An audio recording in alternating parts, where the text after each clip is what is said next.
Welcome to Saturday Evening Chats. This is episode number 20. We have joining us tonight Mr. DM Foss. How's it going? What up, yo? We have Mr. Two Gun Kitty. Hopefully his internet connection's working. How is everyone? Thanks for the invite. You're welcome. How is the Dallas area treating you? Kind of up and down. This has been like such a hectic move getting out of Albuquerque to here. Every little thing that can go wrong has gone wrong. It's been like climbing up a sandhill. Our stuff still has not arrived, and we don't know when. And it's just been kind of frustrating. I did start work this week, so that was good. And but yeah, we love the area, and it's such a breath of fresh air from where we came from. So things are looking up. It's just every little thing has been difficult. Yep. So we'll check in, and we had Mr. Gun Websites who was in here first.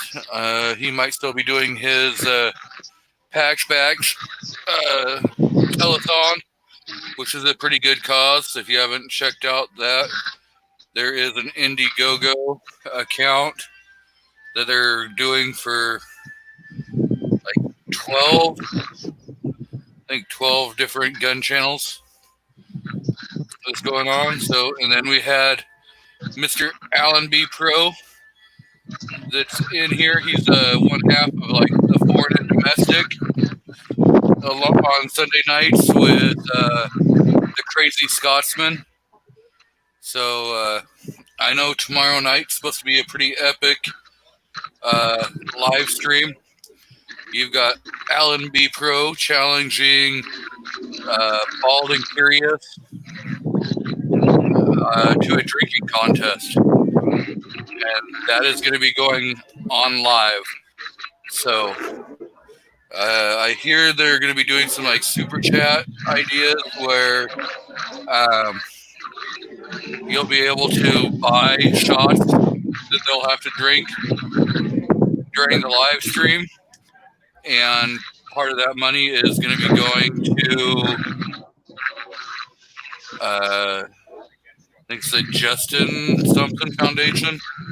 I don't remember 100%. I got horrible memory. Followed up, we had the one percenter, Mr. Rich White, in the crowd.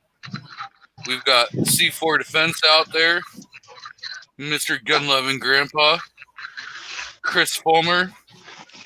Then we've got Mr. Nighthawk Medic out there. We've got Pancake Boy himself, Midnight Range out there.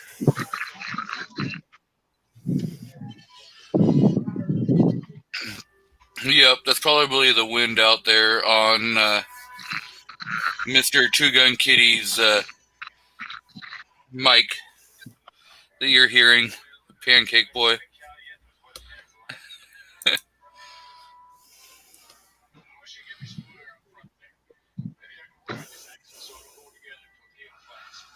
So yes, thank you, Voss, for throwing out the link. I think that ends tomorrow evening. I believe so. Oh. Yeah, there was a little feedback issue. I'm not worried about it. This isn't a professional show. Mr. Steven Sheets slides in just at the end of the announcements. Welcome. So, anyone pick up any new firearms this week? No. Not really much out there to choose from. I still got to get my license before I can pick up something. So hopefully next weekend I can get my license switched over. I was looking at a SIG 226 Legion in 9mm, but a couple of the stores I've been to, they've just been wiped out.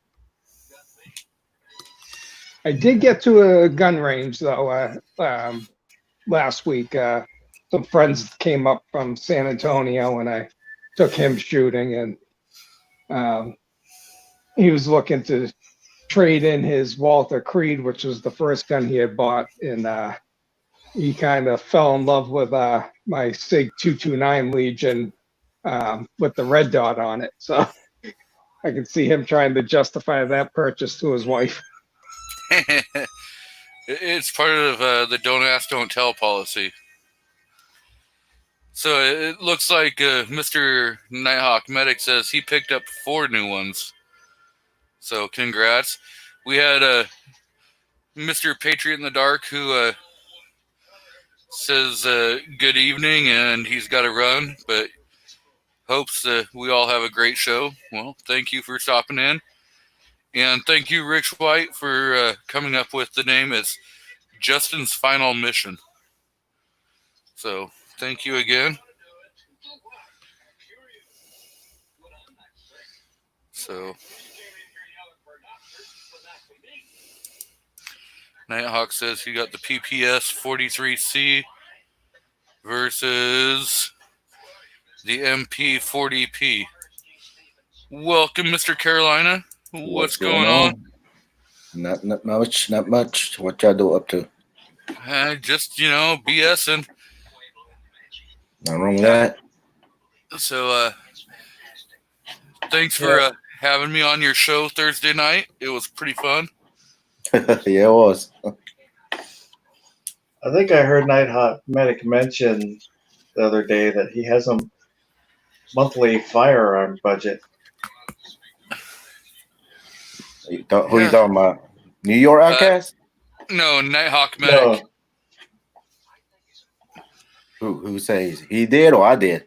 No, he does. Yeah, he's saying $1,500 a month budget for guns. Nice. I wish I had that kind of budget.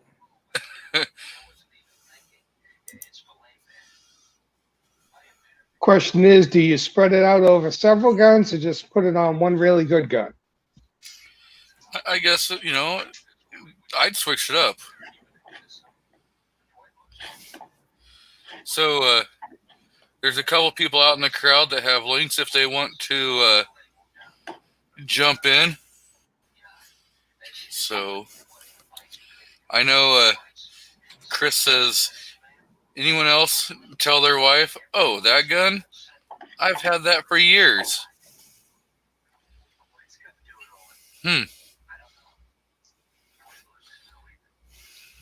I just don't show her. I just put them in the safe and hope she doesn't notice that they look different when you pull them out.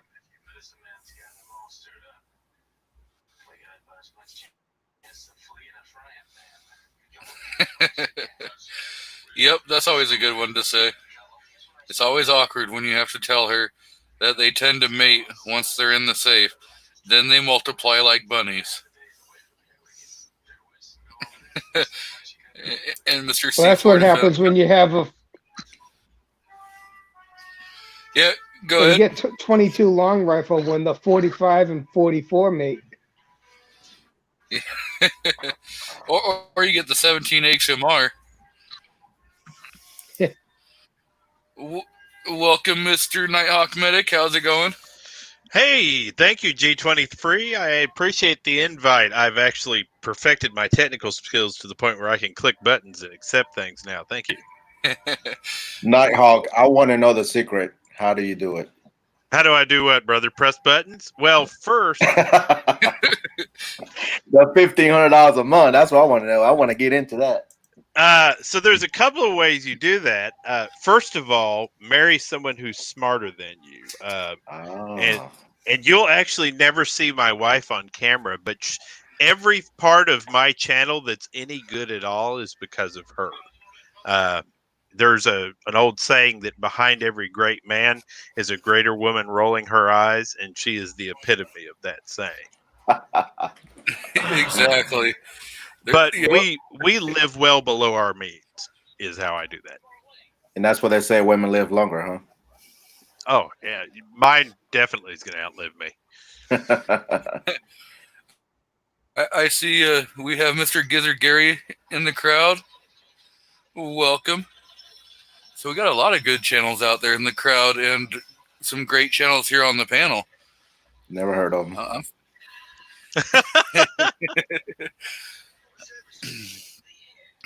Yeah. Yeah, I'm Wow. actually excited to do this shootout between these two pistol caliber. You know, I don't know whether to refer to these as pistol caliber carbines or historical duplicates. You know what I mean? The MP40P and the PPS43. It's going to be exciting to compare those two. How about the original trendsetters, PCCs in the making? That's a thought. That's a good thought.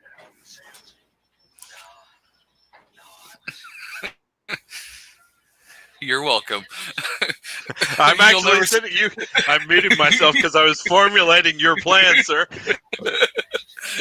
Oh, but you'll never see me come up with an idea like that for my own kind of topics. I couldn't, you know. Oh yeah, man. I watch people's stuff all the time, and I'm like, dude, you know what would have been amazing there? And then I get on video, and it's like, hey, America, it's Nighthawk Medic. I'm on script again because my creative is 0. Right?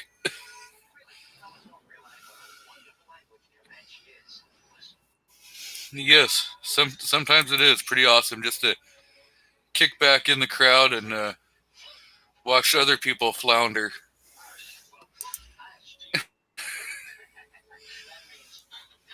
So, has anyone watched the craziness that happened today? Which crazy thing that I would happened today?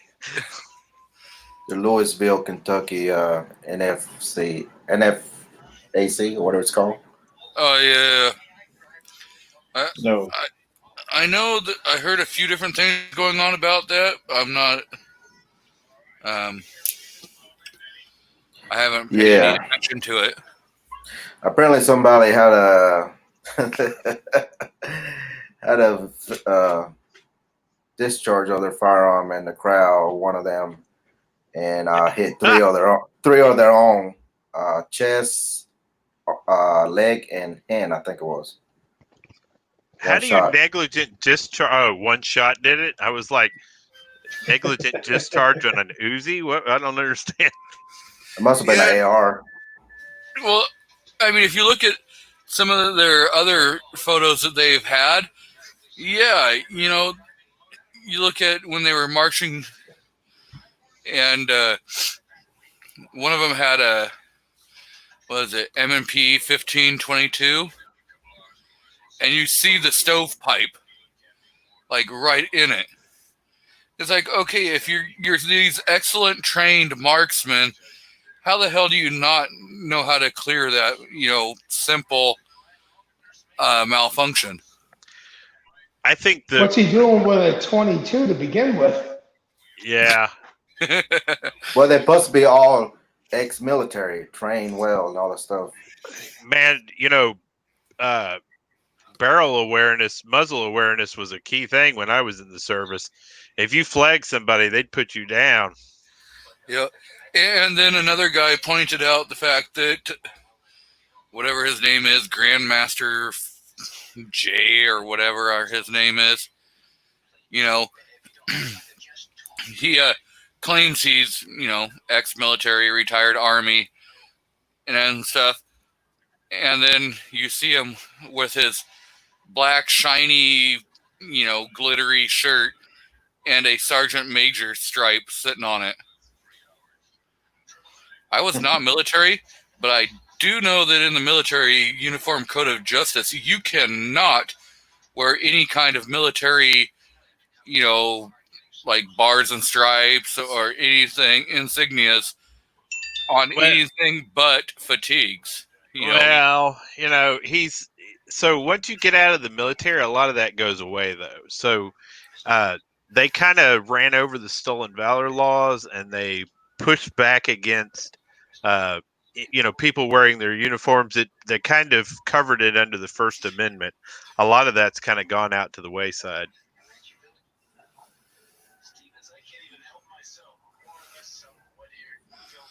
Yeah. Yeah. I mean, there's parts of it you're just going, they really need to go and actually prosecute. But, like you said, they're not going to do it. I see we are joined out there by, I don't remember if I said Chris Fulmer, but welcome again, Chris Fulmer, Keith Gregory, Drucifer. So, yeah. Yeah, I know one of the guys that I know. He's was in that group as well. He was in the Navy. He's a YouTuber too. He was in that mix too.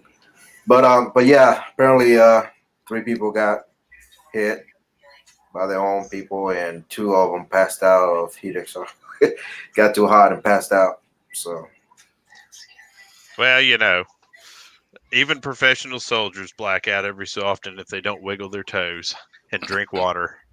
well, when you're wearing all black and it's hot Yeah. as About the only time in my service career I ever came close to losing it was we were in Texas, and I was in MOP level 4, and it was about 104 degrees outside. And about 30 minutes into that, man, I started to feel it. So I got heavy on the water and the salt and came back from it. But yeah, you have to be real careful with that. It's a whole conditioning process. And I watched their videos on their prepping to head out there. They didn't have anybody who was prepping them to be out in the sun, just as you say, Carolina, in all black. yeah. So, change the topic just a minute. A judge denies Oregon's request for a restraining order against federal officers. This was on July 24th. So, a federal judge has denied Oregon Attorney General Ellen Rosenblum's request for a temporary restraining order against what she described as unconstitutional tactics by federal officers deployed to protests in Portland. So, at least we got a little bit of a kind of win for, As an offshoot of that operation, in Albuquerque, they sent 25 federal officers. So all the leftists, the governor, the mayor, all the senators and representatives are in arms about Trump's, they're trying to instill fear that he's going to be doing martial law. And it's like, my wife looked into it, and actually the police department, since they feel the mayor and politicians have abandoned and failed them, asked permission from the feds to have some federal agents come in to help assist with the stuff that's going on there. So it's kind of like a trickle-down effect from that same program up in Portland. But it also, I guess, was in the works several months ago when Barr was in Albuquerque dealing with the crime issues there. So I wonder if Portland might have already had stuff in the works also leading up to this. Yeah, not quite sure, because I know like Chicago also had federal agents sent there, and their little mayor was like, oh, no, I don't want any federal agents. And then when some of the well-to-do people in the community stepped up and said, no, we want you guys here. We don't care what any of the politicians said. Some of the black leaders of the community and stuff, not any of the politicians. Then she kind of changed her tone about, oh yeah, we will accept, but we don't want you, running all over. We just, you need to work with law enforcement. It's funny, these local politicians, they'll say that, yes, they want federal money to help aid police and other services like that, but they don't want to have federal troops to come in and help aid them. They Yep. just want the money. They don't want to actually do anything, because then who knows where they'll spend the money. Well, there's also the whole. I think back to Ronald Reagan. The scariest words that you can ever hear is, "I'm from the government and I'm here to help." Sometimes that comes with a two-edged sword. But Chicago and Detroit need so much help; it's not even funny. The gangs there are out of control. My company used to send me up to Chicago periodically, and I just wouldn't leave the downtown controlled areas. They can get real ugly out there. Yep, I see we have Miss Vanessa Kitty out in the crowd. Welcome. And a new name out here joining the chats is Todd the Gun Guy. So check out his channel.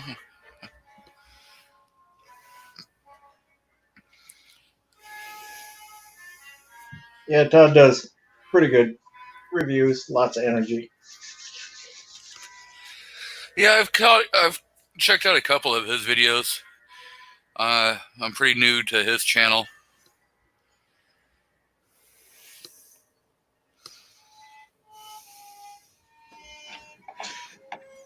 I just subbed. So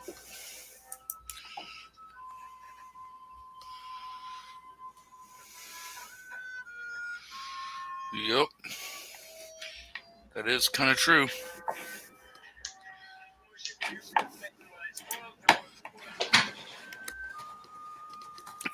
So, since we have a couple of the hens people, are you guys having a hens chat tonight or not? Gizzard C4?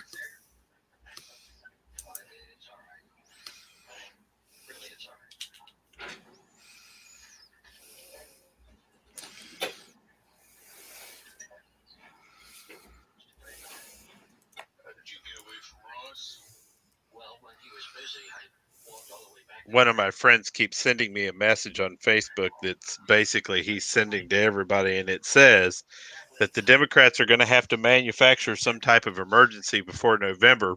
Coronavirus is starting to resolve itself in a lot of areas, and the only cities being destroyed are run by Democrats.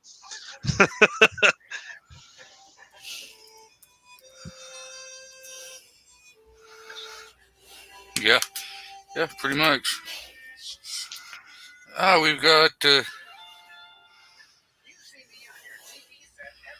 Mario out in the crowd. Welcome, Mario.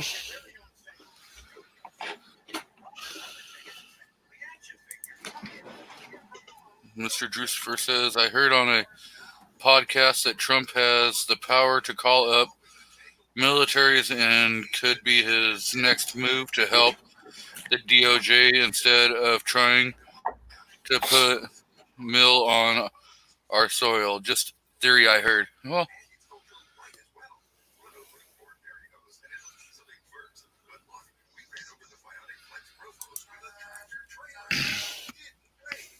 given the cluster that most militias are these days, I would be shocked. One of the projects that I'm involved in has been trying to rally different militia groups for some advocacy, some positive advocacy, as opposed to, just military style training. And the 3%ers groups that I talked to locally just flat opted out. They said that everything was under control as far as they were concerned, and they did not want to be involved in any campaigns. And I was a little shocked by that. I think Trump could probably call on a lot of the militias, but nobody might show up. It's hard to get people. Most of the militias have kind of devolved into survivalist groups, at least in the area where I am. I can only speak my local area. And that's, not what they were intended to do.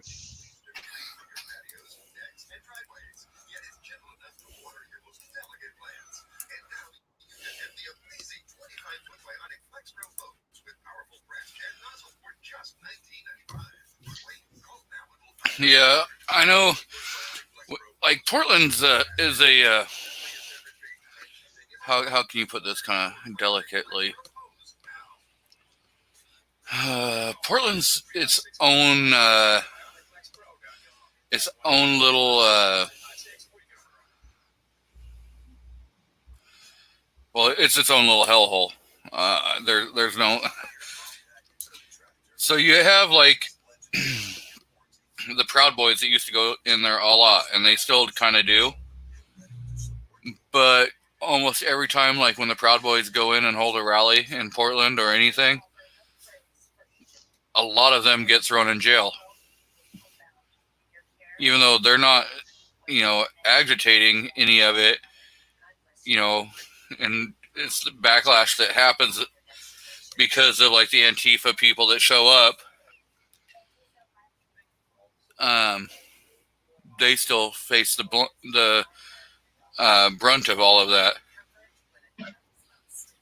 So, and a lot of people are seeing, okay, well, if you go against any of what the Democrats say, you're going to end up in jail.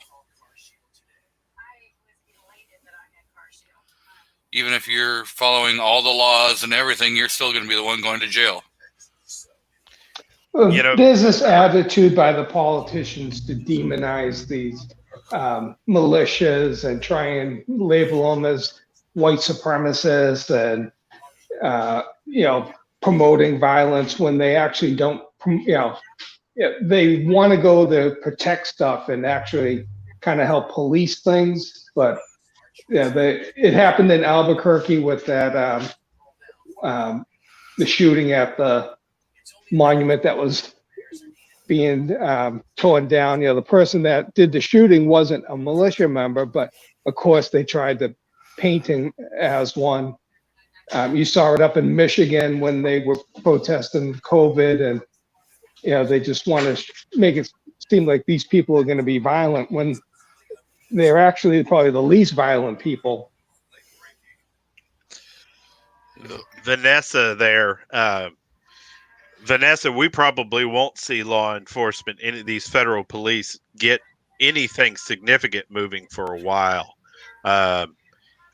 There hasn't been official backing to track Antifa, the more extreme group of the Antifa members, for a while now. So they're going to have to build cases and a lot of other things. There's not so many of them that they can just patrol the streets on every protest and be successful. And the Portland police department actually had a full-on military force, or rather formation, used against them the other day.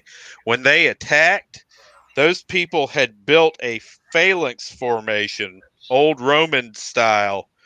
They were throwing frozen bottles of water at them, and the people out front were using sharpened PVC pipes with heavy fabric material banners as shielding as they attacked the police in their position.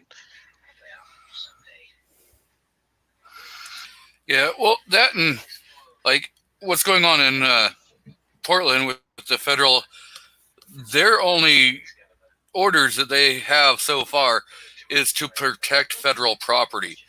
Now, they don't have any other, because Portland's not allowing them to actually go out and be off of like federal property unless they're in pursuit of, people that they're arresting. And,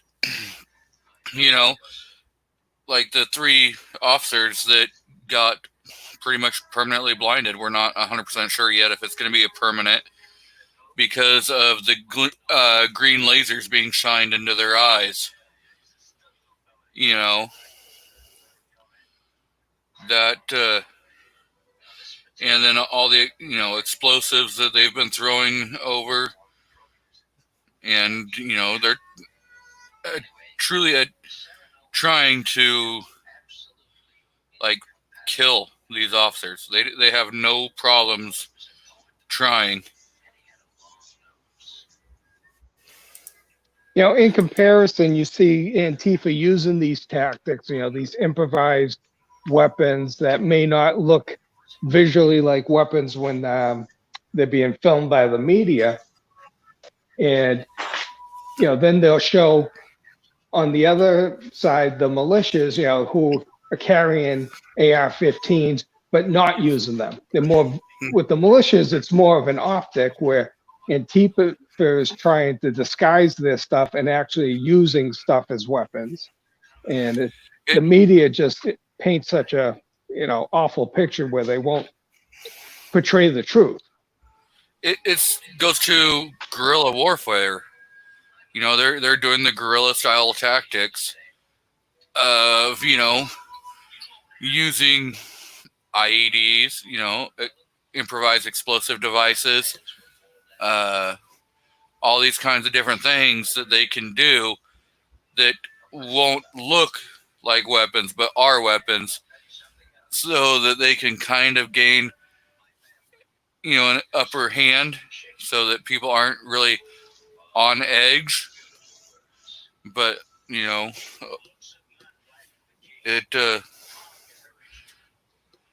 there's a lot of them that are on edge. And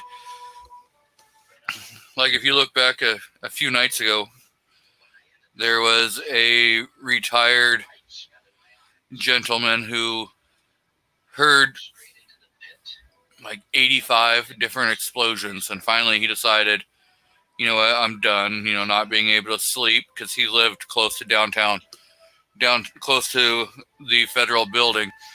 And he grabbed his American flag, because he was retired military, and he went down, and he was, just carrying his flag, not causing any kinds of problems. And they, ripped it out of his hands. And another veteran tried to, saw it on the ground. He tried to pick it up before they could burn it and stuff. And they then attacked him and brutally beat him. And, none of the Portland PD came to any of their aid. They just allowed it to happen. That also goes into play with the Missouri couple. Here it is, they display something in an attempt to defend themselves and their home from people you don't know how violent they are, and the police are not going to respond. And now they're portrayed, as criminals. And to me, it's, the people who should be charged are these politicians that won't protect them and are protecting these so-called protesters. Something's got to come to a head. People got to start to wake up and remove these people from office. They've exposed themselves, so there's no excuse to, vote along a party line. If you're anywhere close to a moderate, you have to be sickened by it. Well, they only fight in front of us, and that's something that my granddaddy used to tell me. And as I get older, I see it more and more. Today Ted Cruz posted on his Twitter feed praising the baseball player that did not kneel, and talking about how he only kneeled in front of his God. And his tweet was, "More people need to be like this." And I responded to him, "Ted, we are. The House, Senate, Congress. These people are not like this. Catch up and support us." And, that's the problem right now, is that we've got people that want to tell us that they are for these groups. But what they do not understand truly is that there are lots and lots and lots of Americans that want to fight against the rising tide of communism, Marxism, and socialism in America. But we have no support from the upper limits. And the ugly thing about that is, if conservatives and moderates and Christians and anybody else who does not believe in the fall of America based on Marxism do not unify, and there's no support from the upper end, it's going to end in a split. It's going to end in a civil war, and that's just disgusting, and nobody needs that. Yep. And Rich says that they're not using IEDs. Yeah, they're using Molotov cocktails. They've used a few different kinds of explosives. Yes, they're using fireworks also, but they're using explosives also. There's many documented footage of exploding items being thrown from the crowd. Well, you can take commercial fireworks, and if you empty them and combine them, you can make a pretty good boom. Yep. Not that I've tried it. You can damage a sidewalk accidentally. Yep. Like Drucifer says, they exercised their rights legally, and now they are the ones in trouble. Just like the lady in Michigan who bumped a girl on accident at Chipotle. All her charges were dropped. They never actually filed charges against her. Well, they started to, but they ended up dropping all those charges. I haven't heard of them refiling anything different. You know, the legal authorization for using your firearm as opposed to the legal authorization for lightly seasoning somebody with pepper spray are significantly different thresholds. And I've always carried some secret sauce with me for that very reason, because it allows you to control that situation a little more effectively without putting yourself in a situation where you're going to end up with significant legal impact in most places. Yeah, I would say in some states, yes. In other states, no. I mean, take Georgia, for instance, where one officer used pepper spray and it was ruled that it wasn't a deadly weapon. Another officer used pepper spray and it was ruled it was a deadly weapon, and they, charged the two officers, and they did it again with tasers also. And then, like, here in Oregon,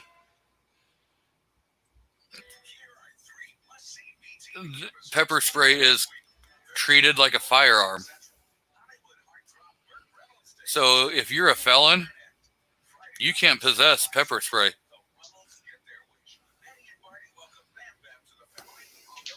I definitely encourage people to avoid felonies so that they can continue to defend themselves.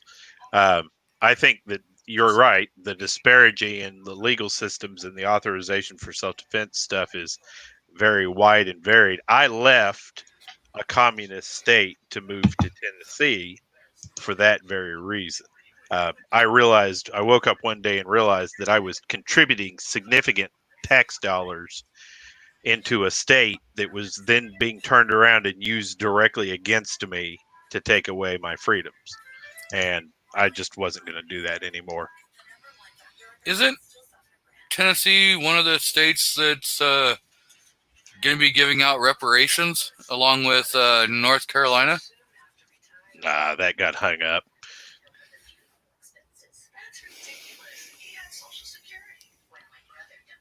I don't think that moved from, let me double check, but I don't think that moved from somebody going out there and saying something about it. I know a few city councils that had actually started to pass it. I think one of them was in North Carolina. I'm not sure.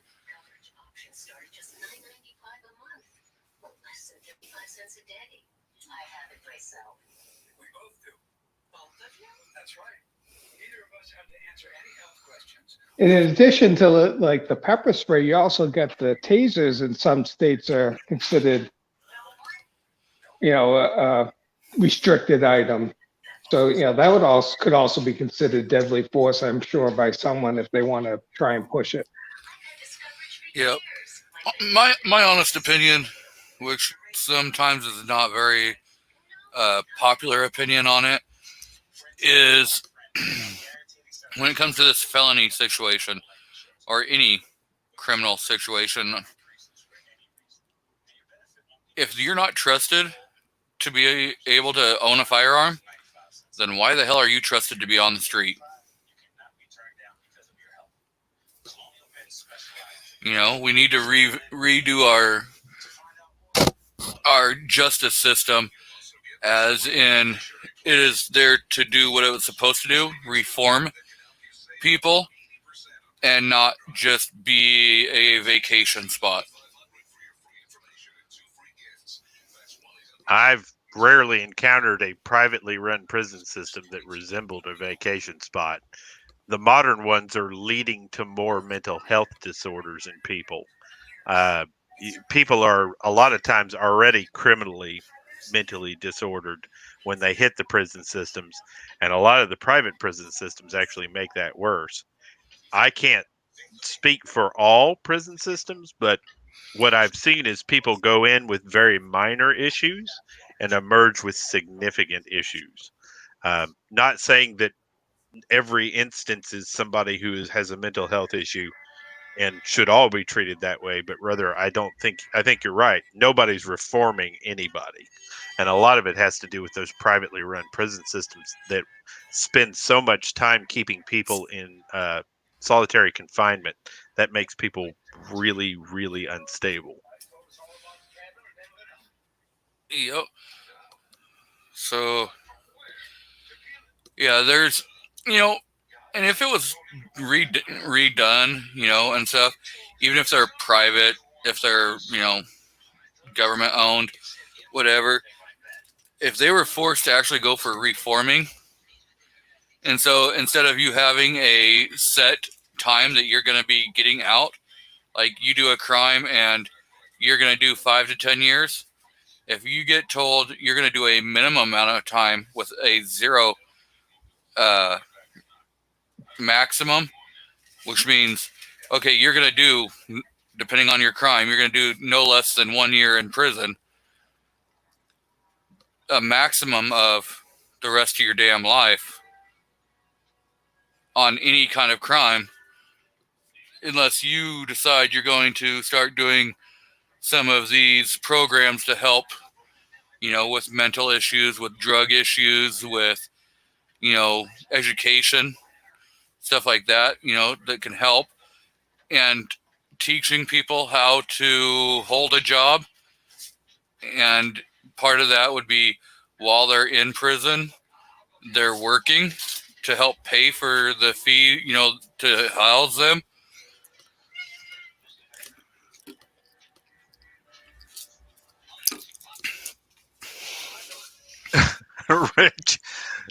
Rich says they can go to Australia.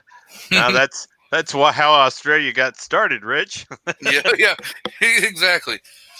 So the wife just showed me a news article, and it's out of Portland. What a shock!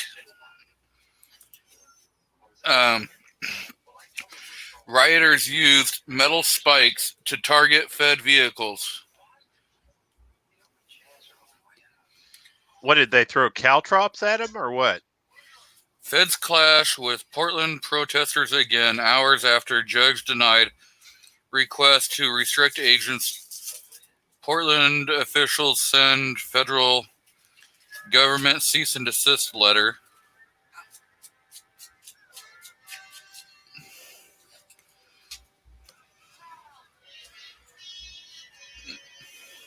I would think they're probably too stupid to know what caltrops are and just threw nails out there. So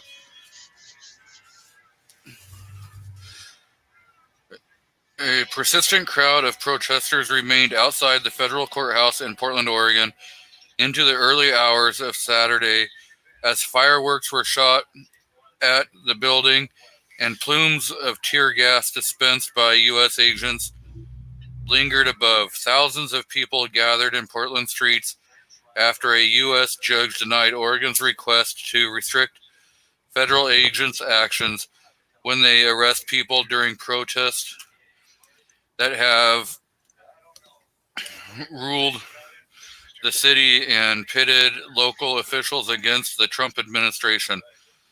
By 8 p.m., hundreds of people were wearing masks and many donning helmets and had already gathered near a fountain, one spot where groups met before marching to the Hatfield Federal Courthouse, and the federal agents there, they chanted and clapped along, blah, blah, blah, pausing to listen to speakers, including, trying to find what they were using.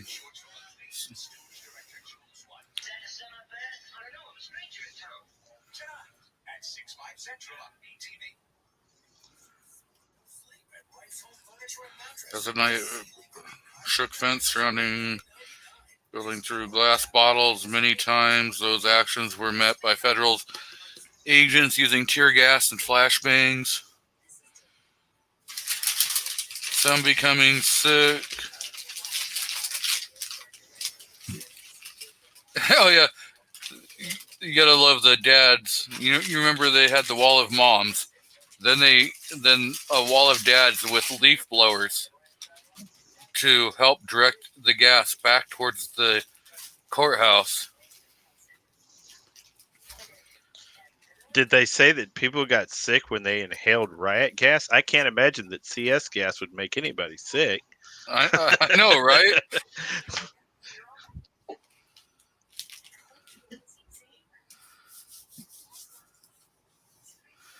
I'm trying to see what they used for.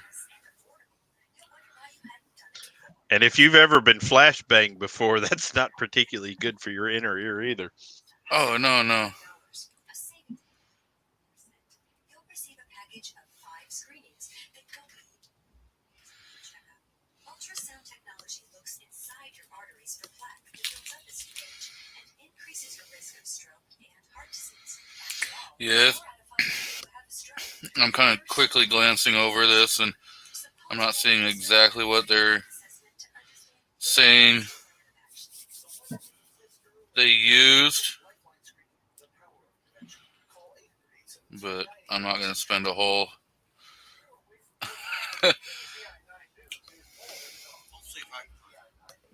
that's the story.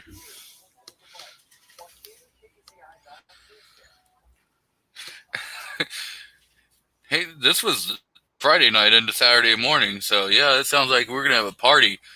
Maybe I should go up to Portland this evening and go live videoing some stupid shit from a distance away.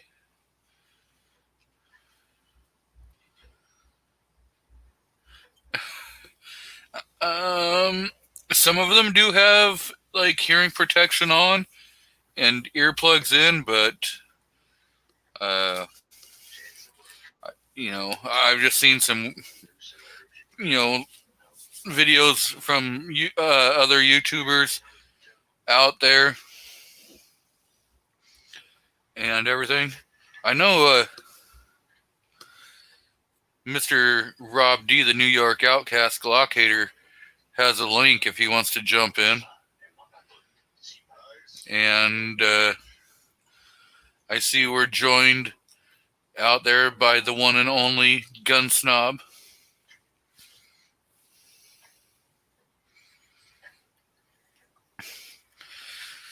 So does anyone else have any topics they want to pop up and talk about? Smoke grenades. Right. Has anybody seen this Patriot Gear Smoke group? No. Well, they claim to have created a smoke grenade that is equivalent to an old mil-spec smoke grenade. They call it the CM18. And I can't get a single manufacturer that has any of them. I would love to get my hands on one of those. I keep smoke grenades in my kit, and this looks much better than the stuff I've been using over the years. Okay, so everyone, you remember those old fireworks? They were like little round discs, and you'd light them and they'd start like strobing. Oh, yeah. And they had a little bit of sound to them, not a whole lot, but they would just be violently bright, like strobes. Mm-hmm. Yeah. That is what you need. Well, I like smoke as I get older and fatter. The ability to give me a little bit of time it has higher value to me. Be able to get a little distance. Yeah. You know, a little a little bleach in a bottle with or baking soda in a bottle with bleach or either way, and with a floating thumbtack in there. Yeah, You can always use that to give you a little extra time to get out of the way. that's an idea. You just have bleach in a balloon, or the other way around, have baking soda or baking powder in a rubber balloon, and when it finally meets, nice little cloud that will help you get out of the way. Let's see. New York AdCast, hobby rocket engines work well for smoke. As somebody who was a Boy Scout and used to spend a lot of time with model rocketry, I agree with that statement. Big old D-class motor, and you can make a big smoke cloud.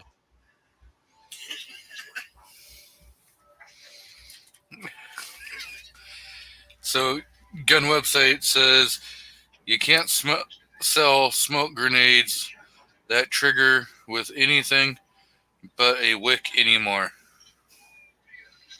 Have you seen those advertised, the smokes bombs with different colors? Yeah, I've got some pin-pulled smoke grenades that I bought last week. Maybe there's different laws in different places, but they've got a spoon on them and everything. You pull the key and you can hold on to the spoon for a week if you want to. Drop them just like an old-fashioned grenade. Let me run and get one of those real quick. Those were always fun. Yeah, the ones I'm talking about is, let me see if I can share it. Those.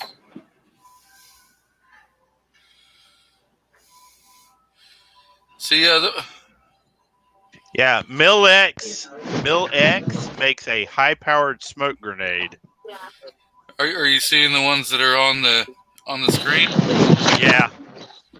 I'm not doing a gender reveal party, so Yeah, but you don't have to be. I mean, if you're just looking for some smoke to help get you out of there.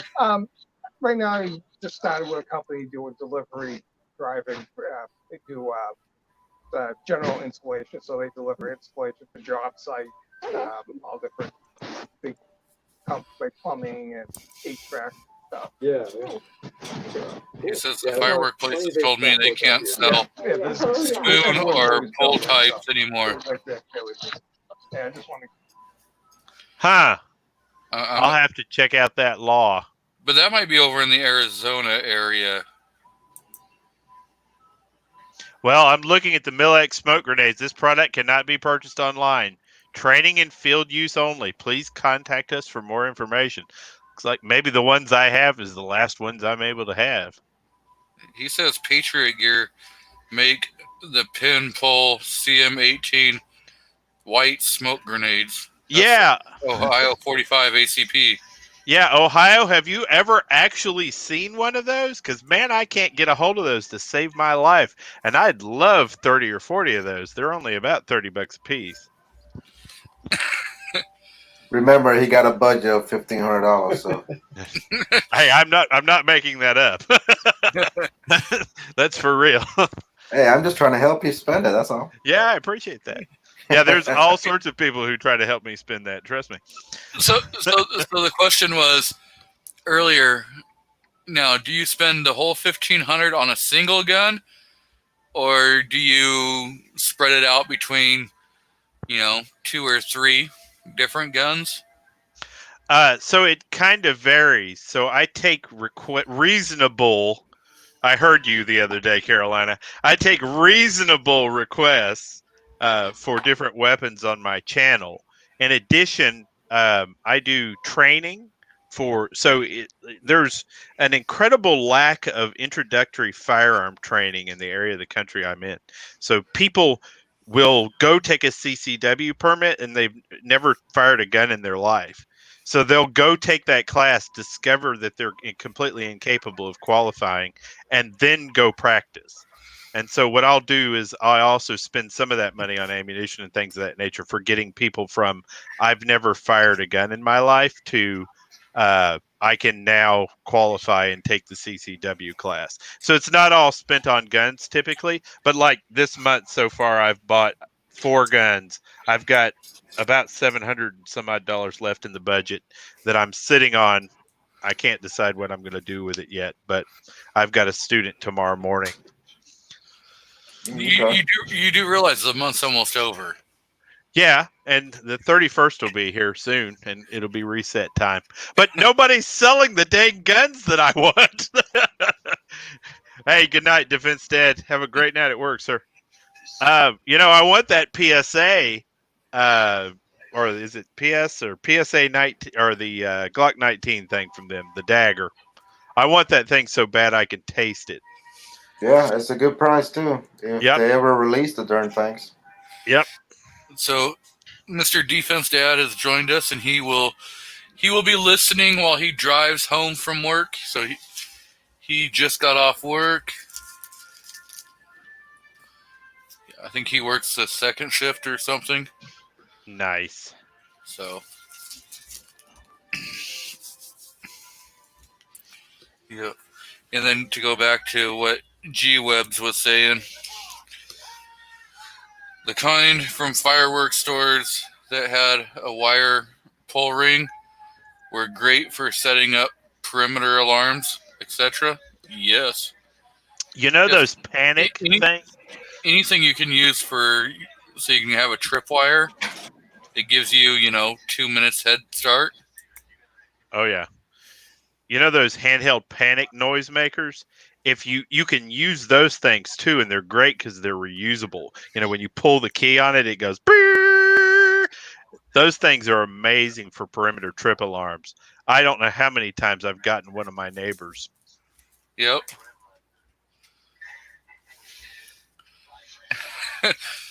I think Mr. Rob D's out there trying to, be funny. You know, he didn't say anything about what kind of gun. Get him a Glock. Get him a Glock. I know. I think he wants a Glock. Yeah, he does. Yeah. He's really wishing that he had a Glock in his collection. I think he'd like a first generation Glock 19. I mean, you might as well start him out with a classic. Yeah. Well, I don't know if I'd go Gen 1 because a lot of those are actually worth quite a bit of money. No, man. Around here, you can find them road hard and put up wet. We'll get him a true classic. Metal spikes used to puncture the tires. That's why we made it. Wow. So they used. I wish I could. I wish I could actually just. I heard metal spikes. Yeah, the wife's got a picture of what they were using on her phone, and I can't.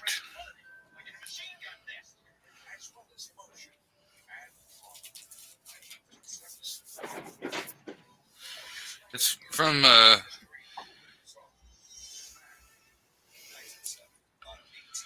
CBP Mark.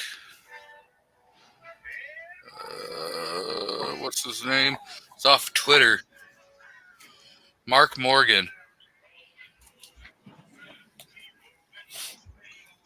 And I don't have Twitter, so it's at capital C, capital B, capital P, capital M, A-R-K, capital M, O-R-G-A-N. What you trying to look at? It's a Twitter picture that they have showing evidence of the metal spikes that were being used. Oh, okay. Yeah, I see it. kind of look like caltrops too. Yep. Yeah, Do you any of you guys have pictures? yeah, I'm Yeah, looking at yeah. it now. Share your screen. Yeah. Well, I don't know what I'm doing.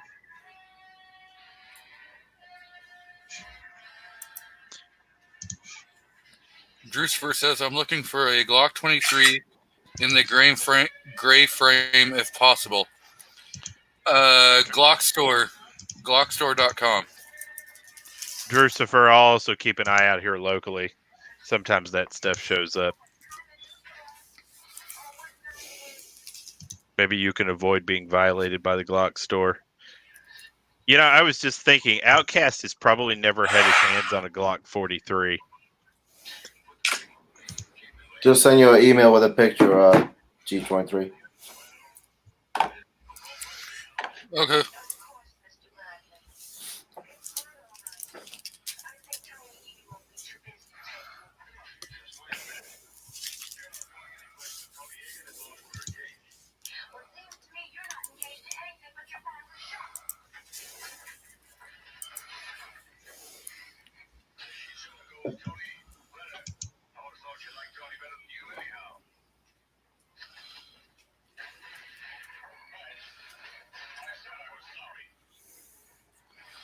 Yeah, there's.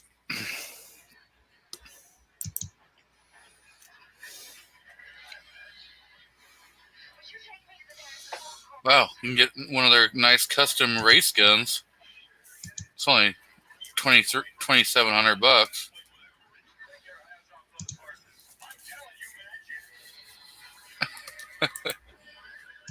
Let me see if I can pull up the.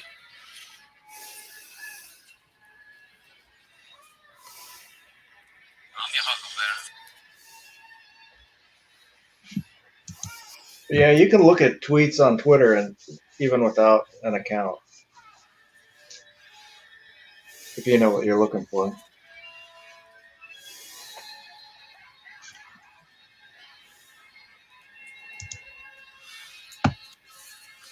Yeah, I guess if I, you know.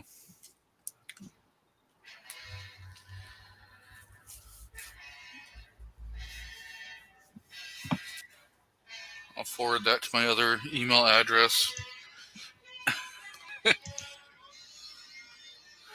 Sorry, guys, I'll be quiet for a minute. I'm absolutely getting mauled by the cats for food. I'll be right back.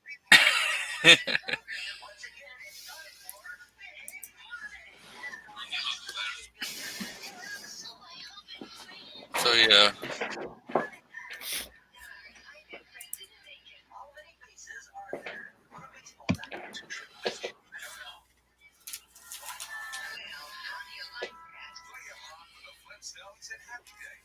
Maybe it.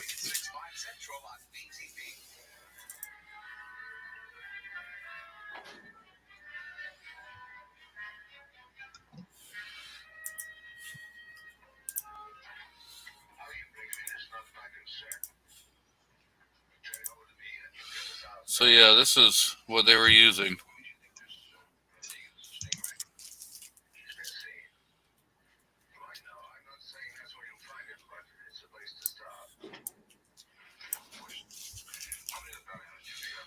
That is definitely one way of stopping a vehicle.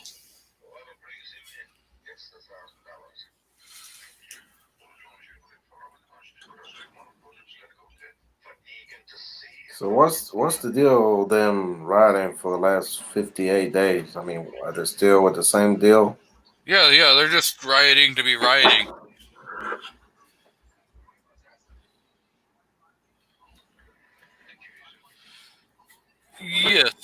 Yes, it's the same one, and they're actually about to open a new Glock store in Nashville, Tennessee. Hopefully by the end of the year. It was supposed to have an opening on July 4th, but due to everything that's been going on, some of the construction and stuff got pushed back and put on hold, and so I think they're looking for a September open. So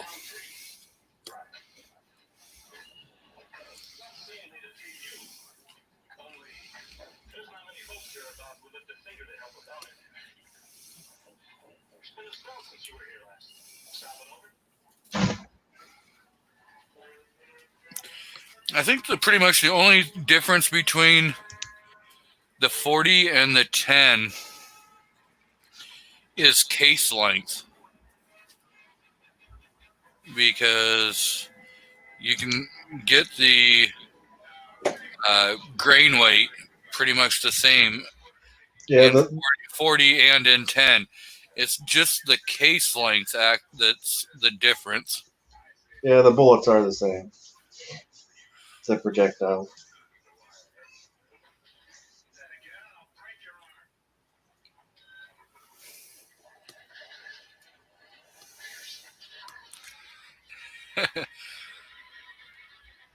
So Rob, that is what they're using to pop federal agents' tires in Portland. Somebody has a blacksmith friend. Yeah. So yeah. And thank you, Carolina, for finding the picture. I mean, yeah, if you look at those, I keep trying to tell people that these people are crazy, not stupid. And you know, it was spoken earlier. I doubt highly they made caltrops, and my brain went to the same place. DM. I thought, yeah, I highly doubt those people were smart enough to make caltrops. But the fact that now it's clear that they've made caltrops. The other day we saw them in a Roman legion formation. Well, Outcast says you can order that stuff from Bud K. What is Bud K? I'm not.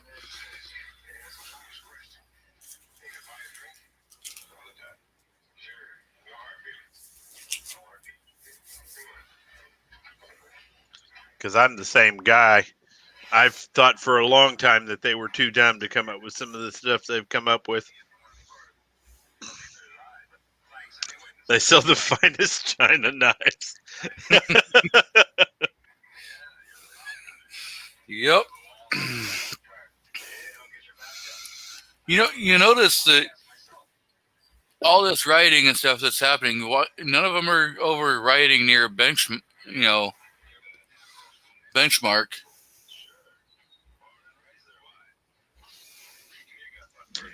I guess there's a transition that must happen there, and this, if you will, the concept of transitioning this from protests within a city over to the residential areas. You know, the last time one of those groups trespassed into the residential areas, they got their butts kicked. And I think probably the only way that will actually be the case anywhere is if the governor makes it a crime or consistently imprisons people for fighting back against these people. Yeah. What was it? I forget the city. It was like about a month ago. It was down in California. Antifa said that they were going to go and take over the city and everything. And the Hells Angels and Mongols decided, because of the threats and stuff that Antifa was making, they're like, if anyone gets in our way, we're just going to push right through them and, beat their ass and stuff. And so the two biker gangs showed up and were like, okay, let's see you try getting through us. And Antifa never showed up. G23, you got mail? Do I? You got mail. I haven't heard. I'm your Huckleberry.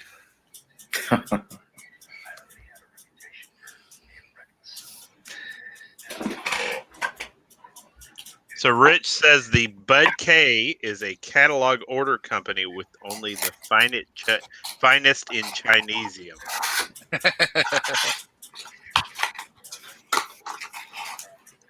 Rich, my life is now greater and my experience in this world for knowing the word Chinesium. Thank you. Right? We're getting educated here today. Around here, we use the term "he learned me." Same.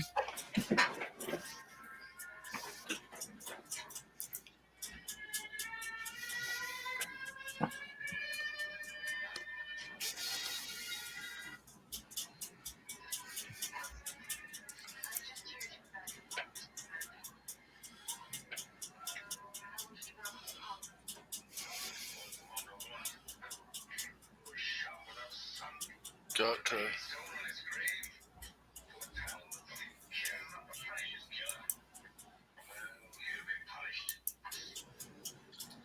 I found some for sale. Let's see if they'll sell them to me.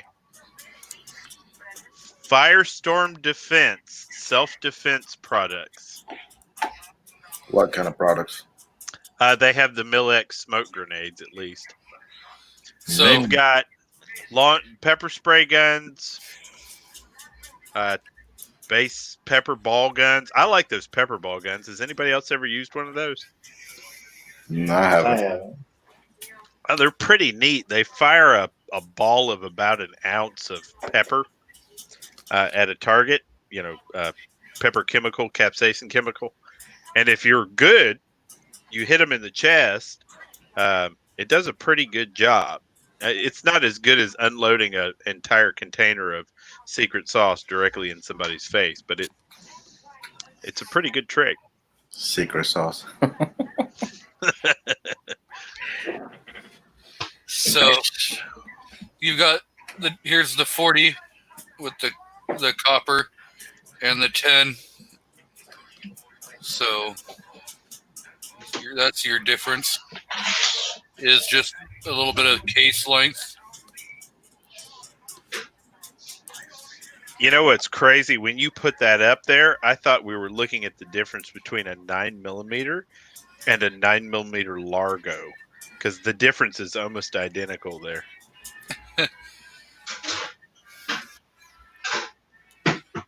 Yep. So that's your difference. You got your 40, and then you got your 10.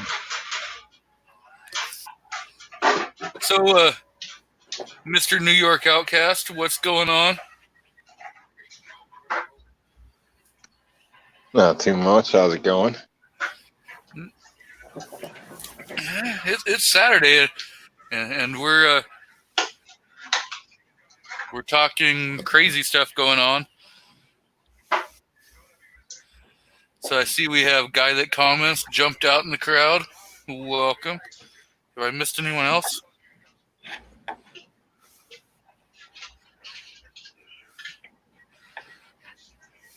I don't know if it's just the beer, but I'm a little obsessed with this Bud K website now. It might just be the beer, but there's some stuff on here that I might have to take home. All it takes is one order, and you'll be on their mailing list forever. Yep. Oh, thanks for the heads up. I'll use my corporate email for that. Use a Yahoo account. No one ever checks Yahoo.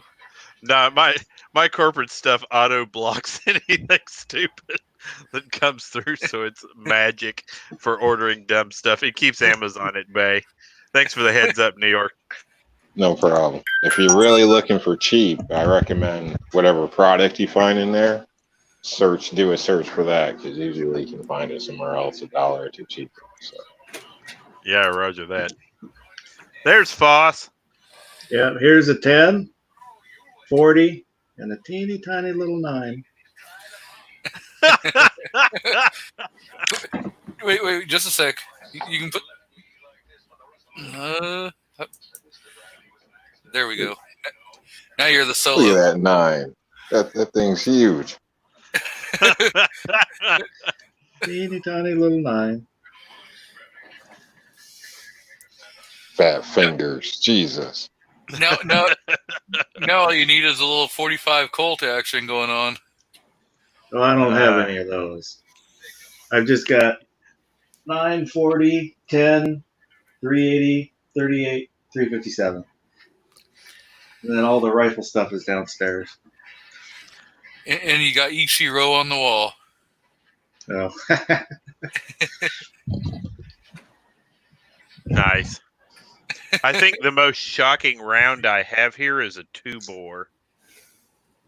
And then probably the most normal shocking round I have around here is a 500 in a 700 grain pill. yeah, That'll get the job done, Boom. right? Yeah. Pew pew pew pew. I'm waiting for Fox to decide he's going to join the SIG family. I actually, if they make it easy to buy those fire control units, I'll probably buy one of those. Now, they're supposed to, at least the word on the street, if you watch TFB TV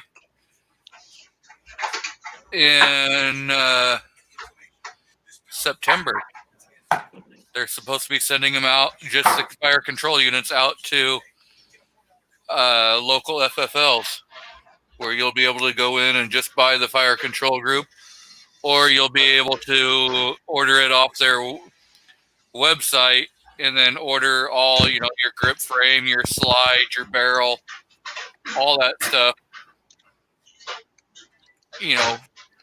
And they haven't released who their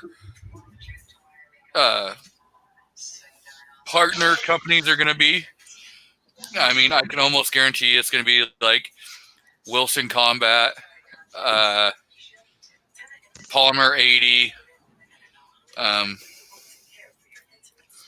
It's probably going to be part of that group, that are making grip frame modules that you'll be able to buy through SIG.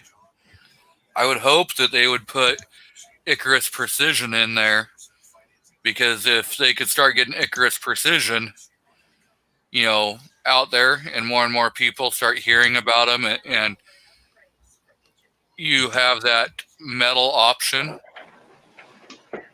and it can drive the cost down, it would be a great option. But right now, that Icarus Precision is like buying an aftermarket Legion frame.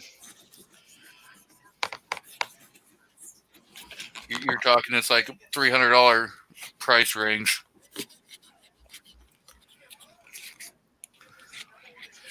But it's an all metal, I think all aluminum.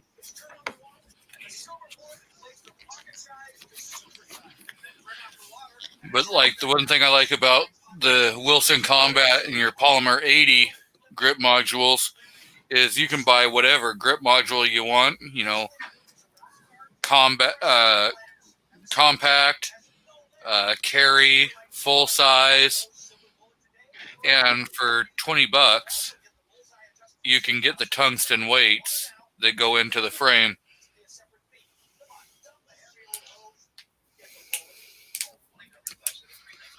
So that's a pretty nice option. So your wife been out shooting her new SIG? Yeah, she's been out and shot it a few times. I just ordered her a couple new mags. Thanks to Nighthawk Medic for paying for those. It's my pleasure, sir. I'm glad to hear they went to something useful and not $1 a round 9mm. Yep. Ouch. It's getting crazy. My buddy up at Academy called me and she said, "Hey, there's going to be a shipment of 9mm in tomorrow morning. If you want to be waiting outside the door." And I said, that's absolutely ridiculous. That is completely below my dignity. I'll start waiting at 12 midnight, so I'm sure to get there first. It's a Black Friday thing. Good buddy to have. Yeah. But like, I'm kind of glad that at least a lot of our local gun stores, they're keeping the price right close to what it was before. I mean, yeah, they may have raised it $1 or $2 because, of course, ammo cost is going up for everybody. But I have stock in both a copper and a lead mining company, and neither of them is worth a crap still. So if this stuff is so rare, why am I not making more money on these people? It's because under Obama, he banned all your smelter companies. So even all that lead that's being mined in the United States is being shipped to China. So then it's sitting in China, not being able to be smeltered and sent back to the United States.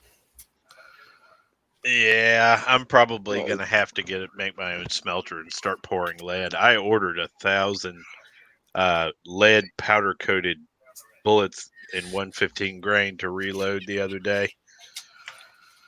So I'll be down here wearing the old Lee out. Why not get a Dillon? I have one. I just don't. It's not a progressive, and so I'm not going to do a non-progressive for loading 9mm. It'd take me 6 years. Why not jump onto a Dillon? What, 650 or 1050? When the Lee dies, I might consider it. It's still running. And it feels like a waste. So many people have complained about this press. And to be honest with you, I absolutely should do a review on the thing. But every time I hear about them, somebody's taking a crap on it. So I don't know. Hey, Clover's here. Yes, Mr. Clover is here. And he says that we're all invited to his house while he smelters us some new lead. Oh, I guess I read that wrong. He says, I've been hoarding lead for years. I have several metal drums full of all kinds of lead. I can cast bullets for 100 lifetimes at this point. Clover's, if the Republicans lose in this next election, Clover, your house is going to be declared an EPS emergency site. Thank you, kind sir. I will be expecting that sign.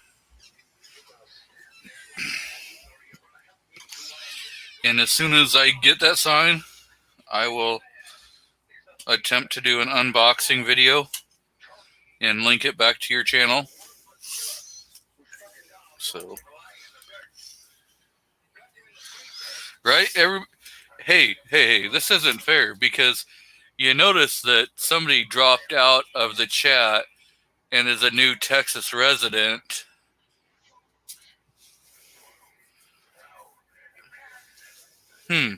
Is that why all the politicians in Texas voted to remove all the statues from the Senate and the House? Maybe. But, I mean, Mr. Two Gun Kitty dropped out of the chat, and now we're all talking about heading to Clover's house. So, I don't know. Maybe Clover or maybe a Two Gun already knew something about this. Yeah, I guess that's possible. I do know that Mr. Two Gun Kitty is into reloading.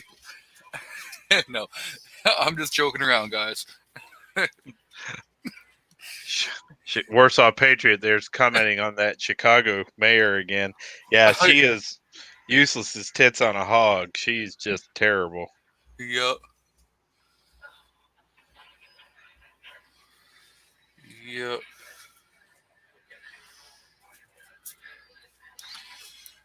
Yes. So yeah, I know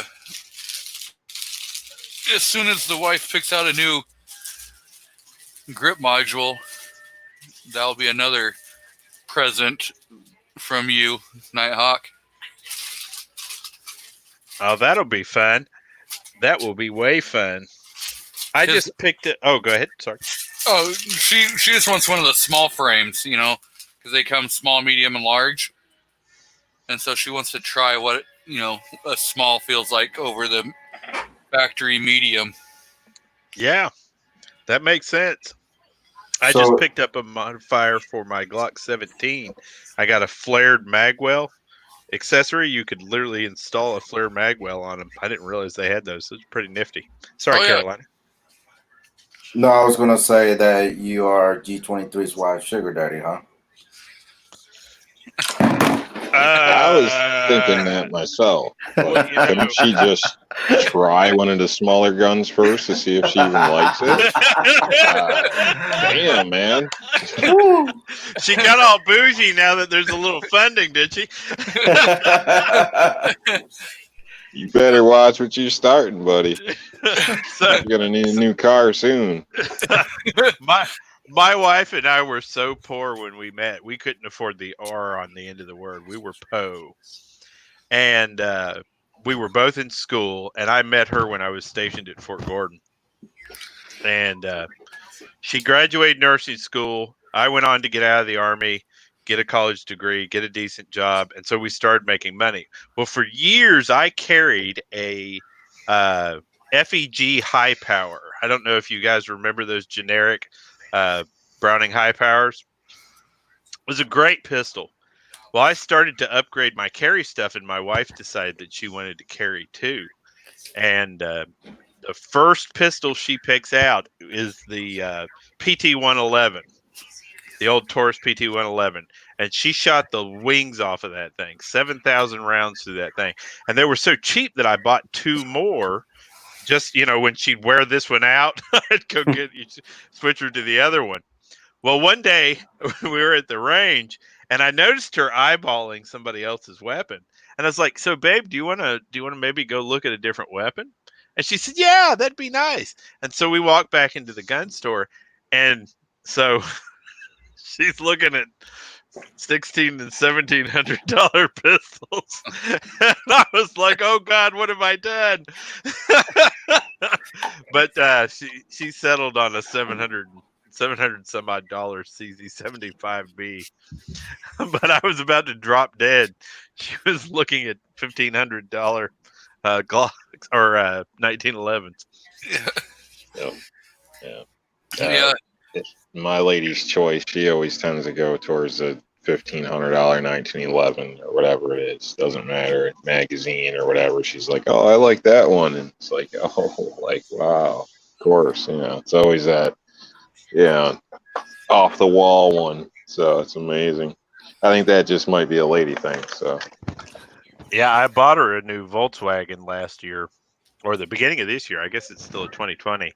And she absolutely loves that car. But I told her, "You're going to have to get at least 20 years out of this one because I'd like to retire in the next 12 years. Yeah. So, I mean, when I bought the SIG, I was kind of already expecting that I was going to have to probably buy her a different grip module for it. And then winning the $300 gift cards, I was like, I don't have to pay for those now. So you're kicking it up a class. You're going up from the Glock mentality of let me buy it and then just rebuild the whole thing.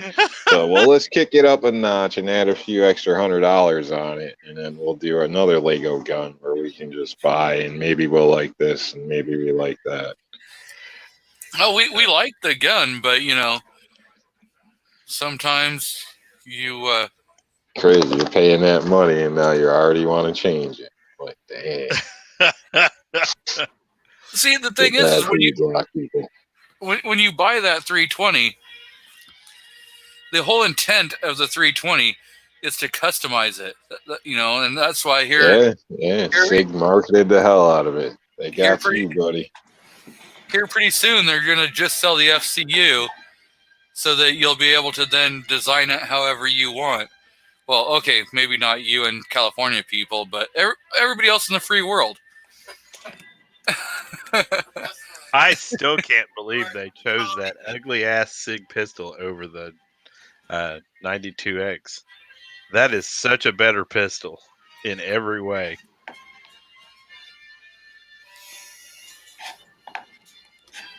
Yeah.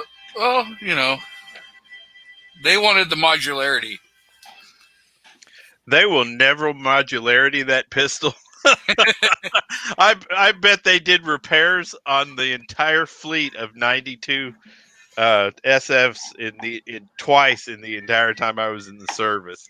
The first Beretta they issued me, the barrel was so worn out on that thing, it was shooting a smoothbore.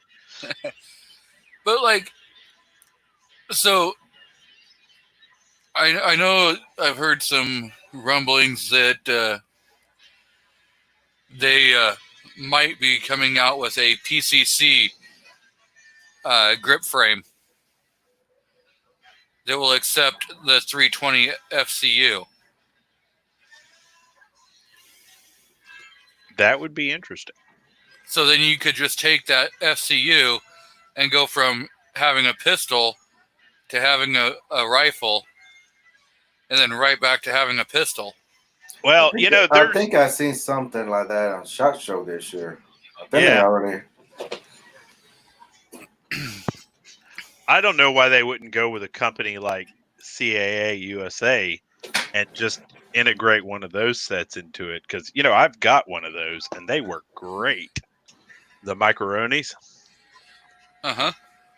I mean, those things work fabulous. I think It's an awful small barrel. Oh no, sorry, I'm thinking of that Copperhead. Sorry, different gun. but with the micro runnies, I know for the Glocks, all you have to do is slap your gun into it. Yep. But this is more like taking a Ruger PCC, one of those side chargers. Yeah. And then just taking your module out of your 320 and slapping it right in there, so you'd have your fire control group. Yeah. I know. And then being able to slap it right back. I like the ability to grab my weapon out of the Microroni and put it back into action. You know what I mean? Pretty quickly. I've actually got the thing in my hands right now. I can put it into this system in about 3 seconds and have it back out in about 5. So, and I know I'm good to 200 yards with this. Yeah. So, I mean, it would be, I think really if they were to invest a little thought into that, they would be very, very, it would be a quick conversion. I'm pretty sure that a company that is as great as Command Arms would sit down and come up with a way to do that. Mario thoroughly disagrees. I mean, I see Mr. Clovertac has just uploaded a Glock 20 versus EAA Witness Accuracy Battle 10mm edition. So, what do we got bets on? I got bets on the G20. Yeah, I hate to say it, but I do too. Warsaw Patriot just asked a question: if I've ever shot the PT-92. Yeah, and I actually liked the PT-92. And before the Garrison was released, in my opinion, it was the best clone of the Beretta that I've ever seen. It is my understanding that they came out of an old manufacturer out there. But the Garrison is, in my opinion, infinitely better. And actually, Clover did a great comparison video on those two weapons, the Garrison and the Beretta. Yeah. Clover does a lot of the great comparison videos and some of those less known weapons also. Like when he starts doing his lawn chair pops. I have both a Witness 10mm, a Tagfoglio, and the G20, and I would say probably the G20. And my Witness is still broken. Yeah.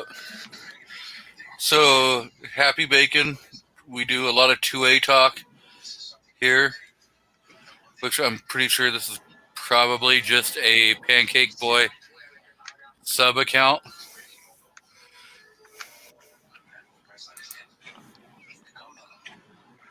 Let's see. That guy Garrison is Turkey, yes, and it's a real well made. I reviewed the Garrison 1911, their Commando 1911 in 9mm, and that pistol was out of this world.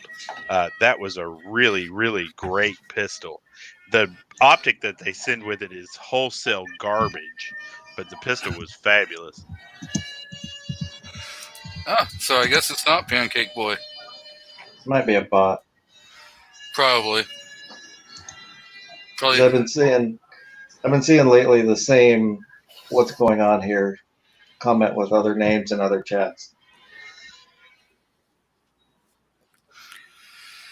Trying to see if trolling to see if we're showing firearms in the chat.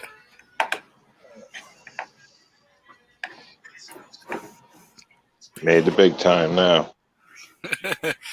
Yep. I see we got Mad Sexy out in the crowd. Welcome. There you go. One gun salute.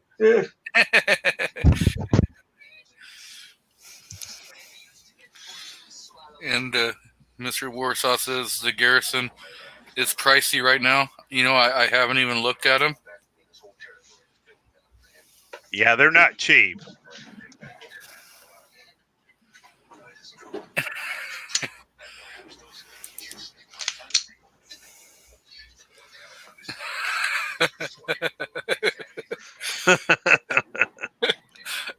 Oh, yes, that's another one of those famous lines. Yeah, I've got 3 of those people subscribed to me right now and on permanent ignore.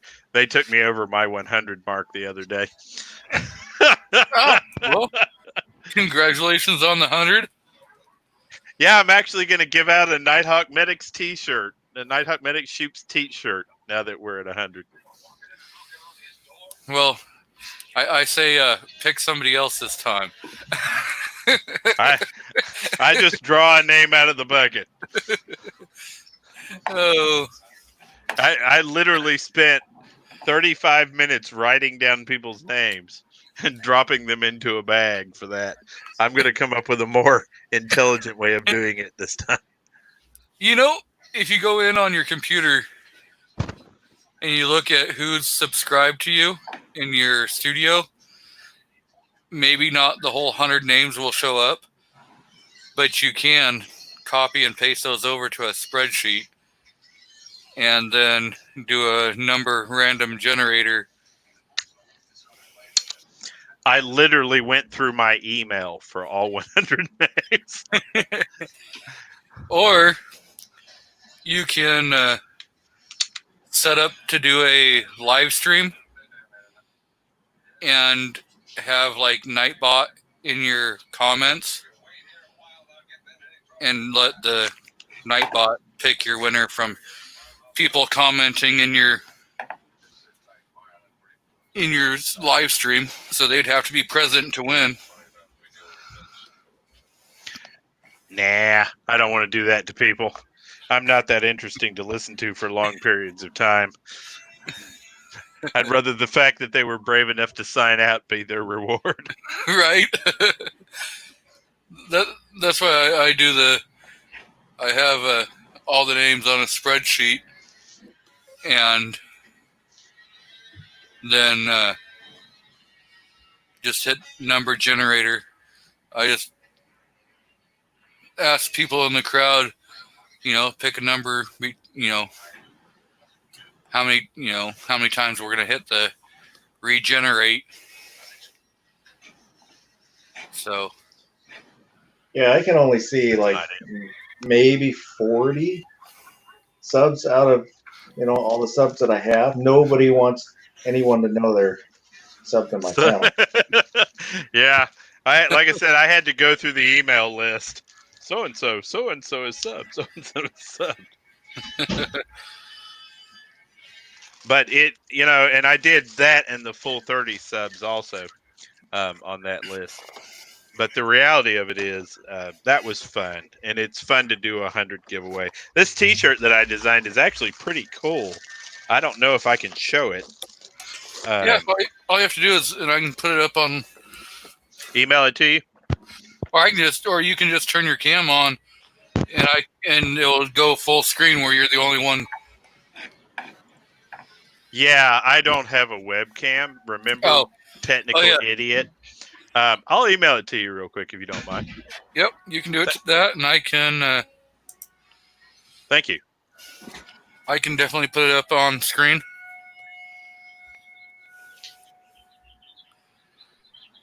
Was that code for he's too lazy to get dressed? No, I'm actually fully clothed. I've got a tack I'm just vest checking. on and a pistol belt right now. I'm getting used to the weight of my armor again. Oh, I've got shorts on, if that counts. Oh God, mental pictures. Not Right?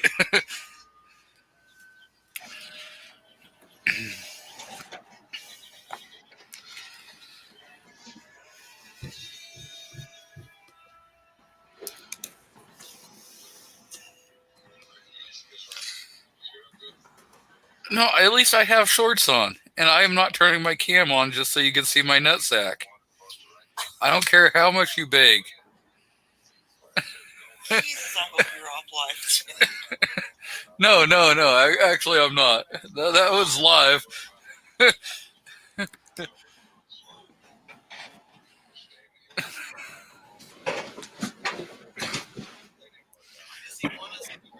He doesn't.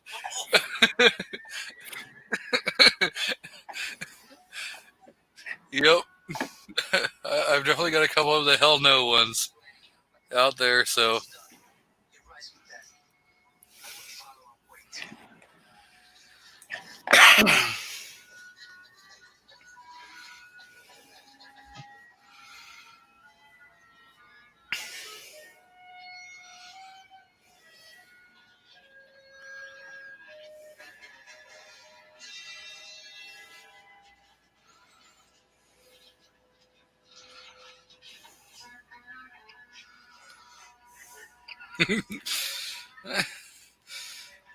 Yeah. I'm kind of scared of Mia. She will jack you up. Yeah. He says, I'll tell my boss. We know who his boss is. Before you know it, you'll be in a medically induced coma. Right?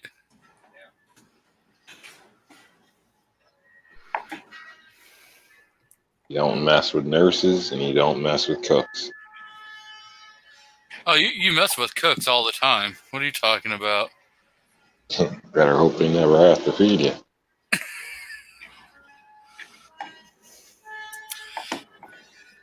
Have a good evening, Mad Sexy.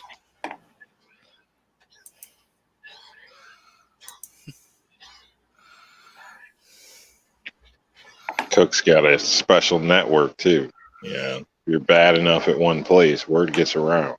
They got a whole Facebook page, and you get on the hit list. And before you know it, your food's getting dragged around the back of the fryer and on the floor, and then before it gets served to you. There you go.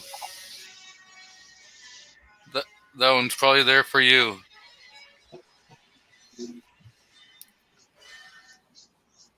Yep.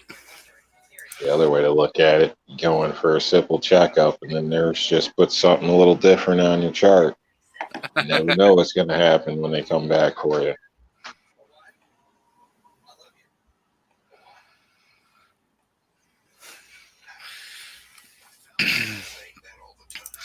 Yes, you don't mess with people that prepare your food, but he's like 2,300 miles away. He's never going to cook me food.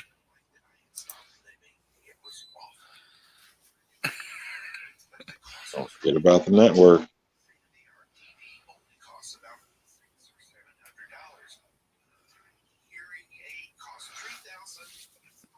Ooh, ouch, Foss.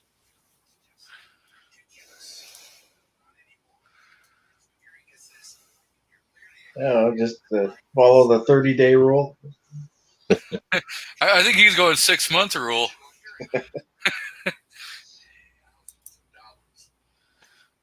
All right, G23, you have mail, sir.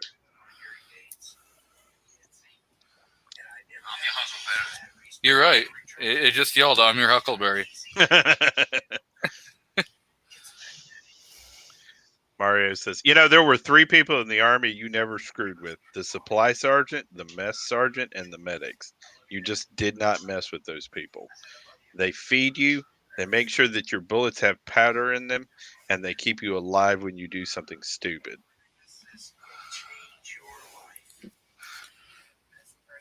Yep, like I said, you don't crap in your own backyard, but you can crap in somebody else's front yard. This is true. Aren't IHOPs a nationwide chain? They might be. I get the worst service in IHOP, and I cannot be nicer to those people. And I think that may be the problem. You're on the list, man. Yeah, I must be.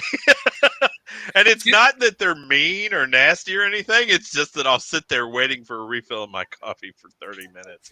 I probably need to be more rude. A long time ago, you screwed up and you said something and you didn't tip or whatever, or you thought you did, and your friend picked it up and only left $1, and now you're on the list. I must be on the list.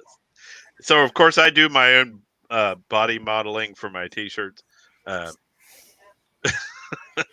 But that's the T-shirt we're giving away, and we'll be custom ordering it in your size and sending it directly to your house if you win. Cool. See, that's the way a T-shirt should be. Small logo on front, large logo on back. I don't like the T-shirts with the large logos on the front. I don't either, unless it says something that I give a crap about. You know what I mean? Like, the ones that I wear in my videos are designed to be funny, and that's why I like the large ones in the front.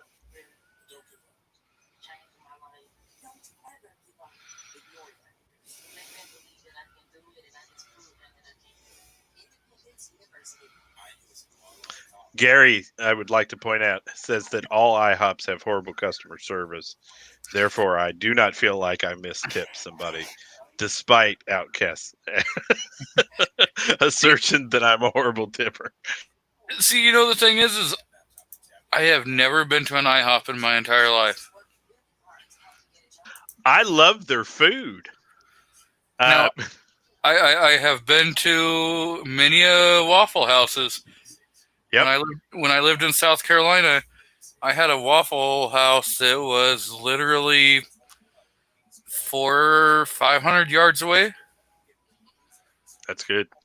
See, Midnight's seen his little post there. I'm telling you, with Facebook technology, the world's getting smaller. It is. You're not wrong. Midnight may have to put your name on the list. Now, our local Waffle House, the ladies that run our local Waffle House, first of all, I just want to point this out, that there are ninjas still to this day, and they all work at Waffle House on the grill. I have never seen a human being manage orders like a Waffle House grill cook. Oh, yeah. It's like Bruce Lee on a grill.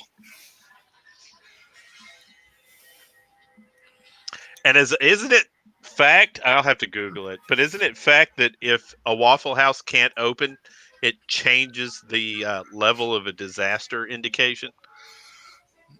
I'm pretty sure.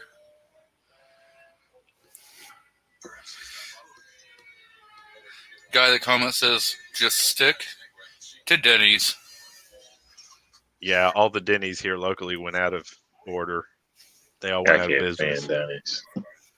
I always get frustrated at Denny's, and they're always understaffed. You know what I mean? Yep. And it's you feel bad for the waitress or whatever. You understand they're having a hell of a day. A lot of people get pissed. They're always yelling. They're rude. And it puts me in a spot because it's like, I understand it's not them. You can't please 10 tables at one time. You know what I mean? It's just how it goes. So it's kind of shitty. I just don't want to spend an hour and a half waiting on a cheeseburger and a milkshake.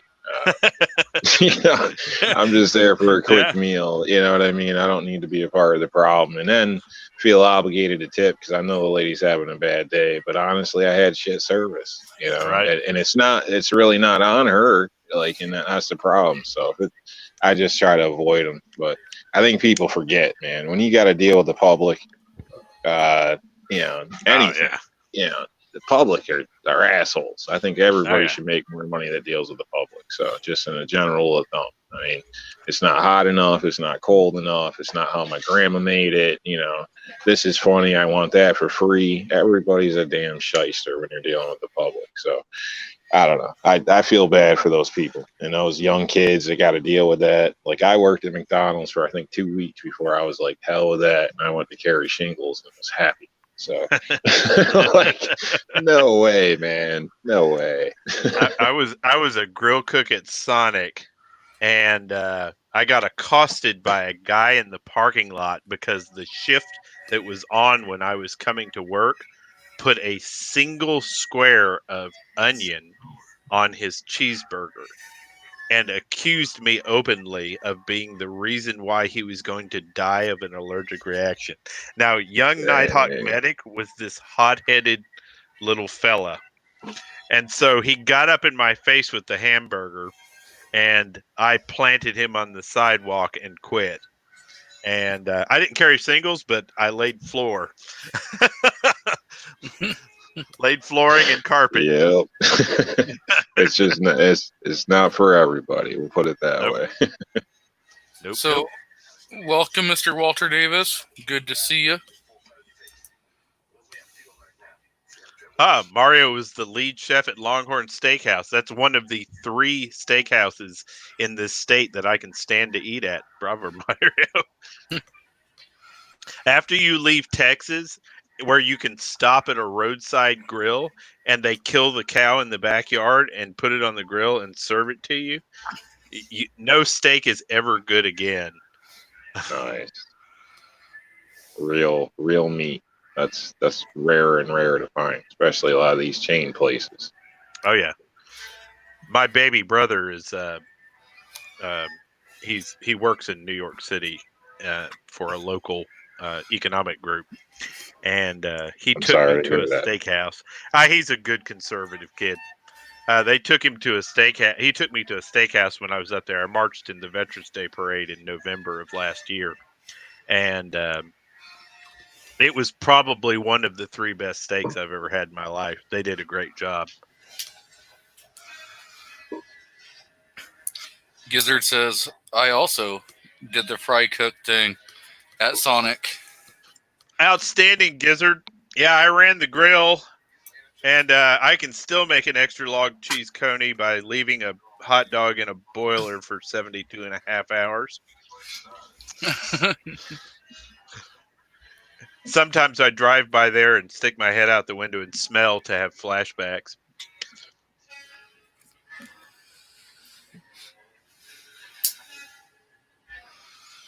Yeah. 72 hours. People are paying money for that. Yeah, they're paying money for gross things. It's actually amazing. I do food evaluations for what you call it. I'm sorry, I've had a lot of beer, guys. I apologize. But are we having good beer? We're having good beer.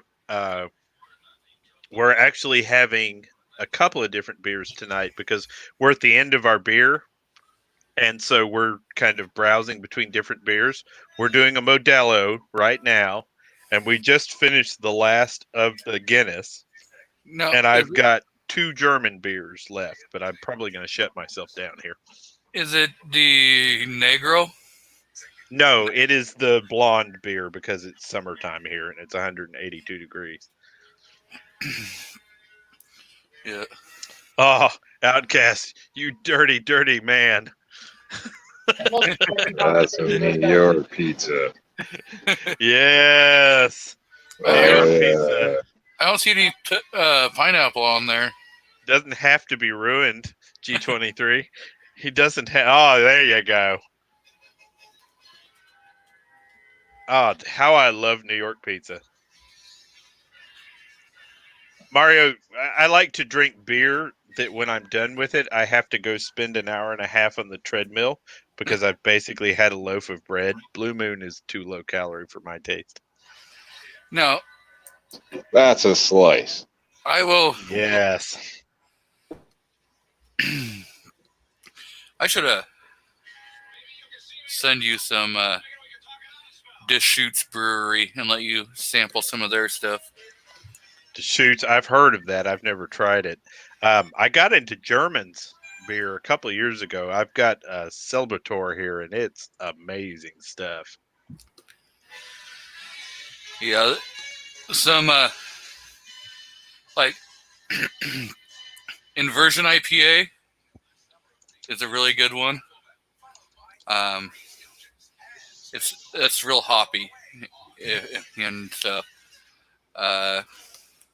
and then in the wintertime they have Jubal Ale, and it's really nice because like it never will taste the same, one year to another, because they're doing all locally, grown hops and everything. So as the weather and everything will change and stuff, so and if there's like forest fires and crap that are around there, your hops may become more smoky. So it all depends upon how the weather is. Is it going to be depending upon like your flavor you're going to be getting? But it's always a really good flavor. I'm struggling with something here. So your statement was that, hey, Rich, be good, brother. Your statement was that the beer is better tasting when the forest burns down.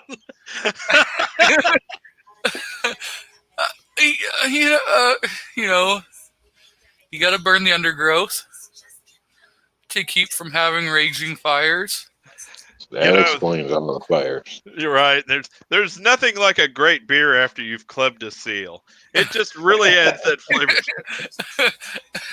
I'm just saying, but a lot of you guys over there on the East Coast, you guys don't know what mountains are. Sir, I beg to differ. I spent quite a bit of time in Denver. I know what a mountain is.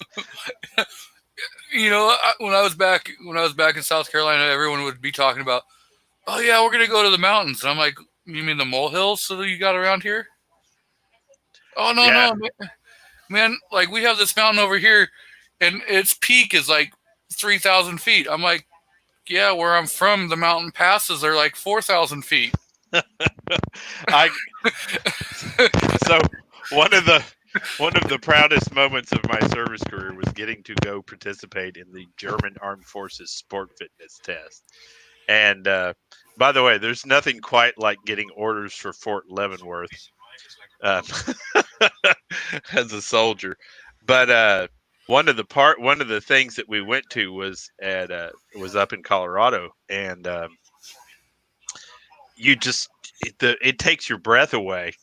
I'm a good old Southern boy, and that altitude was brutal. You have to go a week ahead and run. Yeah. You gotta get used to that elevation. That elevation will get you every time. Especially when you get that really thick, heavy air in 100-degree temperature. Yeah, Fort Carson is something into itself. Honcho's talking about Lost in the Woods. I know Lost in the Woods. Like driving 35 minutes to get a beer.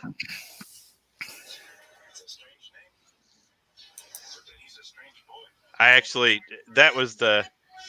did an NCOALT up at Lost in the Woods, and one of the instructors threw a dummy off of a Victory Tower, and I wasn't paying a lot of attention because he was up there giving a block of instruction to the NCOs, and I saw the dummy come off the tower, and the medic instincts kicked in, and I went sprinting across the field to try to rescue the dummy. That was the perils of being an E4. He was a dummy then. Yeah, right.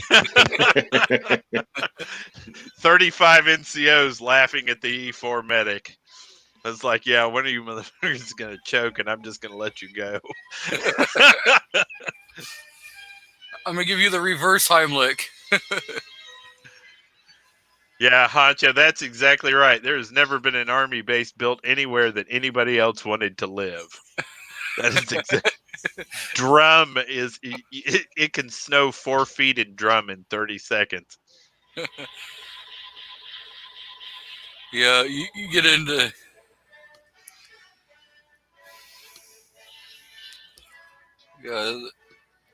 there's dealing with like some of the snowstorms that you get out here when you're like up into the higher elevations. Those are always fun. At least we don't have to deal with some of the storms that they get in South Dakota or even into Montana, where you got the blizzard and whiteout conditions, and people are still trying to drive through it. Yeah, I had no idea what that was like until I did some traveling out there.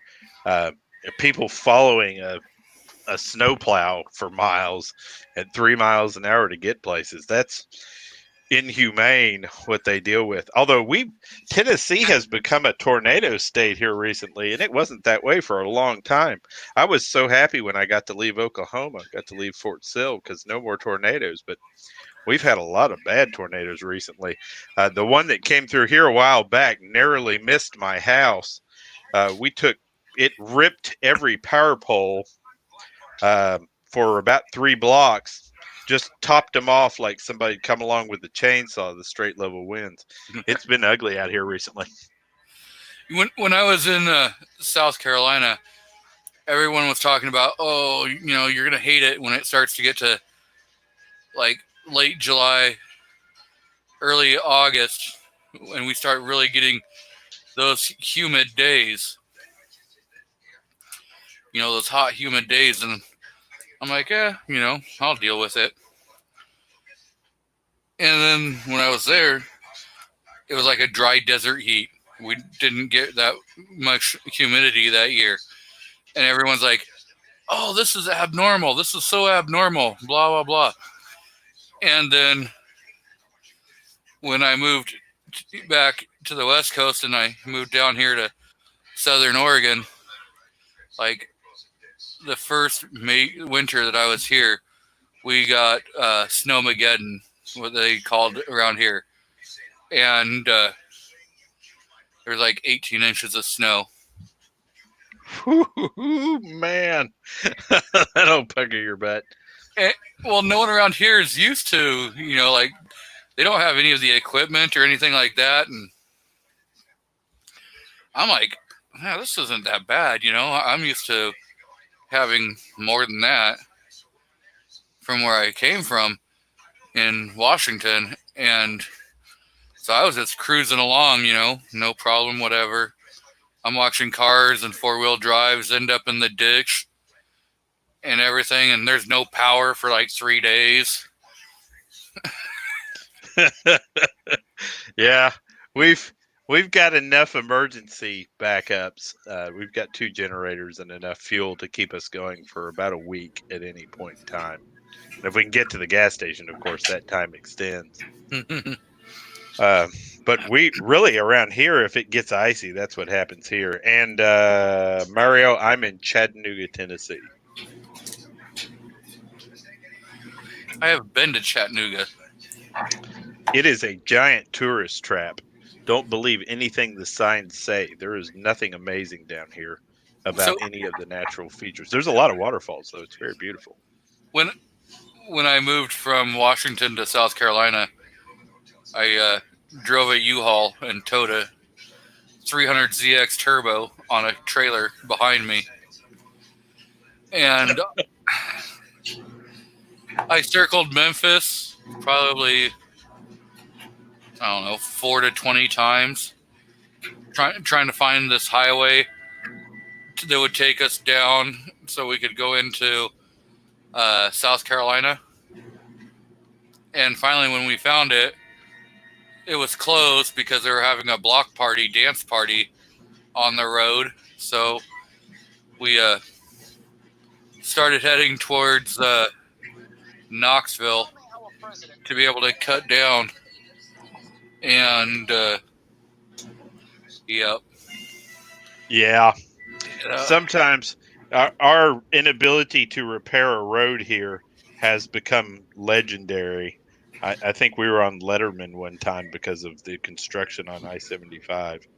there was a new road that was being built, and you cut off at Knoxville, and you could cut across, and it would you know, well, it was before Knoxville. You could take and drop down, and then cut across, and so you could bypass like Knoxville and all that. And we saw it on the Randy McNally. We're like, cool, we're gonna jump on this road. We're gonna, bypass all this. Well, we get on, we get going, and all of a sudden, it's still under construction. The road wasn't finished.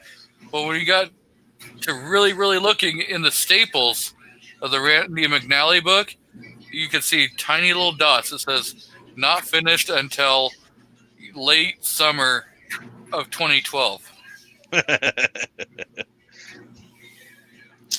Oh, man. I'm like, yeah, we're only about 4 months early.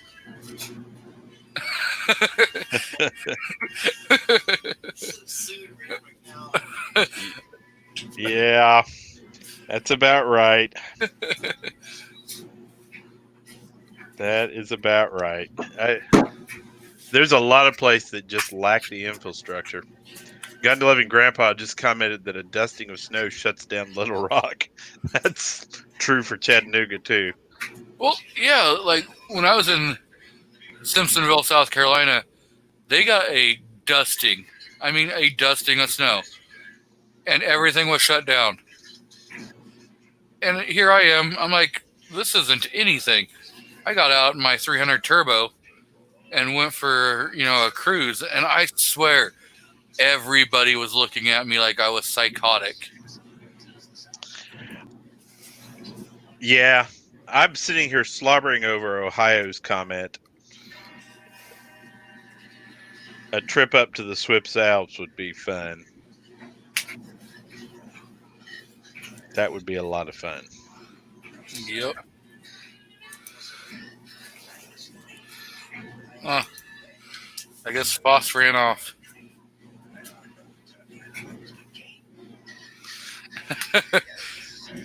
Gun Loving Grandpa says 1 inch and we're closed till spring. All is lost. The apocalypse is upon us. I swear, I mean, yeah, they shut down everything because of a tiny light dusting. And I went from, because I was out on my balcony, and I went from there to go grab my phone so I could take a picture of it and send it back to my buddies that were back in Washington so they could get a kick out of it. And by the time I went from the balcony to the bedroom and back, all the snow that was on like the pavement on the asphalt was melted. And so you could barely see a little dusting that was on the cars and stuff. And I'm like, yep. And I took a picture and I sent it back and I was like, yep, this is what shut down the town for the day. When we first moved here, we had been dealing with, snow up north and snow in the Midwest for years, just like that. And so it started snowing, and I took my daughter to school and dropped her off, right? Well, 20 minutes later, they're ringing my phone off the hook. You have to come here and pick her up. And I'm like, why? There's half an inch of snow, sir. We're going to shut the town down. I was in complete and utter disbelief. There was snow for a day. They closed all the roads. Yep. That's about right. I have a meme somewhere, and it's a picture of a guy in heck, and he's standing in the middle of the lake of fire, and he's like, man, it's cold down here. Somebody turn up the thermostat, and there's 2 demons standing by talking, and it says, you can always tell the ones that are from Arizona. Yeah. Well, she's out in Pennsylvania, so they know what snow's about. Oh yeah. So,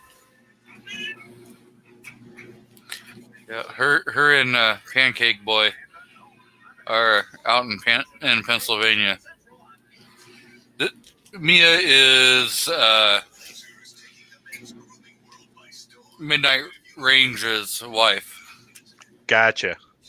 And so when he said earlier that he would let his boss know, yeah, and I was like, yeah, I'm scared of his boss. That's his boss. If you ever see or hear from Mrs. Nighthawk, it'll be a miracle. She doesn't do that much. Yeah. Well, I'm the boss.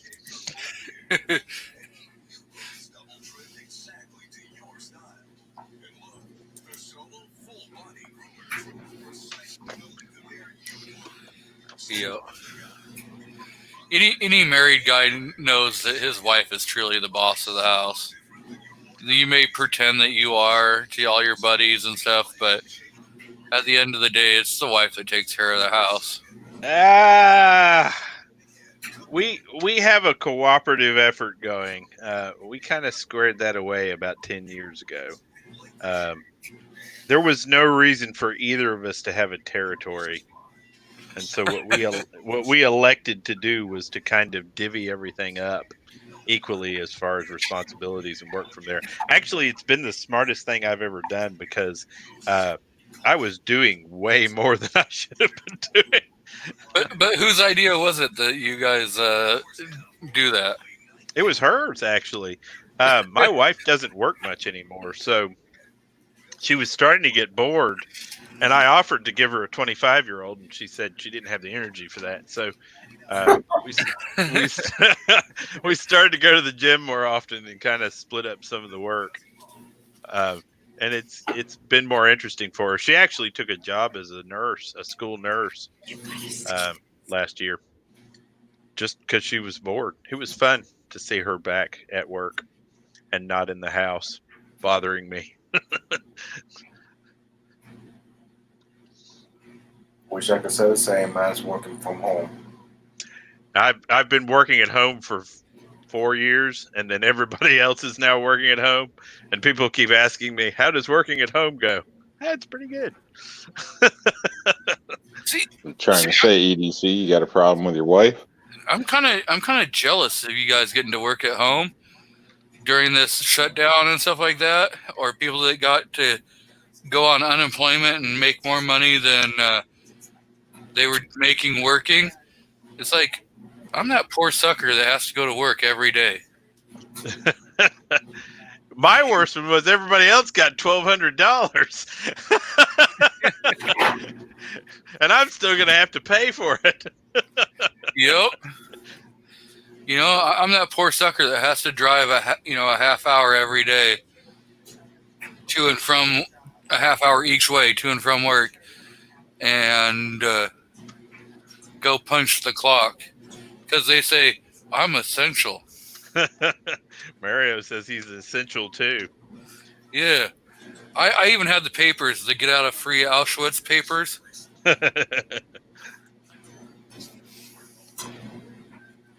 I don't know. I feel bad. This whole thing has had a very serious impact on the American economy and some serious impact on some people's lives. Well, it's doing great for the 2A community, as in you can't find anything because it's all sold out. Yeah. but then again, it's not doing so great because it's sold out and we can't find anything. Yeah. Trust me on that one. I understand. I made my own little meme the other day, and it was a picture. I Googled what is the worst handgun in the world, and it was a little 25 auto came up, and so I printed that picture out, and the meme was, so I found this thing at a garage sale, and I sold my soul for 2 rounds of ammunition. Let's see if we can make it run. And the meme was titled "Gun Reviewers These Days." Mia says, I wouldn't have married a dude that was never around if I'd had a thumb on someone all the time. I was too busy for that at the beginning and never got the whole thing anyway. Yeah. Mia, my wife had the pleasure of collecting my paychecks while I was away the first 5 years of our marriage. I'm still waiting for the story on how they got together. Crazy. Um, You're lucky, man. You know, most military stories don't work out that way. Oh, my wife and I I? had direct deposit, and then I had a person go to the bank, and then that went direct deposit off the home. Like, you're crazy, man. Yeah, you know, I got lucky. Mrs. Nighthawk Medic and I met at Eisenhower Army Medical Center, and she's one of the rarest human beings I've ever met in my life. And really, to stay married to me this long, you have to be a rare human being. But I wouldn't trade her for the world. She was the only thing in my life that was consistent during my military career. The entire world was coming apart during the early 2000s, and she's been a rock my entire life. I will build a statue of her in the middle of town and defend it from Antifa with my life. Awesome. That's good to hear, man. Honcho says, I'm essential to my 3 kids who don't have jobs, I suppose. Yes, Honcho, we're all essential to our kids. She's a nurse. I used to be a nurse. Now I'm a contract negotiator. I'm a sellout now. But yeah, she is still a registered nurse. She's got all the brains, all the looks, all the common sense. You know, just my children are brilliant because of her. So, welcome, poor conservative. He's a good guy. He has some pretty good cooking videos out there, and oh, I need to sub that up right now. Yeah, he's got some great recipes out there. So, and he's got great 2A content also. Ooh, I thought we were going to have a little disco party going on. So did I hear that Mia was going to get on the group and tell us the story of how she met her significant other? Is that what I heard? Was it a meeting or just... All started with pancakes. well, she said, this is quite a while ago, that she would tell the story, but the first time she met Midnight, she couldn't stand him. And then nice. something happened where they changed her mind, and but she I thought she was going to tell the drinking story. Well, I think that's what kind of alcohol was it? Mia, and what, you got her married before she silvered up, right? I've heard this story. It's usually in Georgia, but I've heard it. Yeah. Mia, I will stop harassing you because you're going to sub me. Thank you very much. And thank you for what you do. I never could get on a bird, and my hat is off to you because that lets me know that you are an elite level medical provider. And my hat is off to you, ma'am. Thank you for what you do every day. You know, that takes special training right there. You know, and to be able to be on a bird or on a jet plane and still knowing that you got one of the most critical patients in your hands at that very moment. So, and we all saw you person you want to make up so. So he pulled out all the stops. He took her sailing.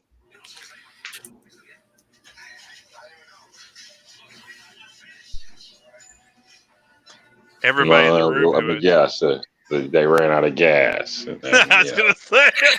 There was no wind for 2 weeks, but all they had was alcohol and strawberries. Full of whipped cream. Everybody who owns a boat knows how that story went.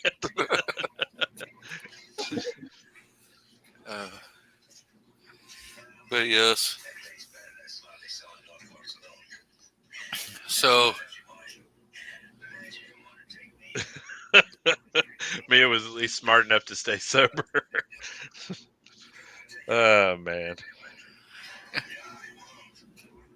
In a heat wave, they were all drunk. Yeah, you had to stay sober. You were about to treat a bunch of heat injuries. I don't know what happened, Ossifer. We drank the 3rd, 4th of tequila and we all fell off the boat. I wake up looking like lobsters. Oh, man. My wife and I went down to Emerald Beach 2 weeks ago. I'm still peeling, and that is the grossest thing in the world when your whole back is coming off. You gotta scrub that shit. We did, man. I Scrub went it, out. man. Yeah, we bought one of those loofahs. It's so gross. I can't get over it. And you know, the thing is, I used to live in Florida. I used to deal with heat real well, but apparently I'm just a pasty old redneck now. It was ugly. And there were, so I know that we're all kind of social media influencers. You know, we've all got our YouTube channels and so forth, but there were people walking down the beach streaming themselves live. And I was like, I don't feel bad about what I do anymore. Midnight was trying to display affection. I started sailing towards shore myself. LOL. Luckily, we had sailboats growing up. Followed by, lobsters are always better than crabs on a first date. Or second or third date. Yeah. Oh my God. We were both sun poisoned, slept almost 2 days straight. My roommates were bringing us water and ice. We should have gone to the hospital. Yes. It's so true, but you don't want to admit that you were that dumb. So you suffer. Oh, and anybody who doesn't know, the way I used to treat sunburns in the Army was cold cream. Noxzema cold cream. That stuff was originally created as an anti-sunburn treatment, and it works great. It doesn't like cure the sunburn or anything, but it takes the pain away. So does mustard powder. You turn it into a paste, and you spread it on burns. If you do it at like the beginning, you can take, and it will draw out the heat. That just make me want a hot dog. Best tip is don't get drunk and fall asleep in the sun. Or if you're gonna spend all day out and about, be smart. Wear a hat, use some sunblock, do something. Right. Think ahead. Yeah, that's the best. Choices. Yeah, but then it always goes back to young and dumb. Sometimes it's just that you didn't know that 15 minutes in the Florida sun while you were neck deep in water would sunburn you to death. There's Hongshou's medical advice. As a pain reliever for sunburn. Mia, we feel your pain. I completely and totally feel your pain.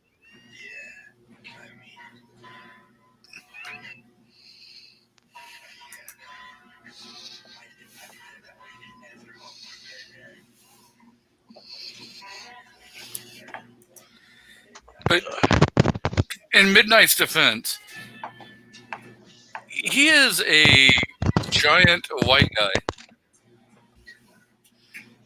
And he's going to burn. What's color got to do with it? He's going to burn quick.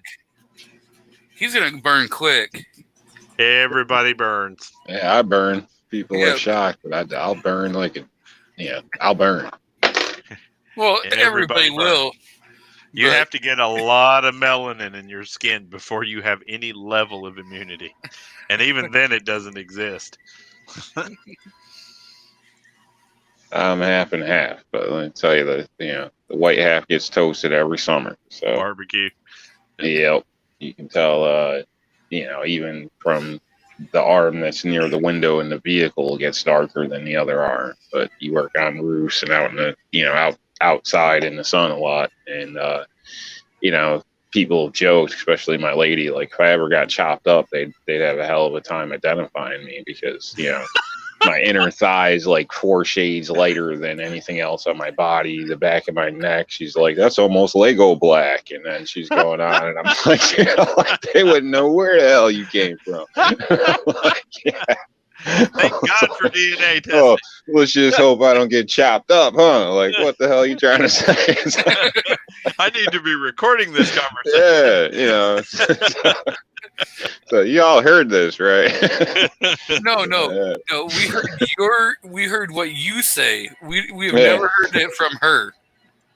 So we can only say that on hearsay No evidence. need to.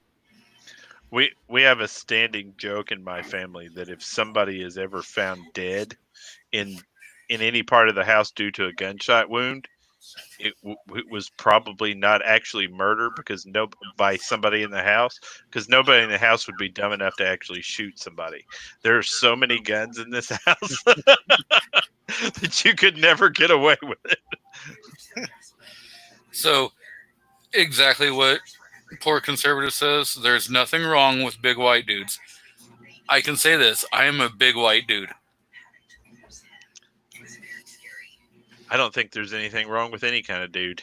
Exactly. But I still go to church and sing red and yellow, black and white. All are precious in his sight. Except for the big guys. They're doubly so.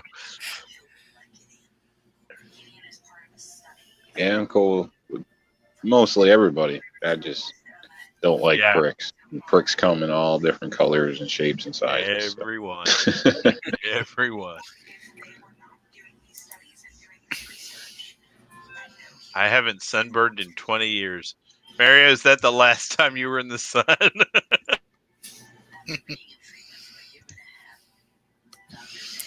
But I see we're also joined out there by Mystic Guns. Welcome, Misty. Good to see you. Yeah, Mia, that stuff was a miracle worker. I was actually told about it by an old WAC, a Women's Army Corps nurse, that was at the very beginning of my career. She was at the very end of her career. And she said, we had a kid come in. He was from Ohio, and he was just barbecued. And she reached down into her little magic bag of tricks, whacked out a can of Noxzema and handed it to him and said, apply this every morning and shower it off at the end of the day. And it did. It took the pain away, and he was able to drive on. I will never forget that. Mia says that I use aloe first, then put a barrier cream on top to lock it in. Next time, I'm trying Noxzema. When I think barrier cream, I think of diaper cream. I think she's talking about, like, that triple antibiotic. No, I let's get her to confirm.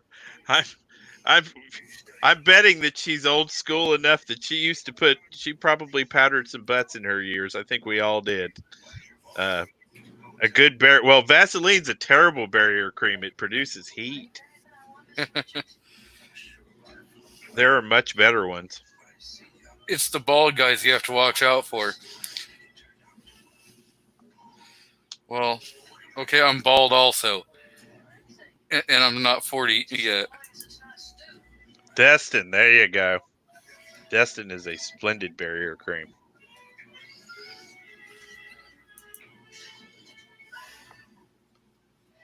Zinc oxide, there you go. Yep. My very first job in medicine was as a certified nursing assistant in a nursing home before I went on and got my nursing license.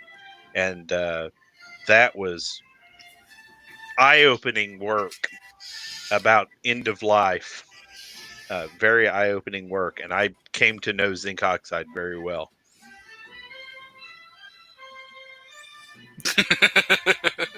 Wow, Mario. Yep.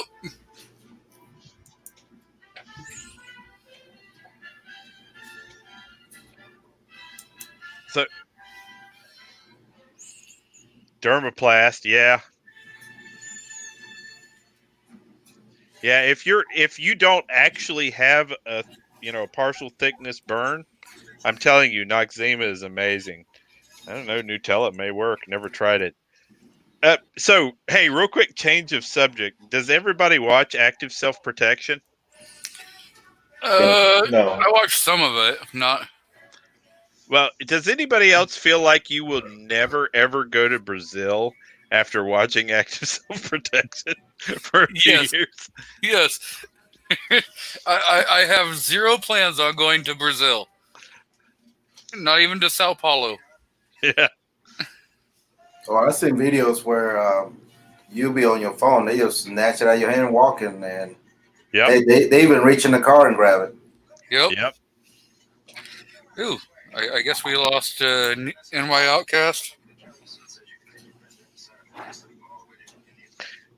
I keep a Shockwave with an Opsol mini clip and a Gila mini shells in my car with me at all times, just in case anybody reaches in. So, on the Active Self-Protection channel, they showed a convenience store that got robbed. And the guy was trying to buy beer with his identification. Oh yeah, walk back in and got him down. Oh my gosh. Well, no, this was when he tried using his ID to buy the beer, and then when like the female cashier said no, he needed to actually produce currency or something. He started beating the crap out of her, and then he tried to grab the beer and run out, and she was like, finally got to the phone, was able to call 911 as she was running out the door, kind of chasing him. And another customer came pulling into the parking lot, saw the commotion going on, and he went to confront the guy, and the guy started running towards the truck, and he's like, hey, back up, my kids are in here. Well, he ended up pulling his gun and held the guy at gunpoint until the cops were able to show up. Well, that happened in my old hometown. That was in Wenatchee, Washington. I even believe it talks about that there. It was like a 76 station. Yeah, that's ugly. People are not becoming any less evil, that's for sure. That was about a year or two ago. Well, in my lifetime, it went from being you could hitchhike safely and to being, there are entire cities that aren't safe anymore. Yep. It used to be you'd break down on the side of the road and people would pull over to help you, and now everyone's like, that dude's probably got a cell phone. I'm going to keep on going. Yeah. They're not even going to, you're not even going to pull over. See, Mia agrees with me. I will not go to Brazil without an armed escort. When my daughter first went on her first mission trip, they decided to go down to Puerto Rico, and so I was looking up the gun laws in Puerto Rico because I was like, it's my baby. I'm gonna go down there with her and be her bodyguard, and her mother convinced me not to do that because she said she has to explore the world. But I think if I ever went to Brazil, I'd probably have a minigun or something light. I have done that. I have sunburned the top of my feet. That is probably the most excruciating pain you could ever have, especially if you have to put socks on the next day and go to work. Yeah. I would totally dirty hippie that and just wear sandals all day. Well, I was working food manufacturing, and you couldn't. Gotcha. So, yeah, I'm telling you, that's some of the most pain you will ever have. And then putting in 14-hour day on your feet. The only thing I didn't have to worry about is normally, even when it was summertime, you would wear like 3 pairs of socks because it was so cold inside. Yeah, for like 4 days, I didn't have to worry about wearing more than 1 pair of like just anklets because my feet were so hot.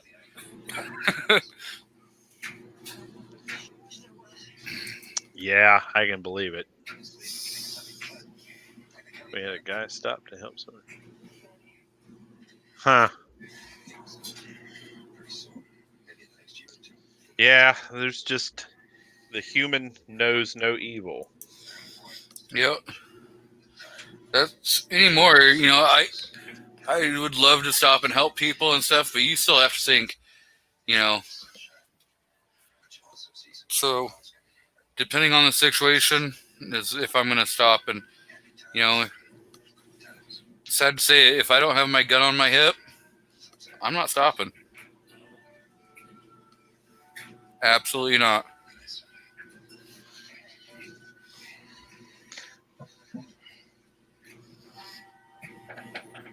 I can't think of a time that, I have a propensity to give money to people that are in trouble. My wife hates that. I feel like it's probably stupid tax in regards to my thought processes and maybe I'm helping somebody, actually helping somebody. And there's been a couple of times where I've been burned by it, where I saw them an hour later and they were drinking a bottle of liquor. But I've bought rounds at a bar before too, so I just think we if we completely lose faith in our fellow humans, there's no coming back for us. Obviously, cover yourself and take care of yourself and don't put yourself anywhere dangerous, but I'm not sure we can permanently condemn all of humanity. Well, Carolina, I see you say you might have to bail out. You want to go ahead and give your plugs before you run off? Yeah, I appreciate the invite, man. As usual, try to make it, whenever I can. But like everybody out there, already pretty much subscribed to me. But hopefully, everybody subscribe. Everybody on the panel as well. As usual, follow me on all social medias. I'm pretty much everywhere. But hopefully soon I'll be doing some more giveaways. So stay tuned for that. Pretty cool stuff. So I'll get more details on that next week, hopefully. Cool. We'll look forward to hearing about that. And thank you again for showing up. Thank you. Yeah, have a good one. You too. Be safe out there. Carolina, you're amazing. I appreciate it, man. Have a good one. You too, brother.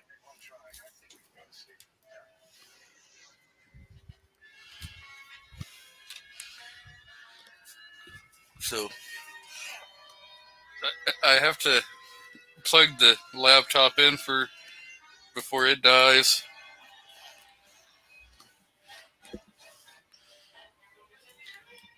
My wife's yelling because I passed gas in front of the AC.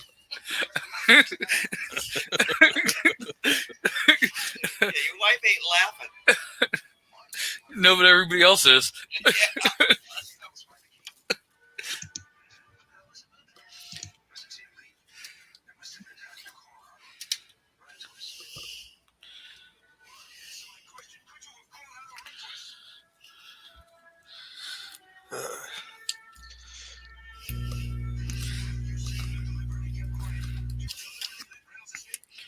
Maybe I can.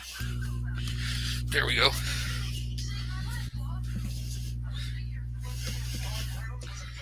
So, we got any topics we want to discuss?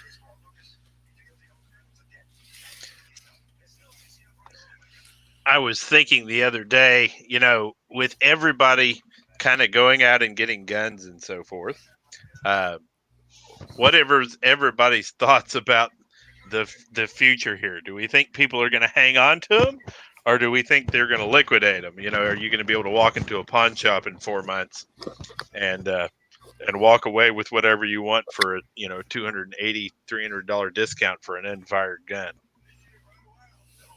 I would say 50-50. I think, at least the non-normal gun people, people who didn't buy guns who were already into guns.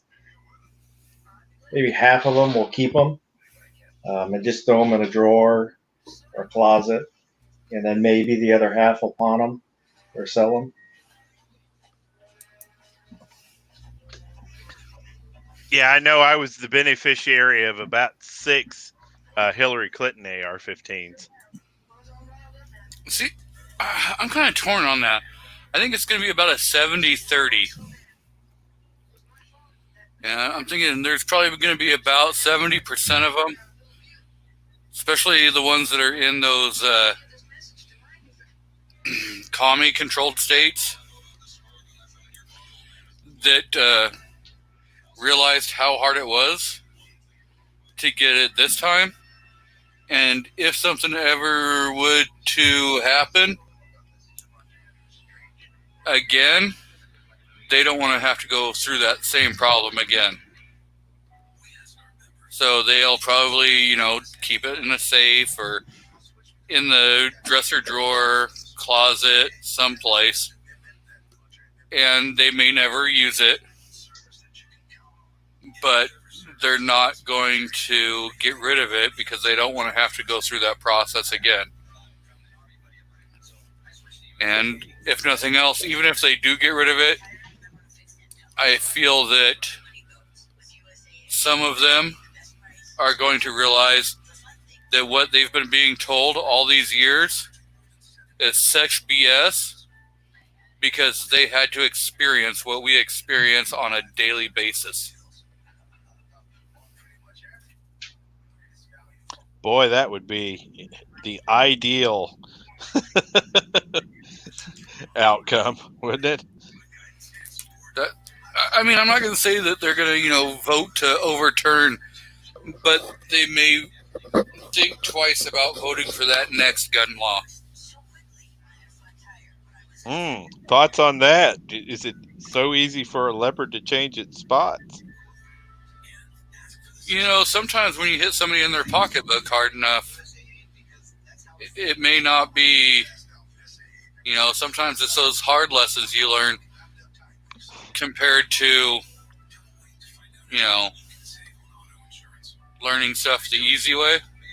Because if everything was just the way they were told it was, they'd be like, oh yeah, gun control, whatever. But when they realize, especially like in California or in New York, Chicago, where you're having a lot of these problems, like in Illinois and stuff, where you have to jump through so many different hoops before you can even buy the gun. And then once you buy it, you're still going to wait 10 days. Foss can tell you about having to wait 10 days. Yeah, especially right now with the background checks. I don't know if they're even doing them. My local police department is the last couple have just timed out, gone the full 10 days. Really? Yep. I haven't done a background check in the last 2 months that has taken longer than 10 seconds. Well, we don't have instant anymore here. I got you. But it went from normally about 3 days to now I don't think they get done. And then in Washington, if you get a semi-automatic rifle, on top of that, once your background check comes back, there's an additional 10-day wait for no good reason. And that's a mandatory 10 days because that makes you safer.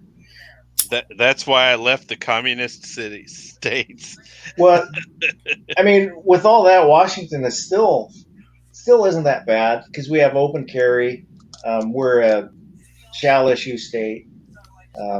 They're trying, to make it harder and harder. Both our governor and AG are anti-gun, so that doesn't help.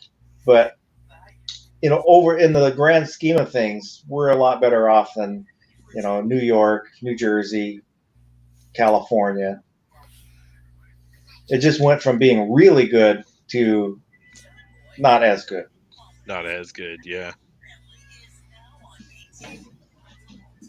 Mario said Nighthawk on 105. I don't understand that.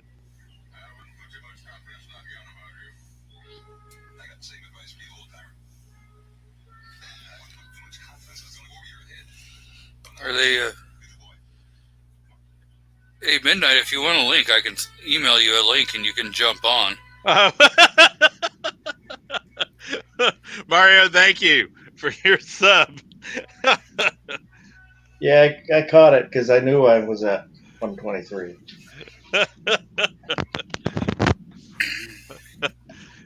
I think he wants the T-shirt that bad,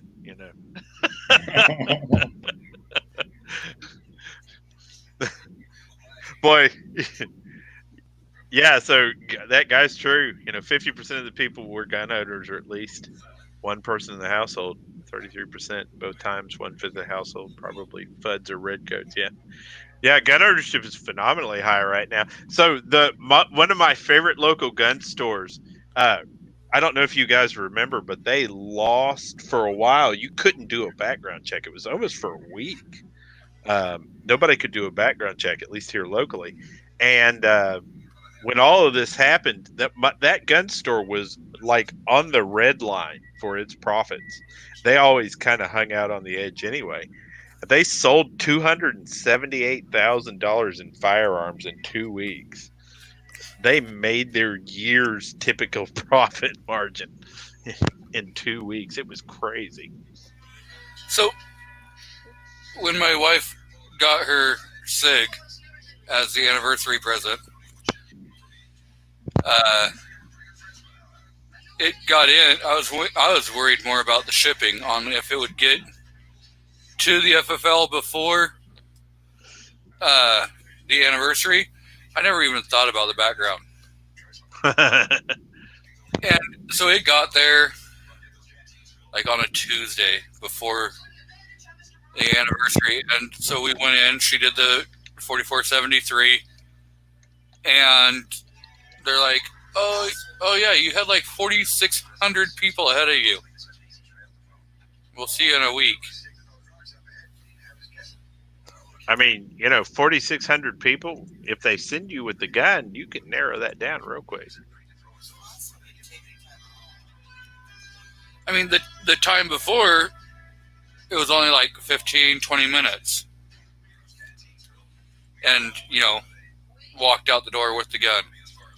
But this time there was such backlog with the Oregon Knicks that it was taking like 40, it was taking almost a week before she got her background check complete. We finally went in. It was like almost a week, 6-7 days later. And just to see, hey, any progress? And they're like, oh yeah, I checked like 2 or 3 hours ago and you still, hadn't been approved, but let me check again. And oh, you can have your gun now. Go ahead, take it. You've been approved. It took like a week. But again, we love the gun store. The guy's awesome. When the wife told me that, I was like, I'm thinking he wanted the gun for one more day, because he kept commenting, oh man, that is such a beautiful gun. I just had to make sure you knew it was here. Had it been fired? I didn't check that. We just took it out to the hills and shot it. Right. It may have been, used before she finally got to put the first rounds through it. But hey, he's a good guy. Right. I feel bad for all the people who gave up on their slow gun market, and gave up their FFL in 2019. Ozark, you are absolutely on point, brother. Yeah. The same thing happened to me with the stock market. Everybody started bailing, and I sat on my stuff, and a couple of my stocks, I would have lost probably $60,000 had I gotten out of the market. But if you just sit on it, a lot of times it'll come back. But welcome, Ozark.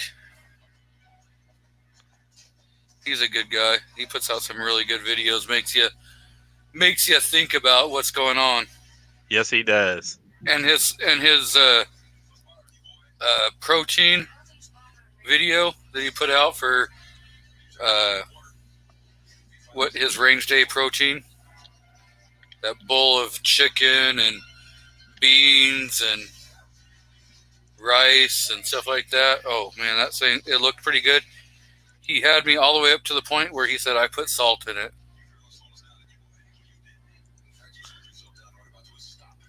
Yeah, so the wife is out of town visiting her little nephew, and I just clicked over to that video. And so, I've been eating fast food pretty much exclusively for the last 48 hours. But that is amazing, Ozark. That is phenomenal. And by the way, Honcho, thank you for the sub, sir. It's the same here. I just saw that. He didn't sub me. Oh wait, yeah, he did a long time ago. He totally subbed me. Not today, he didn't. If you want to drool, go sub Ozark and look at that picture. Oh my gosh, that is amazing. Wait till you actually hear about it and you actually watch that video. Yeah. It sounds really delicious. Until he says sea salt. Most people like salt. What's wrong with sea salt? I don't like salt at all. Well, you'll probably live longer. I don't put. There's enough sodium and everything else that when I'm doing my cooking and stuff, I don't need to add salt. Right. I love salt. It is probably my greatest weakness.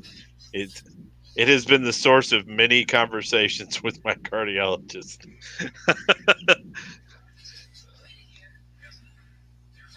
Yes, my wife is a saltaholic too, and she hates it because I'm like, nope, no salt in the house. Yep. Outcast is talking about that pink sea salt. I've heard good things about that, Outcast. I know that's right. Himalayan. Yeah, that Himalayan sea salt. Yes. Yep. I used to have a buddy who swore by that. Oh, this is the best stuff ever, blah blah blah. But I'm like, no. Ohio, no salt. My wife salts bacon. Your wife is the greatest human being who has ever lived, Ohio. You know the salt pork that they serve you at Cracker Barrel? I salt that stuff. Yeah, I used to be a salt person and everything, and when my wife had to have 2 stents put in the bottom of her heart because her artery walls were weakened, and so they were collapsing and everything. They're like, Right. It wasn't, she didn't have high cholesterol or anything like that. It was just the artery walls were weak and collapsing, and the doctor was like, hey, you're lucky you got in here when you did because this is a widowmaker. Yeah, that's everybody who's checked out in my family has checked out due to a heart condition. So I watch it pretty closely. Although Honcho just pointed something out, and I never thought about this source. So he gets them primarily from Social Justice Warrior tiers. Yes. So It's right always- now that would always be a fun. very reliable source. It's always fun to just walk up and lick the face of a SJW. Yeah. So this is gonna date me a little bit as far as my age, but we were back in years back when I was a young man. Is when the emo craze first started. We were seeing kind of the first emos. They kind of branched off from the acid rock kids, and there was like 4 of them in the mall one afternoon. And I guess I was probably 19 years old. And this one kid had his whole face painted with different colors and had little teardrops painted on his face coming out. And I was just so inspired. I walked over and gave him a hug and said, "It's going to be okay, man. It's going to be all right." And he was scrambling to try to get away, but because he was an emo kid, he'd never done any physical exercise in his life. So he was incapable of escaping. And that is as close as I've ever come to licking Social Justice Warrior tears off of somebody's face. I see we are now joined by Mr. Ozzy Osbourne and Mike. Hey, you got it right. Yep, I didn't call him Osborne this time. Or Screaming Skull Salon. Yep, that was. I haven't seen him in a while.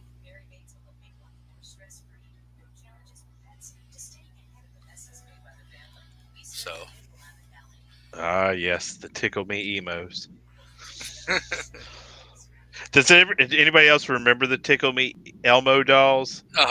They here locally they had a contest, so you contributed money, and whoever won the highest bid got to run over a Tickle Me Elmo doll with a steamroller. And I bid $1,500 and lost. I didn't have the money anyway back then, but somebody paid like $2,200 to run over a Tickle Me Elmo doll with a steamroller. That was amazing.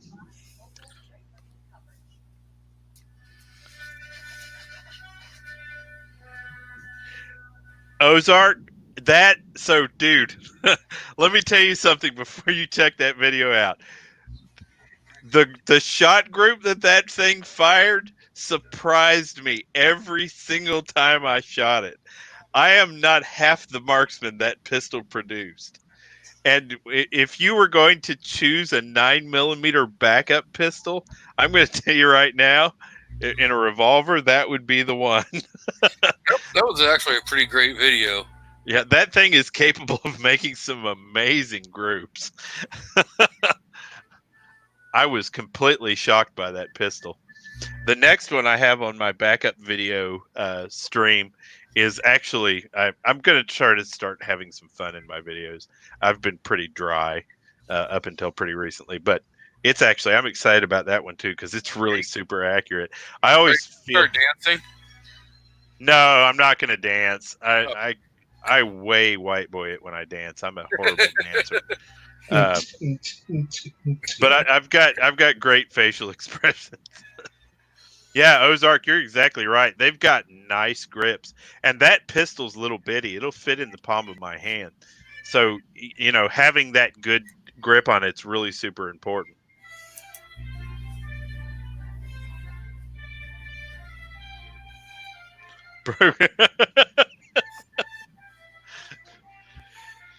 Yeah, Sesame Street's gone Social Justice Warrior. Well, the guy that did the voice of Elmo got in trouble for touching kids. Well, there's a big shock. Pedophiles hang out close to children's programs. What a surprise. What commercial? I'm curious now. What food place?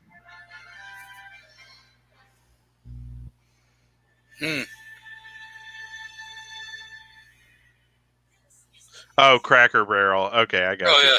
Dude, how can you be snotty about Cracker Barrel? Okay. The poor conservative was a chef, Oh, okay. Well, I guess you could be snotty about Cracker Barrel. and I'm not sure how much of it his background he wants put out there. So Yeah. Well, I'll hit him up on the channel. I'll let him say whatever he wants to say about, but he's a really good guy. Yeah. Awesome. Jack in the Box is good. I'm gonna have to go with Honcho on that. Excuse me. And give him a great plug. He's sending me a couple shirts. Nice. So, but Half the kids I see dance on the street look like they're having a seizure. Boy, amen, Outcast. yes, some of those newer like dance things.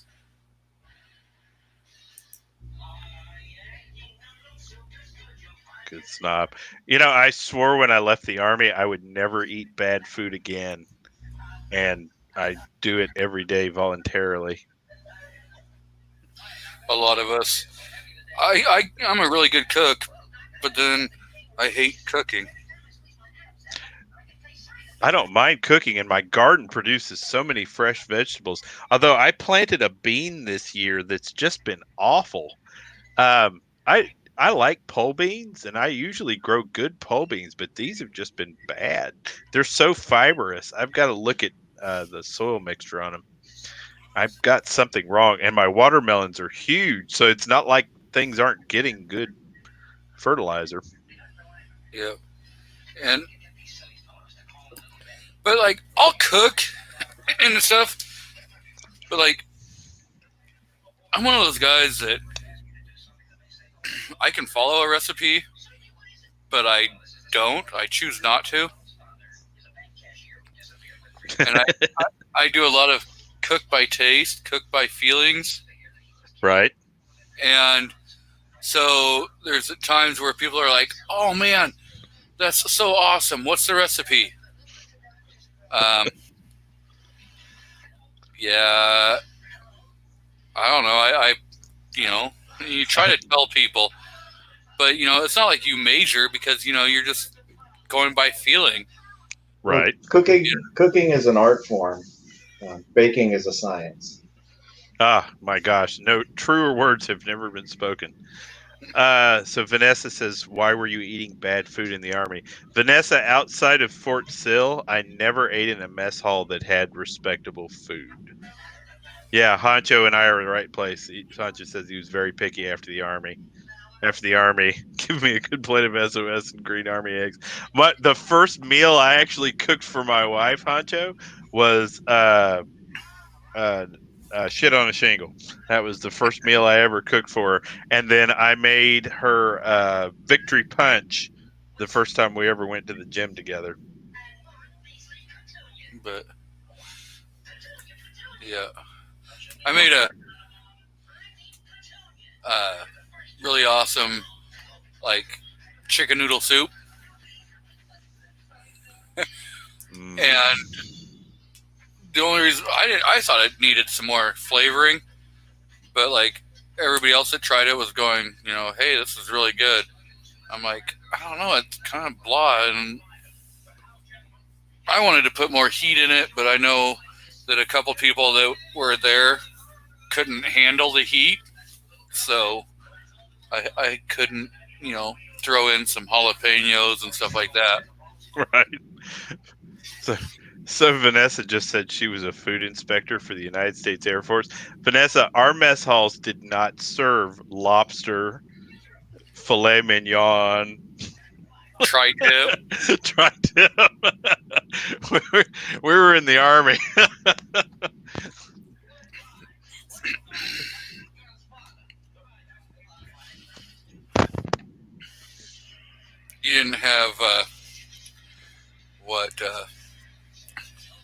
Peking duck. Right. Actually, one of the really laziest meals they ever served us.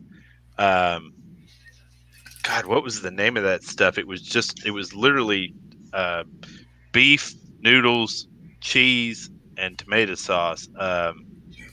Chili Goulash? mac. Oh, Chili mac. Yeah.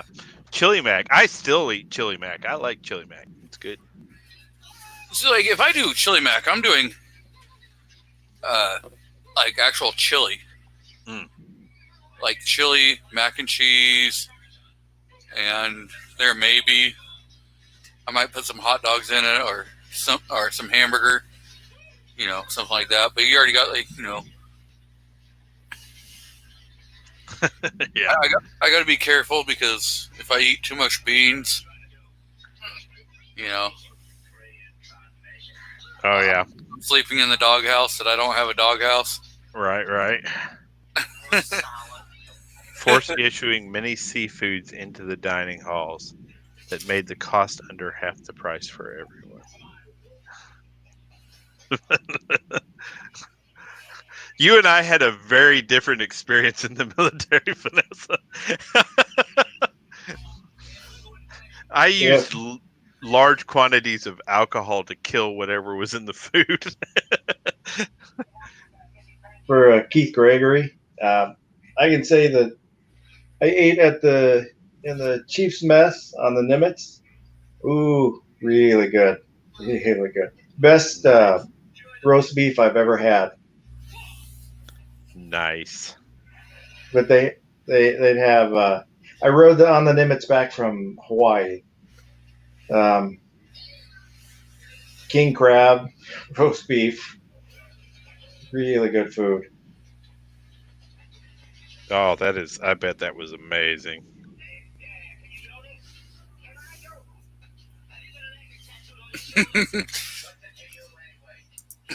Are you sure I don't really know you, Rob?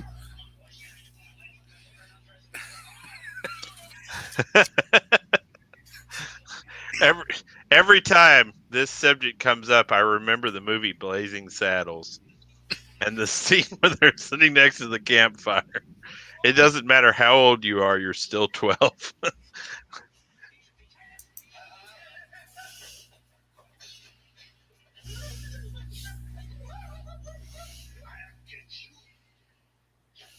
Yeah, that'd be amazing.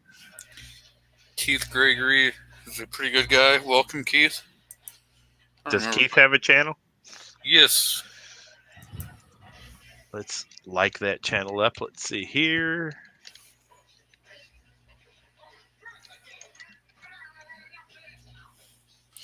Hey, Midnight, I've got a great idea. Do a video and teach us how to make it. Do a step-by-step video and show us how to make it. And don't use salt.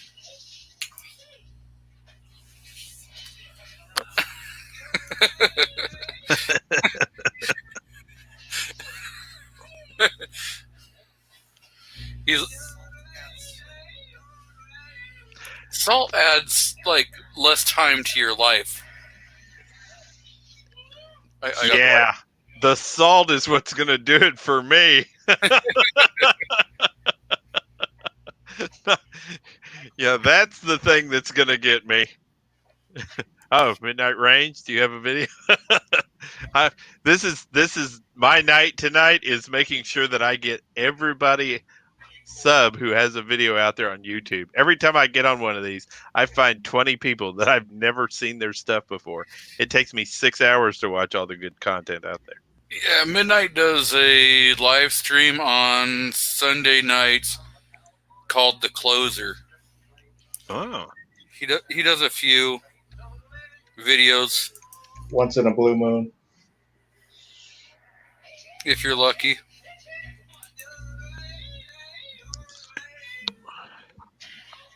Ah, heavens, he's got a lot of content. Why do I not know you, Midnight? Okay. Subbed up.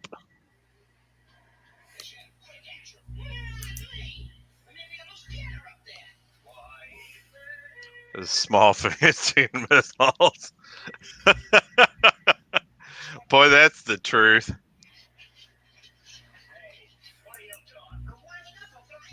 Yeah, that's right, Vanessa. It helps contain the water. That is correct. The only time I ever fell out in the service was related to salt. Hot dog sandwich. Yeah, I'm looking that up. My wife has made me start eating more and more vegetarian stuff. I like a lot of the vegetarian stuff. The Loma Linda stuff is good. They make a hot dog called a Veggie Link or a Big Frank, excuse me, a Big Frank, and it's really good.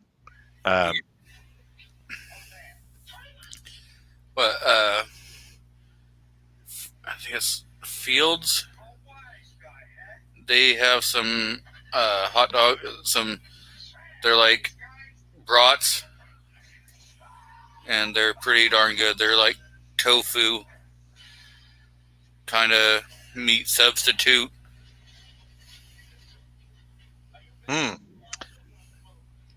Yeah, I'm kind of selective about them.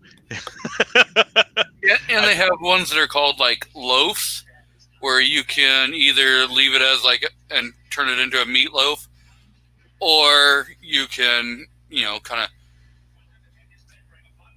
like fry it up and have it like a hamburger, so you could turn it into a like spaghetti or something like that. It's got really good food. Why don't you give Midnight a wrench so he can put in a link? Yeah. Oh, his wife could do it for him. Oh, no. Good Lord, don't cut his balls off in front of everybody. Let me open it. She just text me, baby. I got you. What's funny, sometimes she'll time him out. Oh, no. She's done that a couple different times. Oh, no dignity. Yeah, Outcast, I love beef, but I'm old enough now that I have to start eating it less. Oh, I gotta sign in because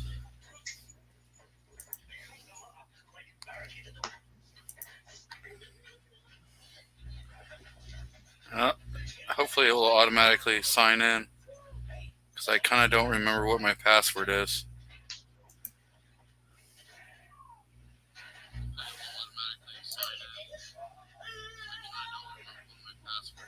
Now we got backfeed going on.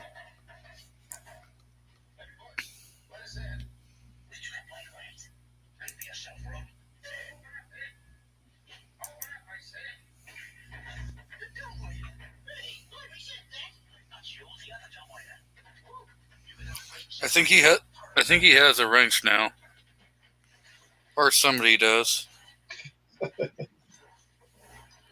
Yeah, he's got a wrench now. That'll be temporary because I got to make sure to take it back away from him so his wife can keep him under control. Oh, good Lord. The Army.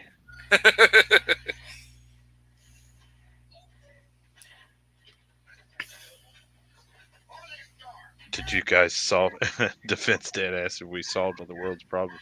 We actually did. We figured out that if everybody bought a lot of guns, kept them, I don't know. I'm out. We solved them all, but then we caused a few of our own. Right. We solved them all, but then somehow the MIB flash thing erased everything. So we don't know. We're gonna have to start all over again.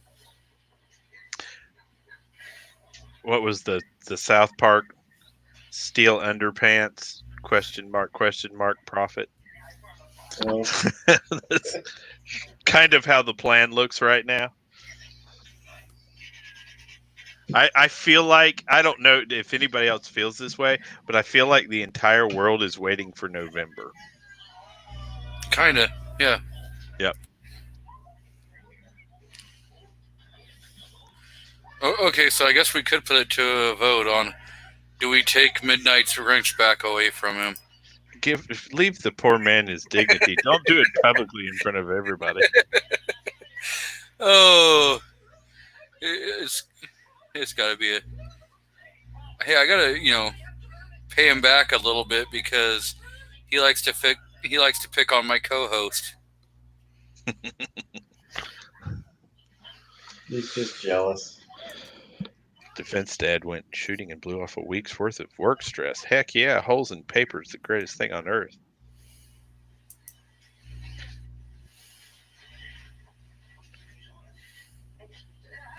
I've been working out with these two pistols tonight so for my video tomorrow.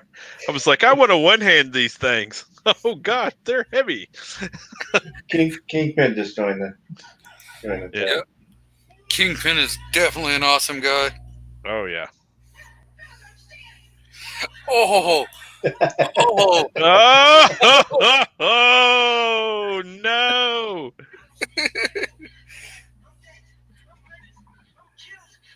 What do you think change will happen in November? No, Vanessa, I think that what we're actually going to be looking at in November is like if Harry Potter or Harry Pothead took a crap in the Sorting Hat. I think that's what November is going to look like.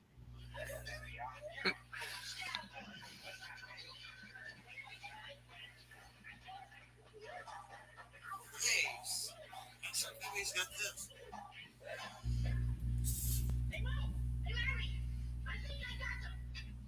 Who is watching the wife. Three Stooges? Yeah, the wife. Feds look into mysterious, unsolicited seed packets being sent to Americans, possibly from China. Well, I wonder what's in there. I don't know.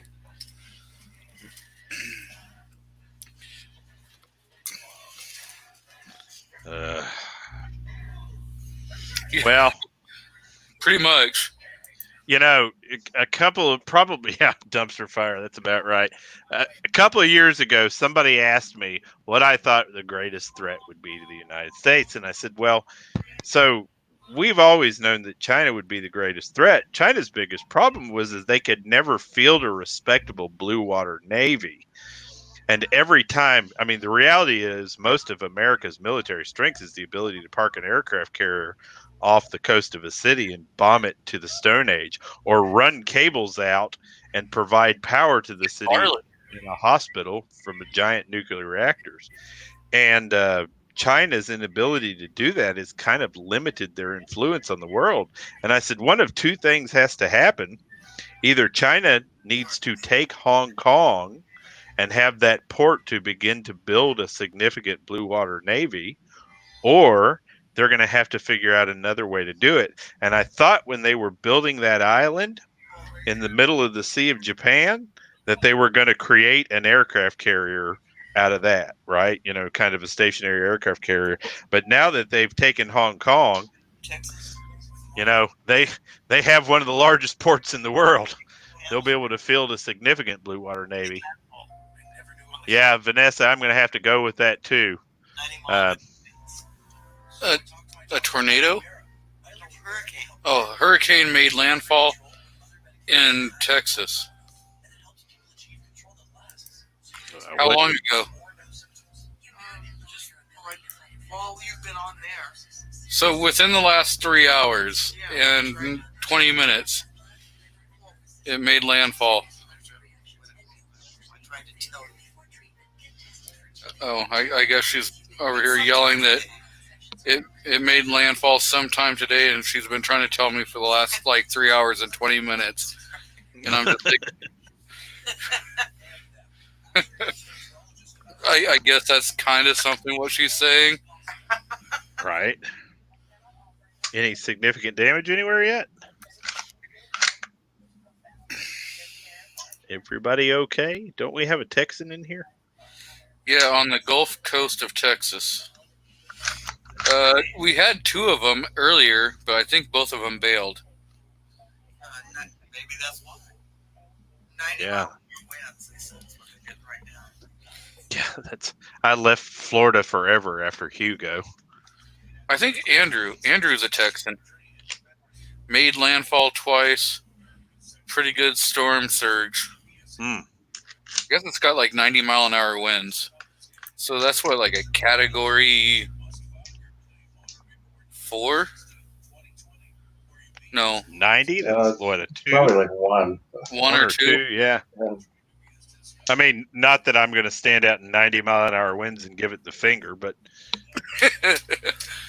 Yeah, storm-wise, 90 ain't shit. yeah. I mean, unless, it throws a potato through your house or something, then you're like, hey, that 90 was less shit than I thought it was.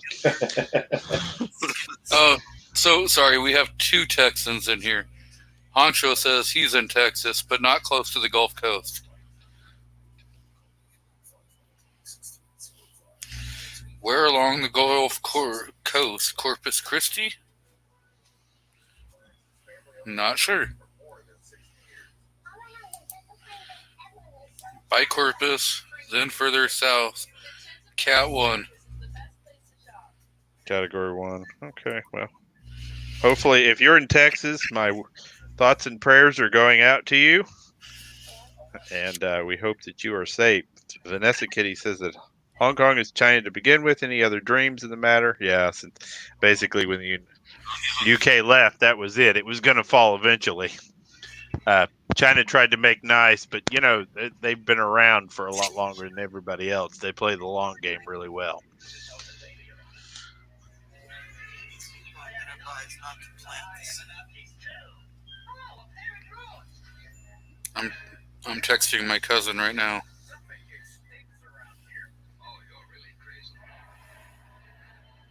He's not in Texas. No, he's in Louisiana. Yeah, well, it landed in Texas. But they're all right off the Gulf of Mexico.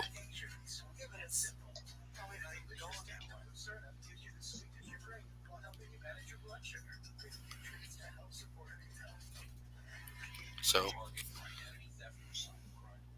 put locks on your doors and windows, an alarm system on your home, but protecting yourself from cyber threats isn't that straightforward.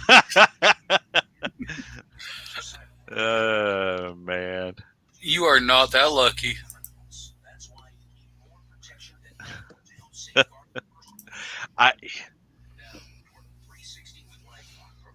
That's good. No flooding. That's really the danger here. I never did get into the 300 blackout round. It's always kind of in my head the same thing. What was that? The 224? That's the actual seeds from China. Hmm. I'm not to plant them because they think it's an invasive plant. Oh, it probably is.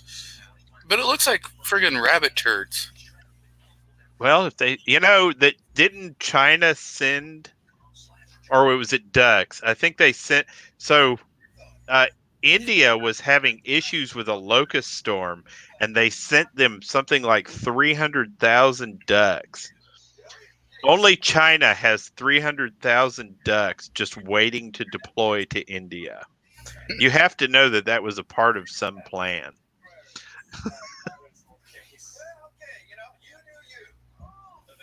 Oh, that's good. Yeah. Honcho, yeah, I could never get into the 224 Valkyrie. I don't know. And Honcho, I hog hunt with a 303 British. I hog hunt with a Lee Enfield jungle carbine. There's one thing I would love to do before the end of my life, and that is go hog hunt in Texas in a helicopter. With a minigun. You can actually do it if you have enough money. You can rent or pay for and any that you don't just blow apart, you can harvest the meat and take home with you. We do, when we hog hunt out here, we actually have a local butcher who will process them. And I take, the parts that I want, and then I give the rest of it we donate to the local food bank, and so it's a good. It gets me inspired to go hog hunting. Well, next time you can always dry ice some and ship it on over to me. We might do that. I was thinking about going on the bear hunt this year, but I didn't. There's still opportunity. I don't find any sport in shooting a Tennessee black bear. They're pretty dumb and pretty small.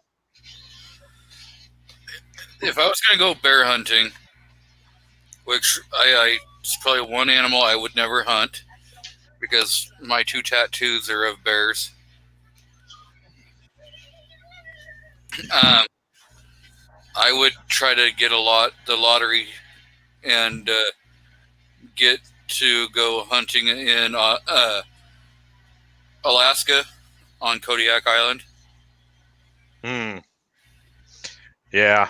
You have to have a guide and all that if you're not native.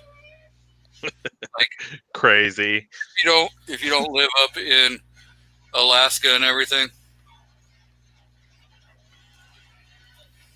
You know, I don't know if anybody's done it yet. Let's see, Andrew Faulkner. Food banks here won't take hogs. Some disease they carry. I don't eat them. They fertilize the oak trees. Yeah, I hunt squirrel, but I don't eat them. I feed them to the cats and the dogs. He's only saying this because he wants his brain removed so that his wife can time him out.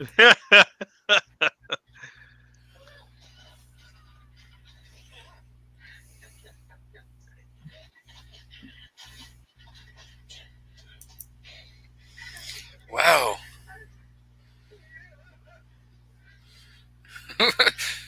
we got some stuff going on in the.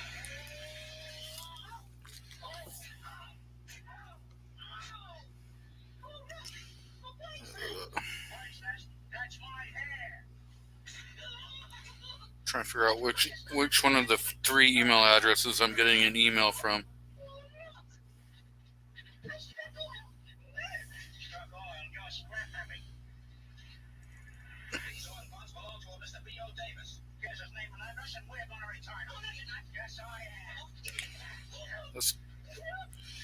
It's weird because the message I forwarded that had the picture of your shirt just now hit my phone. Oh, did it? Even though it's been to the computer and on screen like an hour ago. I've got my house has Nest cameras set up all over it, and I have one of the settings that you can run on that thing is to ignore your pets. Well, apparently my largest cat, which is about a 22-pound cat, is not considered to be a pet by that thing because every time he walks by the living room camera for the last 48 hours, he's been tricking that camera. I've got to figure out how to do a workaround. I called their customer service and the lady was like, "Do you know how to use the pet awareness?" Yeah. Yeah, but the thing is it probably is registering it as like a trash panda. Right. And not as a cat. Well, it's crazy. If that thing buzz every time. And so I on Saturdays I do my tour of all the different gun shops in the area, right? And so I went out and I was looking for a couple of guns. I like to shop local for guns first before I order them online. And so I hit all my places, and of course I've been, keeping these people and putting their kids through college for the last 10 years. So they all know me, and so we're all having conversations. Well, my phone kept going off. There's an alert. Your camera has spotted somebody. And I'm like, what the hell, right? So I was my first instinct was to rush out to the car, and I was like, wait a minute, let's watch the playback. And so I watched the playback, and it was that big fat cat walking in front of the camera. And then, after the 30th false positive report, you don't do anything about it. And I kept thinking to myself, somebody's in there with a blowtorch and a crowbar, tearing my safes apart and walking away with all my weapons.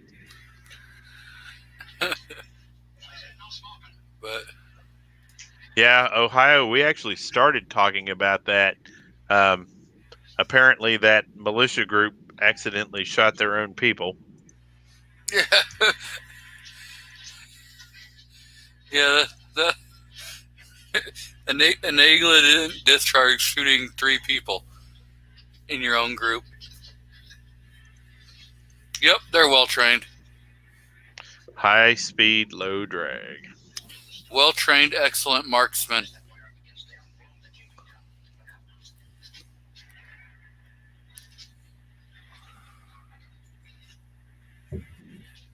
A bullpup 45 charging handle and belt feed.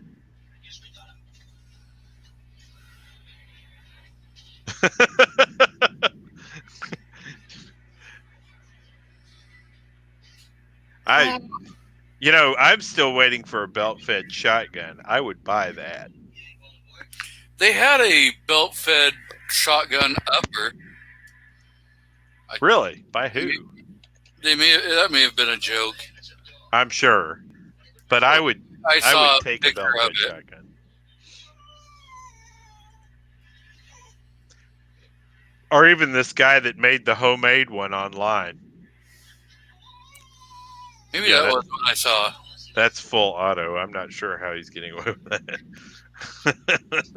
Well, if he has a license, he could. Yeah. If he's a manufacturer. I'm still infatuated with the Volmer HK51. The what? The Volmer HK51. I thought you said Walmart. No. It's I thought you said Walmart HK51. I was like, it's a belt fed MP5 that shoots 7.62 by 54. 54. Yep. Is it 54 or 54? No, it's 308 win. It's 51. Yeah. But oh lordy, it's awesome. Oh yeah. Oh yeah. That is a gorgeous weapon system. Yeah, I think companies should start to look into more belt-fed stuff. Yes, that's another one. In one of the photos, they actually had the scope mounted backwards. And in that same photo, there's a guy who had an M&P 1522 with a stovepipe.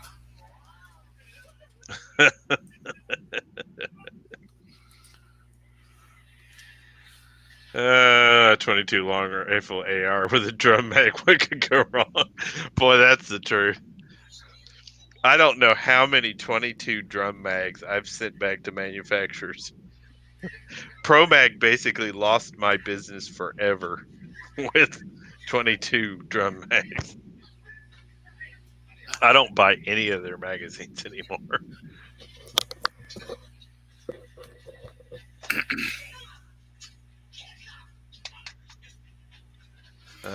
Lord. Has anybody ever used one of those GAT cranks? No.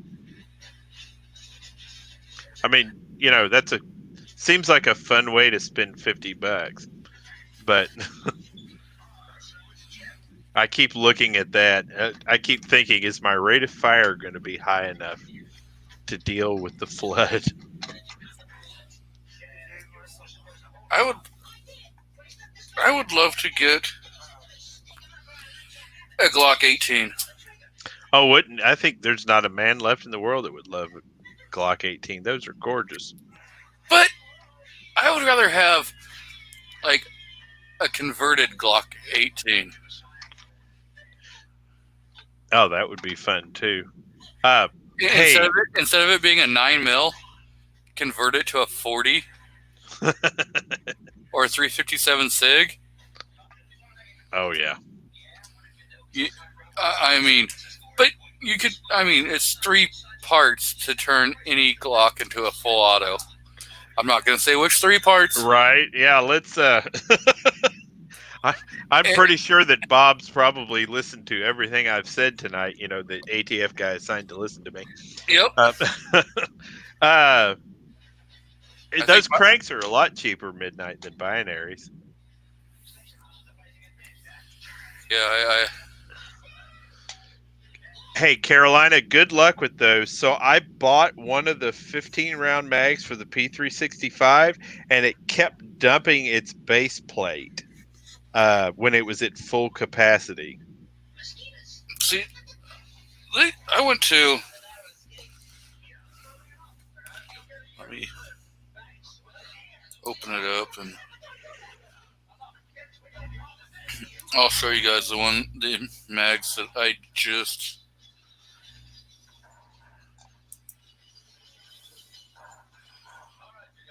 I mean, I just ordered them this afternoon. Defense Day. I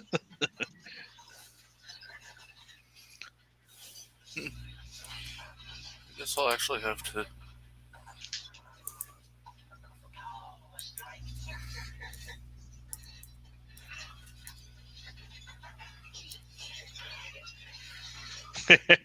Totally not ATF. Well, I know that I'm talking about everything by the laws, no matter how much you change them every day, totally ATF. G23, however, is talking about the proper way to cut down a shotgun, I think. You might want to listen to his conversation. Exactly.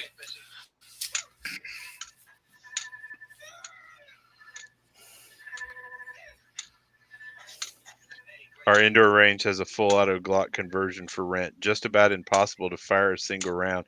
What is it, misfeed every time, Ohio? What's the problem with it? Bad magazines or what? Oh, you can't. Okay, the rate of fire on it is so high. Yeah. Woo! Beer. What's for dinner? Yeah, there's a balance or there's a curve for that though. A lot of times what I've found is that if something is full auto enough, so if the rate of fire is really super high, it's really controllable. If it's too low, the cycle rate it makes it so that it's impossible to keep it on target. With the Glock 18s, with the bigger magazines, I've had good luck holding them on a target. If the rate of fire was much slower, though, it would, with the slide reciprocating, it'd actually be kind of hard to manage.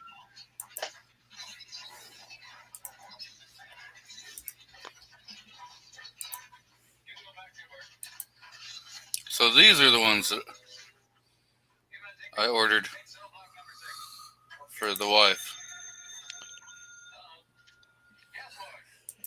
Yeah, I like metal magazines. I like metal magazines a lot. And so, yep, $40.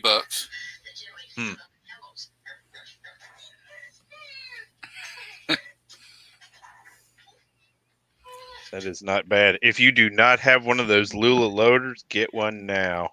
Oh no. Yes. I have one. You get They the work. They work great. I just don't ever use it. Really?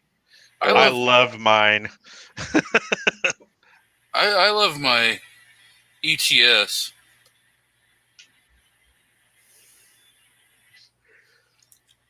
There you go. Here's did you pay more than that for your? I think that's about what I paid.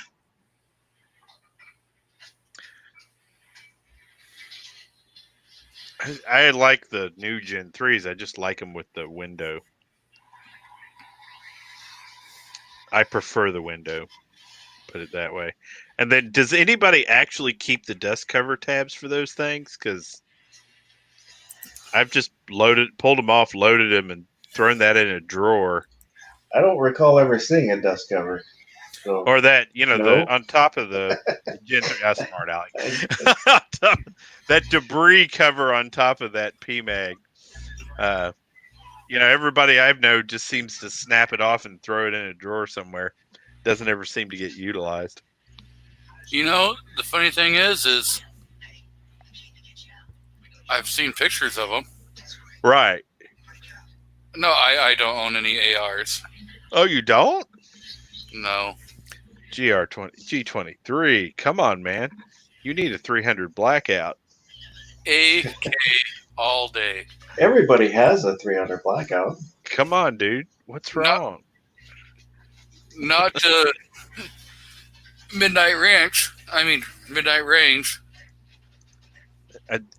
Just think of it like this.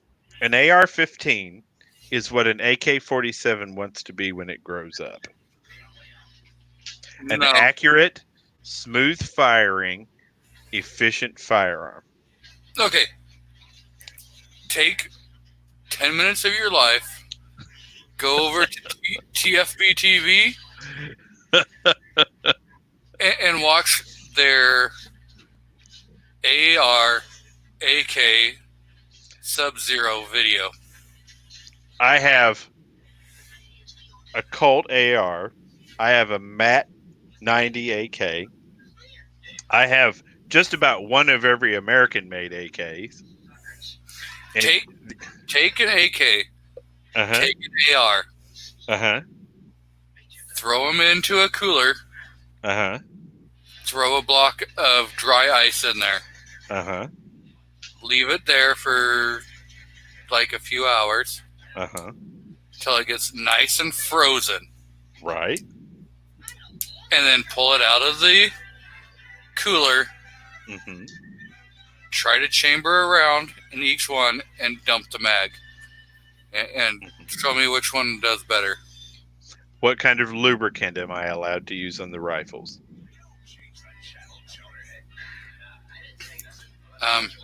You're gonna have to buy them stock. Take them I'm right. I'm just saying, because when we were in sub-zero temperatures, we used different lubricants on our M16. An AK is just gonna run. AK. I won't get in the AK versus AR debate with you. But you should totally have a 300 blackout. Even Foss agrees with me. Yes, I do, man.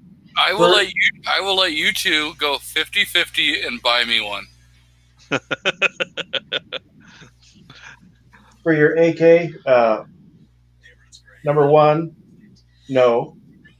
And number two, make me.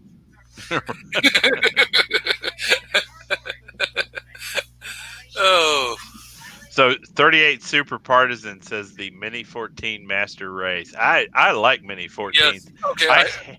Yeah. Yeah. The only problem I have with them is they basically defeat one of my favorite characteristics of the AR-15, which was that if you zero it at 25, it's basically zeroed at 300. And Mini 14s don't work that way. And welcome 38. Midnight Race. If you guys are buying someone a 300. And Outcast has a splendid point. The price of the Mini 14, yeah. They're good little rifles, though. They really are. Has anybody ever shot one of these mutants? Like the ARs with AK mags and 7.62 by 39? That's a bastard rifle. Defense Dad, I think he has. He just said that he found some C-Mags Oh, yeah. for that. That's just my opinion. You don't have to hate me for it. I like the mutants. Those are pretty nifty. Carolina, I'm getting a Mini 14 from the in-laws soon. That's totally evil. And Super Partisan out there with a Mini 14 and 300 blackout, I think that would work great. So Clover, I've hunted the mutants a lot with the Ultimate Night Vision guys. Yeah, hey, Clover, I never even thought of that. That'd be a fabulous use for a mutant. And especially in Texas where everything's a little smaller. That would be really a great choice of weapon system.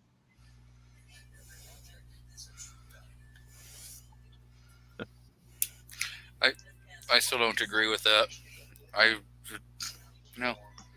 Well, the mutant is a great logical evolution for you, G23. So you could go from broken old to new and shiny, and then after a while shooting the mutant, you'd be able to kind of, change your thought process and move towards an AR.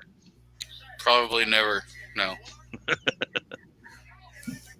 Rare as Ohio says that 300 Blackout is rare as hen's teeth right now, and It I know is. he's right.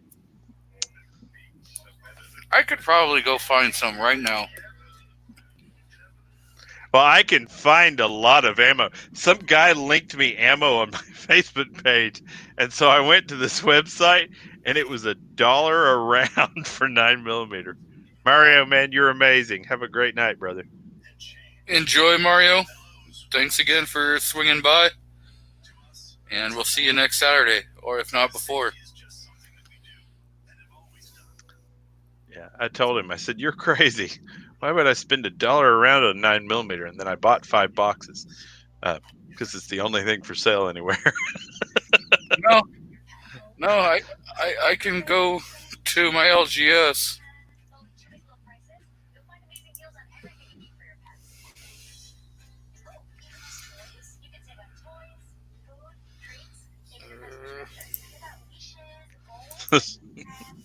Outcast.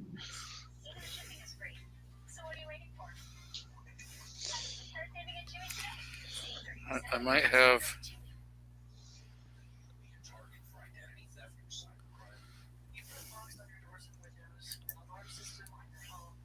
Protecting yourself from cyber threats isn't that straightforward.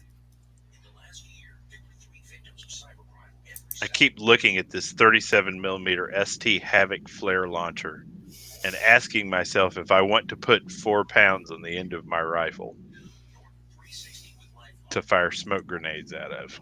cyber safety that includes identity theft protection, device security, a VPN for online privacy, and more. And if you have an identity theft problem, we'll work to fix it. $1 million protection package. With all the things that can happen. 14s are so pricey, especially at midnight range, especially the real nice ones.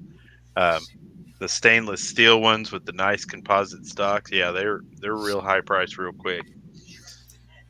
They fit in that niche. I can never decide whether or not I want another one or not. I look at a pretty one and I'm like, ooh, that's a nice looking Mini 14. Oh yeah, I have one. Do I want another one? No.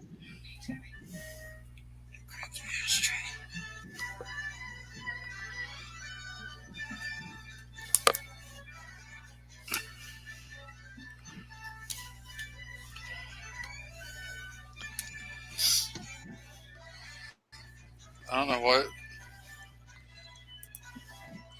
Trying to.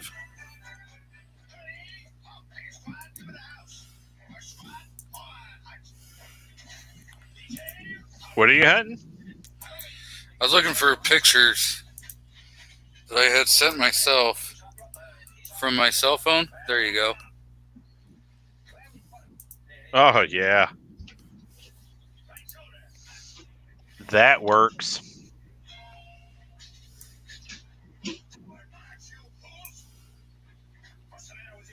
Where's that? And how old is this picture? It's at my LGS. Roger that. The same one that says we have over 700 new guns.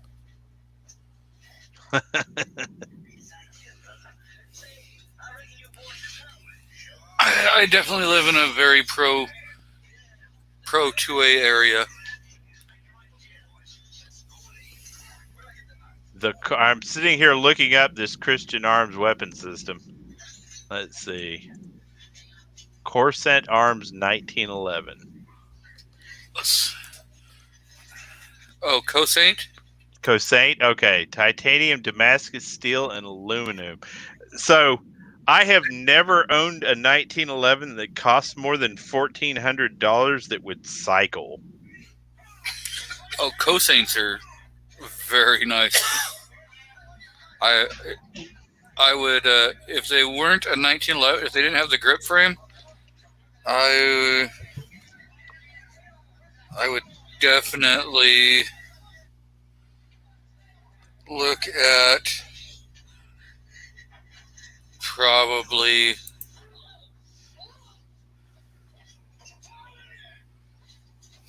Yeah, none of my Kimbers will consistently cycle hollow points. That Cossaint is just gorgeous. That is some wicked stuff. And there's Clover with that exact quote. Yeah, Clover, you're beat me to it. Oh, I've heard other people talk about Kimbers and the feeding issues are mag related for them. They switched to different mags and then it fixed it for them. I've never been able to fix it. I've got one sitting right here right now that I have it still because I would be out so much money on it.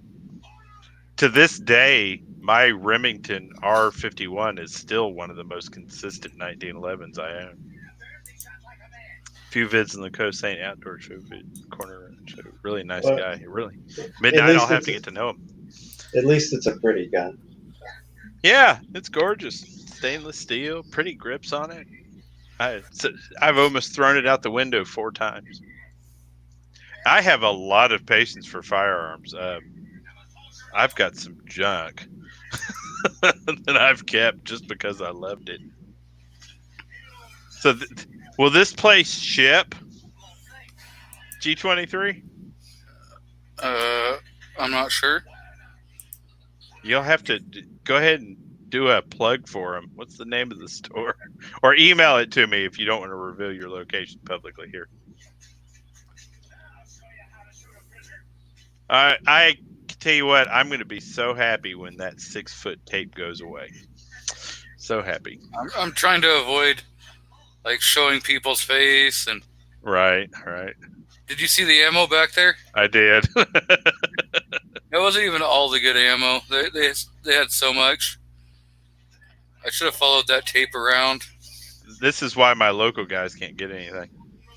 Yeah, exactly, because it's all over in my neighborhood.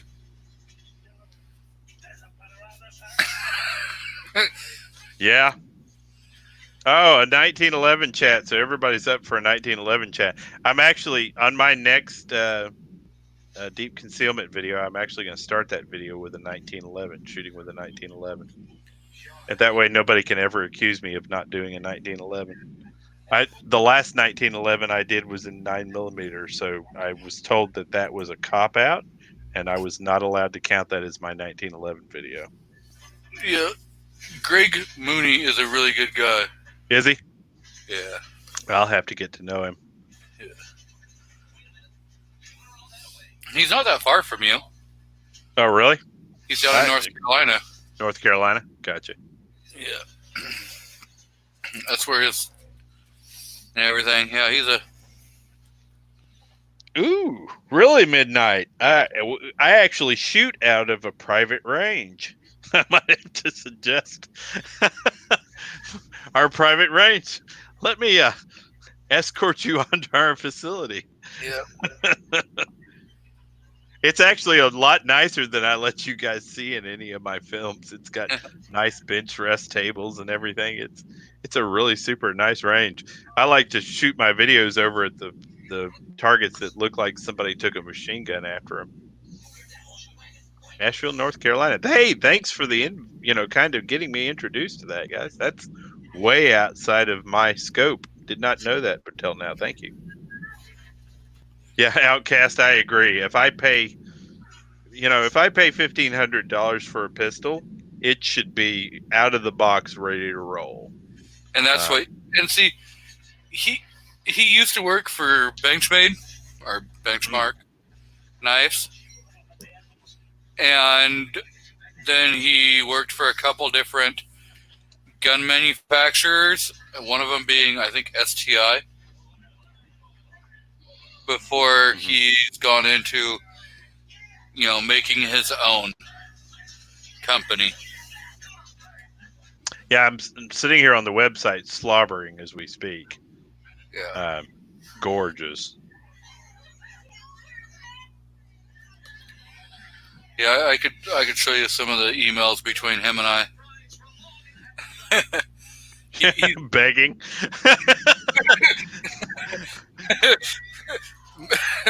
I'm not going to say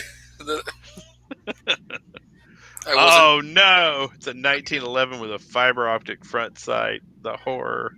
but you can custom all that. Every bit of that gun is customizable.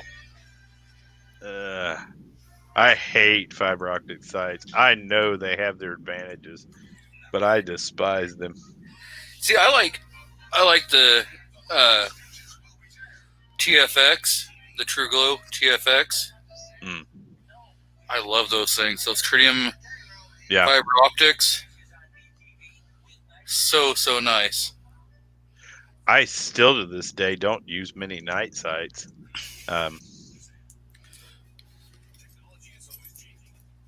The railgun is gorgeous according to Midnight. Their tri-top. Oh yeah. I'm looking at pictures right now, slobbering. These are really super nice. I bet that trigger just looks good. I'll take the commander and the top officer right now. Okay. Nice heavy barrel. Yeah, that's nice. Let's see if I can get some.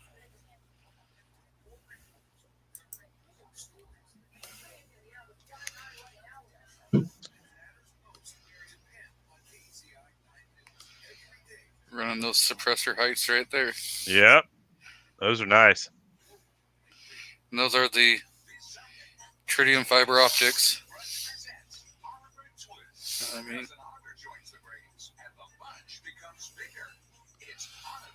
and they glow so nice at night. Yeah, I've got It night sights on my Carry 1911. I just don't have them on much else. There's one thing that Outcast and I can agree on is we both like the TFXs. Yeah. You know, Defense Dad, I'm not as old a fart as some of the guys and gals here. I just, to this day, every time I see one, I've got a Canic over here that somebody on my channel asked me to review, and I'm going to do it, but I've put it off because, man, I hate those sights. And I know they're a lot easier to pick up in some situations, especially if you've got a little sunlight. I have a fiber optic front sight on my Jugs. I sold my last Judge the other day, actually. I don't know why I bought them, but I had 2 of them. I'm not 100%. Well, I know. I wanted it just because, hey, I've got a pistol. Handheld shotgun. I've got a pistol that can shoot a 410 shotgun shell, and I don't have to have an SBR. Yeah, this is valid. I'm pretty sure. I mean, I've shot it like twice. Right. But you know what? I own it.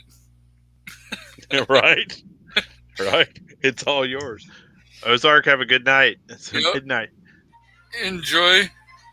Thanks for stopping by, buddy. Midnight Range says he's the first YouTube channel to ever have a Cosate video up, and they won't give him a complimentary 1911. Now, did you had him on a live stream? It's not. You can't really say that was a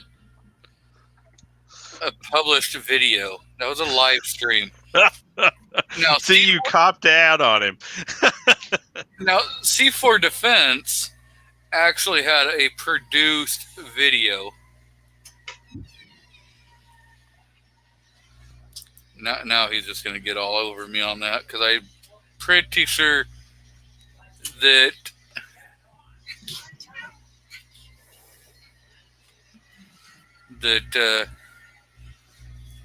C4 Defense also has a Cosate Arms pistol. I'm about to have one. These are amazing. Yeah, they are pretty nice. And see, I did not break any YouTube rules because I did not show me disassembling it, and I did not show an actual firearm on live stream. I just showed the slide on it. So sometimes you just gotta skirt and circumvent the rules. Yeah. Words. Sheesh. Okay, got to stop drooling over the 1911. My Glock will become jealous and misfeed. Yep. Yeah.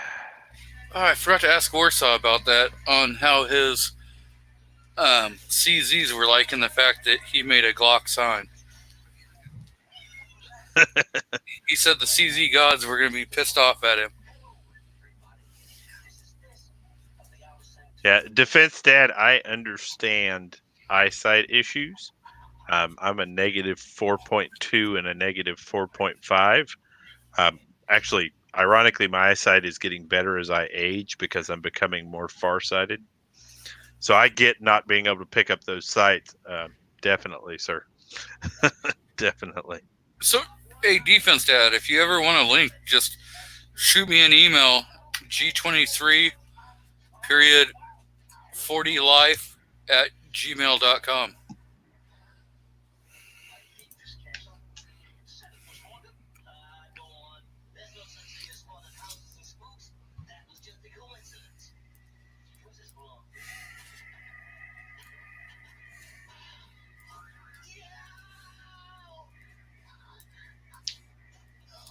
Yeah, they should. New York Outcast. I agree. They should totally work a deal with Midnight at cost. He'd be able to get one for $1,100 instead of $1,500. I'm sure. Look at those pistols. They're probably on a very thin margin with those things.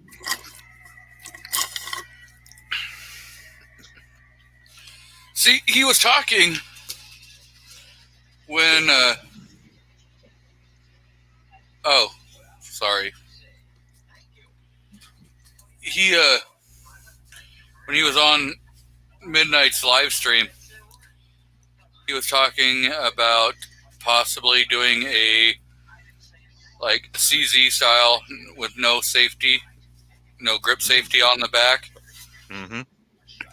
and doing, like, either a,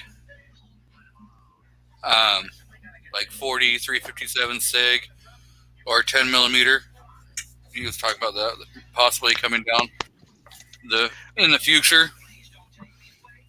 I'd like to see more weapons like the Kunan,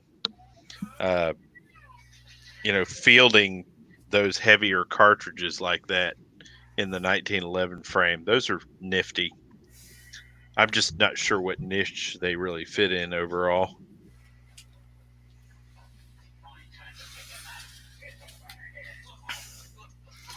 Yeah, so You have him make one of the double barrel 1911s. Your show is making me drink. Kick it up a notch. All right, G23, you heard him. Dance. nope.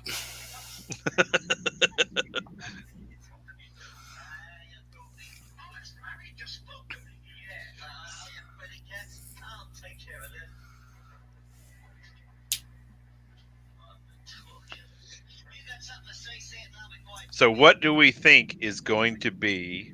So there's been a lot of complaints about lack of inspired production this last year. 2020 SHOT Show in a lot of people's minds was not a really super great demonstration.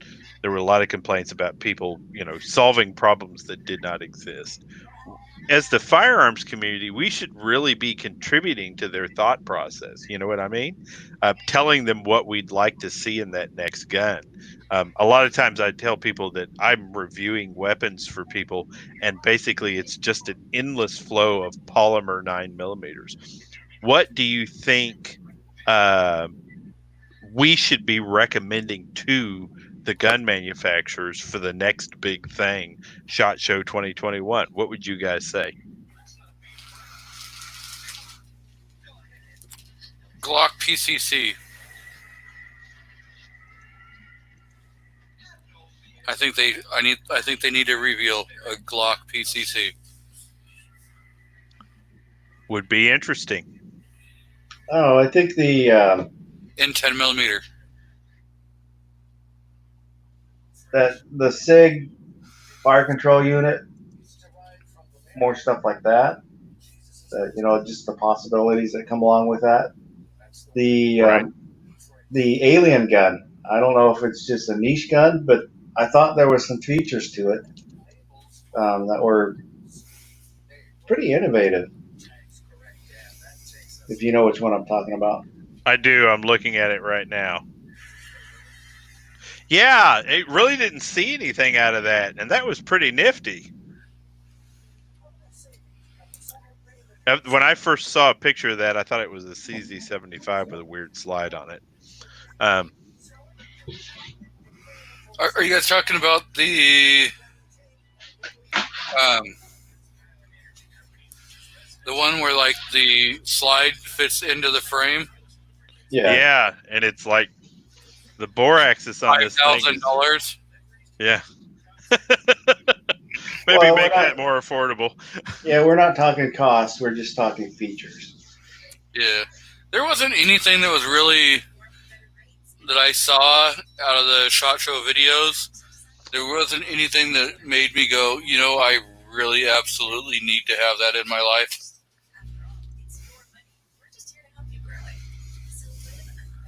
Yeah, it's been.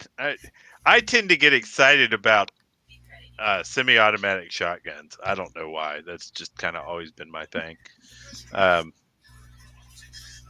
tell you, I got burned hard by that AA-12 semi-automatic AA-12 when Sol Invictus. I was one of the last holdouts on that before I finally told them, "Forget you guys. I want my money back." So let's see. We've got a Glock 1911. I would buy a Glock 1911. That cell phone gun was pretty good. Yeah, I want a cell phone handgun too. I just want it to be a 4-shot 9mm. I don't think that's too much to ask. I don't really want a cell phone like handgun. What I want is a cell phone case handgun.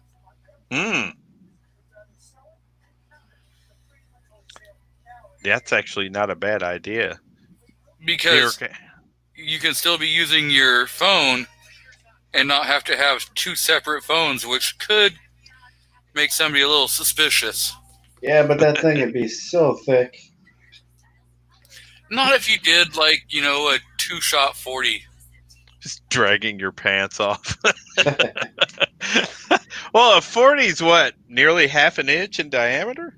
A little, yeah, it's almost half an inch in diameter. So that'd still be a pretty thick case, but yeah, I could see it. Or even a 5.7. Yeah, 5.7 would work. If New you York did Cat case. Go ahead. Sorry.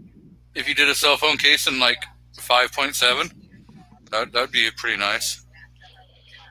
Yeah, it would, and that would probably be more doable. It would be less extreme.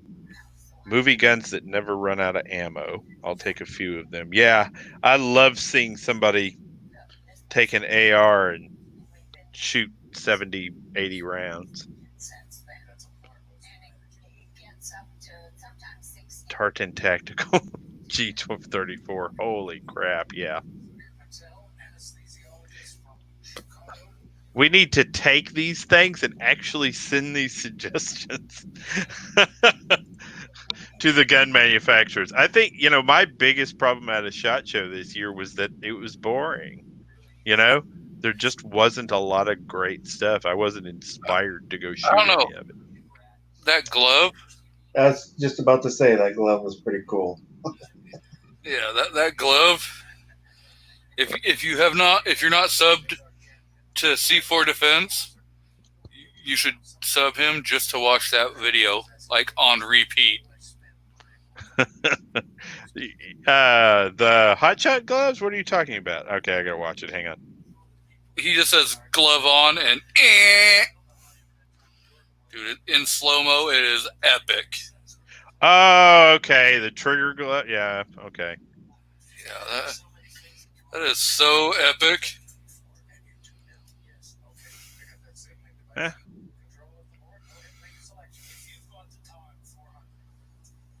Seven Dwarfs pendulum clock features him swinging from the pendulum. I don't know. I'm old enough to know that when technology gets wet, it's a problem. Actually, they say that one is like water resistant.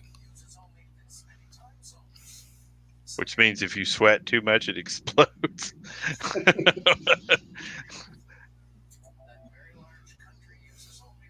Yeah, those are nice. That's a neat trick there. 1582 shift to the Gregorian calendar mothballed this calendar that had been used for more than 1,000 years.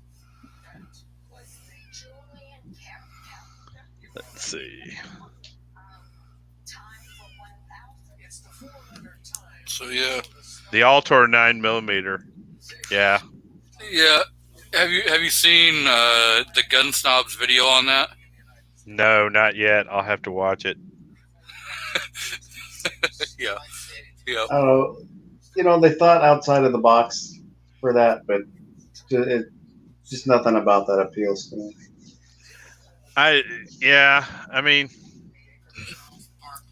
it's in the situation where I would want something like that. It's underperforming against everything else I have. You know what I mean? That could do that. So, like, I would buy a nice Derringer. I would spend a little more money. Oh, okay. Midnight? I'd love to, sir. Yes, sir.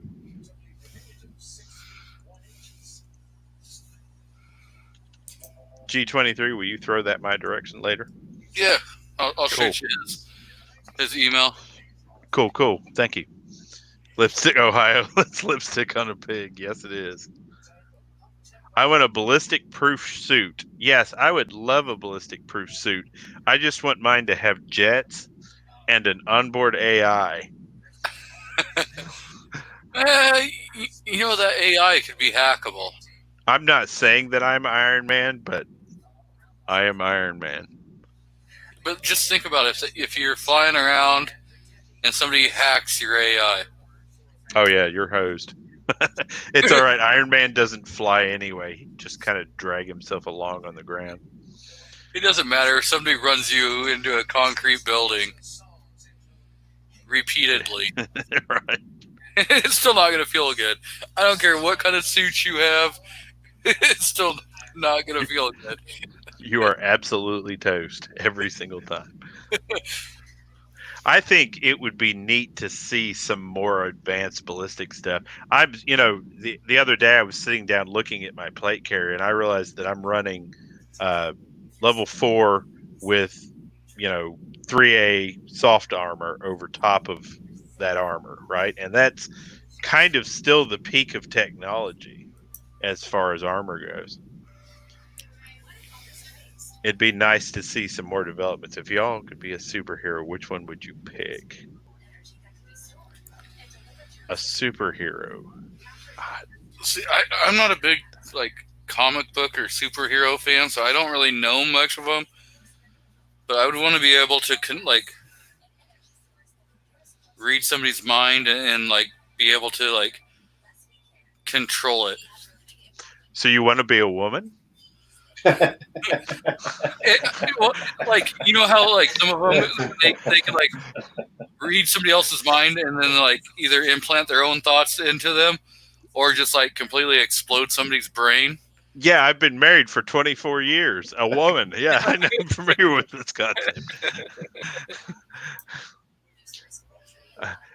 Defense Dad. Yes, Defense Dad, but you can't have it until I've got it because I want to review that thing so bad. I've sent them 3 emails. Basically, they've probably already blocked my email at this point.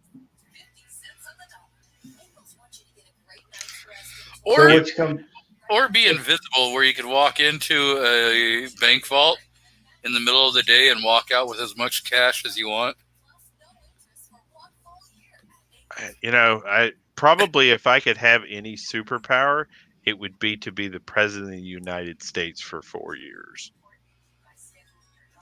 That would be it. That would be the superhero that I would want to be, is the president of the United States for 4 years. That wouldn't be bad, I guess. Yeah. That's a temporary superpower, one that you can give back. And to be the leader of this free nation for a period of 4 years would truly be a contribution. I'd be dead. Somebody would shoot me. But You'd be JFK'd. yeah, totally. Every Democrat for 300 miles would be taking shots at me while I was giving my State of the Union address. Spend some time looking into this topic. What topic? I'm lost, New York. Maybe the ballistic hoodie. Yeah, they have ballistic face masks. Midnight says SpongeBob SquarePants.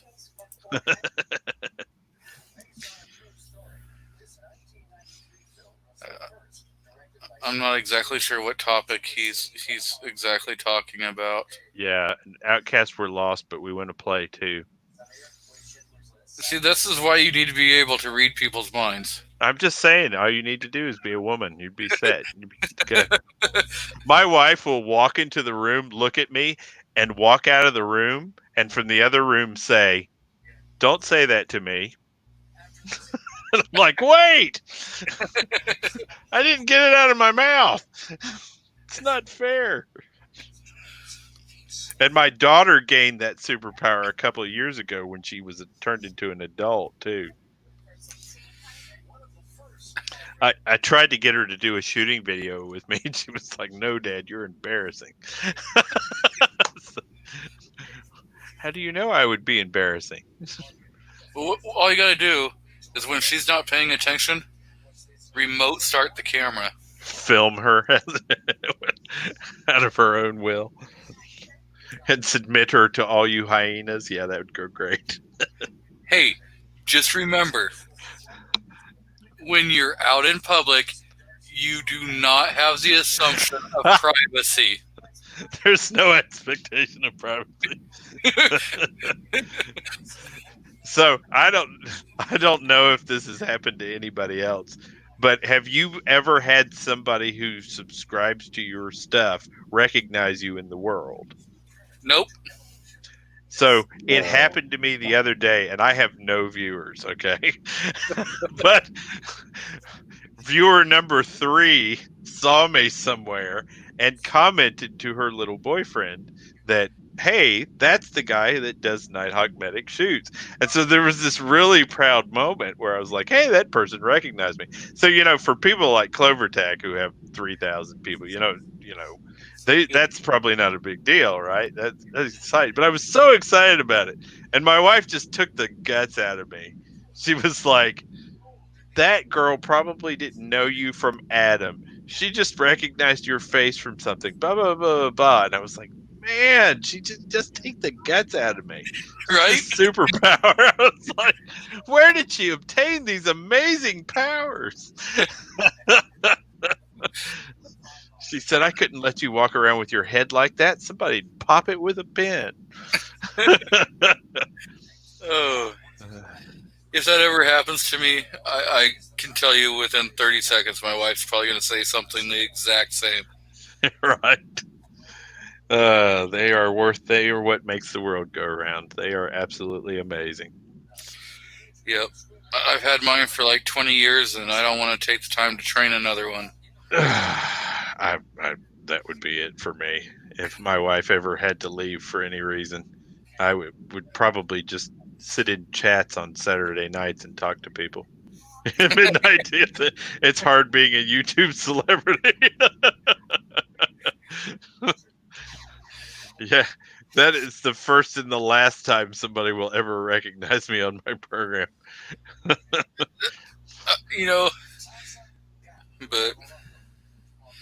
I think 99% of the people that subscribe to me are out like East Coast and stuff like that. I have maybe, I'd say, a handful of people that are on the West Coast. West Coast and local. I probably got 0 local. The only people that recognize me are people that I personally know. Right. There's some value to that, I suppose. Probably one of the closest ones that could recognize me would be somebody up in Washington. Hmm. It's a fellow YouTuber.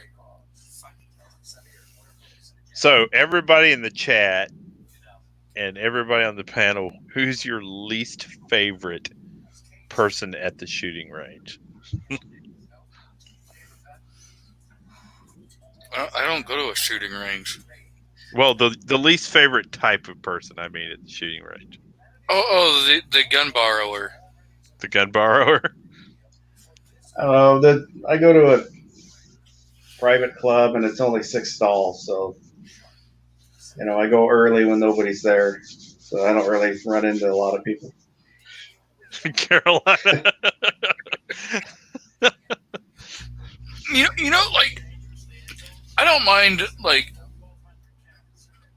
letting somebody shoot your gun or whatever, but if you go to one and they, like, pretty much the same person is always wanting to shoot your gun, it's like, okay, I don't really have a problem with you shooting it, but if you want to shoot it all the time, buy some damn ammo. Yeah. Before I'll ask somebody to borrow their gun, I always walk over with a couple of boxes, one for what I'm going to shoot and one for them. That is in general good behavior. The slobs, yeah. At least favorite person is also my favorite person. That's what happens. Yeah, that sounds like a family member. That sounds what happens when you have your own private range. Yeah, that's true. I frustrate myself so much when I'm making videos that I'm most often my least favorite person at the range. Hand girl, first timer with a Magnum. Laugh as she shoots everything but the target. Oh my gosh, Andrew. That person who frightens you in the stall next to you because they're all over the place. They've got the target at 7 yards and they're hitting your target. Yeah. Yeah. I had a guy pull up. There's like, as long as they're hitting the target, right. you should be proud. Now, just because it's your target, that shouldn't affect you. That's when you just swap and you start shooting their target. Right. There's a little little small range here. It's an indoor range and it's awesome. I mean, they've got trees set up and everything, and it's indoors, climate controlled, everything. Well, this guy comes in and he does a mag dump on a Glock 21 next to me and doesn't hit anything. But I'm like, what in the hell are you doing, man? That was like $40. And then I thought, it's his gun. If he wants to shoot that badly, it's completely up to him. He can just do that. Walk in there with a G23 31 round fun stick, one in the chamber, so you got 32 rounds. Mag dump it and walk out. Yep. Oh man, so much awfulness. Don't even remove your target because you know it's still empty. Leave it for the next guy.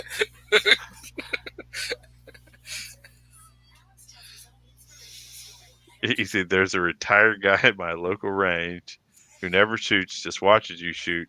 Tonight, just kept saying how crappy ARs were.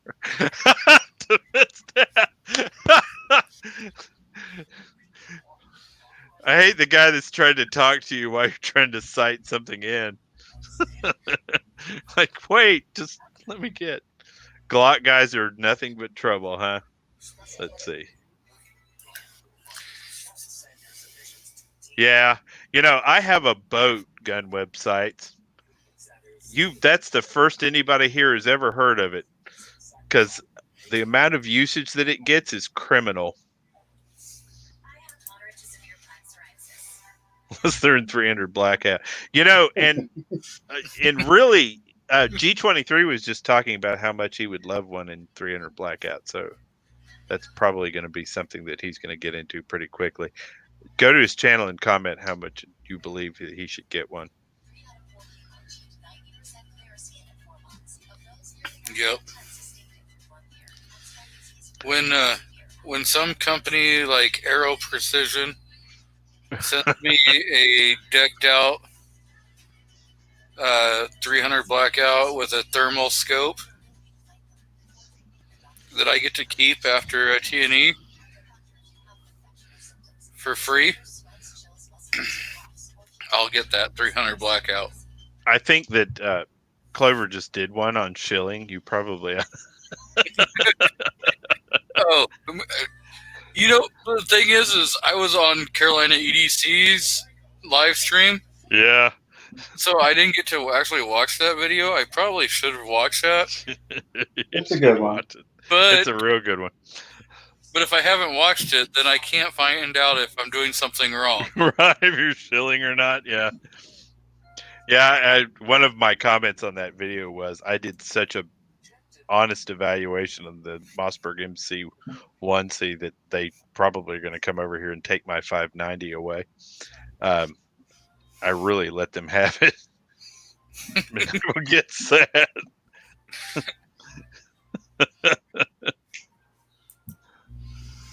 And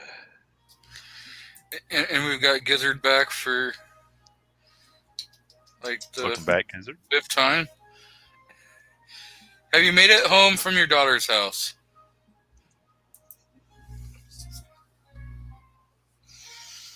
And we got Obi-Wan in the house. Obi does some great videos. Yeah, he does. I've found myself lost in Obi-Wan's videos. They're a lot of fun. So really, nobody here has ever bought a 37 millimeter launcher and stuck it under their AR. Nobody. Nope. Nobody. Man, I need to find somebody else that's experienced in that before I plunge into this. You might ask C4 Defense. Ah, yeah, that's actually probably a good idea. Would just get the 40. I've thought about that. The problem is there's not really better smoke grenades for the 40 Mike as there is for the 37.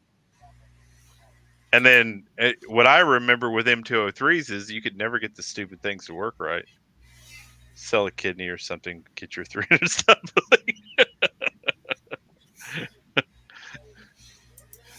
Carolina, chainsaw on my AR-15.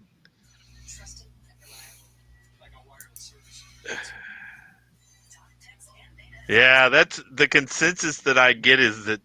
So the problem with the M203 on the M4s was always that it added a lot of weight to the end of the rifle, right? So I guess that would probably be revisiting that problem.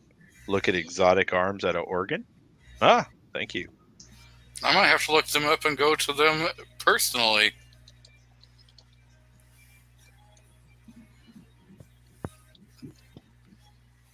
Oh, yeah, that's a nice company.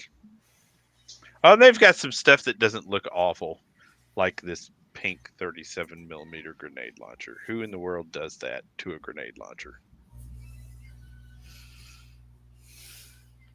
Pink. Why not? Because it makes people's eyeballs bleed. If you put a white ribbon on it, you can say you support breast cancer awareness. And possibly get more female viewership. Trust me, there's not a female viewer in the world that wants to see my channel. I am not enough eye candy. When you've got when you've got beautiful, let me tell you what. There are two people that inspired me to start making videos. The first one, of course, is Hickok 45 because the man is a god in firearms, right? And then the second one was Paul Harrell, and I kind of early on I kind of mimicked him a lot in my firearms evaluation. So man, it's bad. I've got a little more personalities in them, but they're rough. They made the best exotic launchers. Oh, he quit making them too. Yeah, I see the Nemesis launcher. That's very pretty. It's a good looking launcher. My two influences were Yankee and G-Web, so Maybe Oh, I yeah. started off on the wrong foot.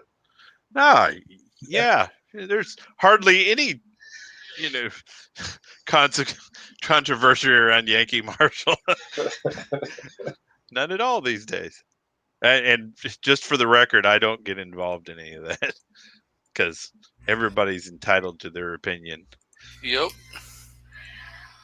So yeah, I don't know. The people that got me to actually decide to turn a camera on and do the live streaming on YouTube or even producing content on YouTube was CloverTac and Ghost Tactical. Back when they were doing a live stream before going to SHOT Show. Mm-hmm. And they're like, well, you're never going to get into SHOT Show unless you get media. And to do that, you're going to have to, have a YouTube channel. And so then I kind of molded over for a while and everything. And Mr. Kingpin had sent me an email saying, hey, how would you like to be a guest on my channel one day? And I was like, yeah, sure, And then he couldn't line up more guests because scheduling and time and everything was conflicting. So finally, I decided, screw it, I'm just going to do a live stream myself. And so I invited Seven Wonders and Kingpin on, and they were my first two guests to be on, and we did a 2.5 hour getting to know me video.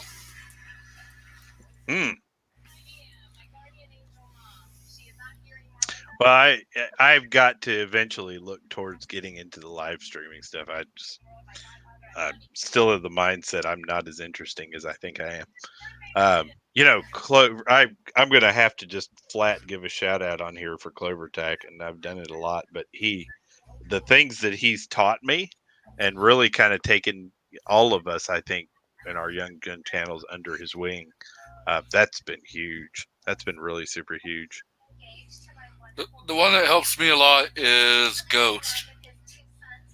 Yeah, Ghost is good people too.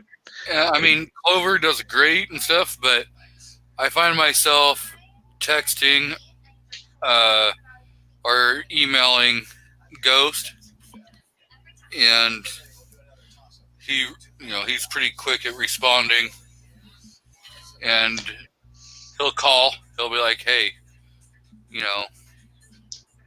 and he'll sit there and spend as much time as you need, trying to explain everything to you. I just don't get as romantically involved with my mentors as you do, but ultimately, whatever works for you. I guess it's that crayon eater in him. Right.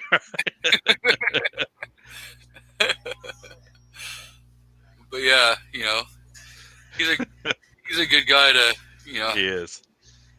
and he'll explain, whatever you need help with. Mr. G Webbs is a great guy. Yep. I keep thanking him all the time because without G Webbs, I wouldn't have my logo. G-Webs, I'm eyeballing that grenade launcher, by the way. Thanks for pointing me that way, man. That thing is pretty. Yeah, and he's G-Webs has got a vast knowledge of different kinds of, gun companies, and his videos that he does on, the, gun producers and even the old, new, and stuff. Yeah, I've got to get him up. I don't know if I have him up yet. Let's see here. Yeah, got him now. Yeah, this is good content. I'm going to have to get in here and play. I've got 12.5 hours of videos to watch now. That's right. You got all night. Yeah. I don't have to do anything constructive with the wife out of town in the morning. And if you ever do a live stream, you know, and you need somebody to be on there, I'm pretty sure there's a bunch of us that would jump on there and help you get through there. Yeah, I'd love to do that. I might take you guys and gals up on that. My plan is to grow my channel sufficiently that I can start having a bigger impact on the 2A community. I did a lot of activism outside of YouTube. I started YouTube. All the things started to kick off in Virginia, and I started pushing money towards trying to help Virginia stay free, and that just kind of fell through due to lack of interest by the Virginians, by and large. And so I was away for a long time, kind of helping fight that battle. And then one of my subscribers one afternoon sent me a message and said, "Are you going to do any more videos?" And I was like, "Yeah, why not? Let's do it." And then thanks to all of you folks, I've started to really kind of get a developed process, and I appreciate it very much. G23, you inviting me on here, learning how to do live streams. Yep. And when you host, it's a whole different thing. Oh, yeah. And because you got to be able to, you know, add the people to your stream, and then learning which buttons to click so you're not kicking people out of the stream unless you want to kick them out of the stream. I can just see that already. Well, I tossed everybody, so now it's a solo show. I have accidentally clicked on the wrong one when you go to do the, like, making somebody the solo layout like that. And you accidentally click remove instead of solo layout. Oh, Lord. Yep. Then you gotta apologize. Hey, come back. I didn't mean to do that. I'm still a rookie. Tossed you like so many cookies. Oh. The meaning of life, start with my videos and play them backwards and look for the winning lottery numbers.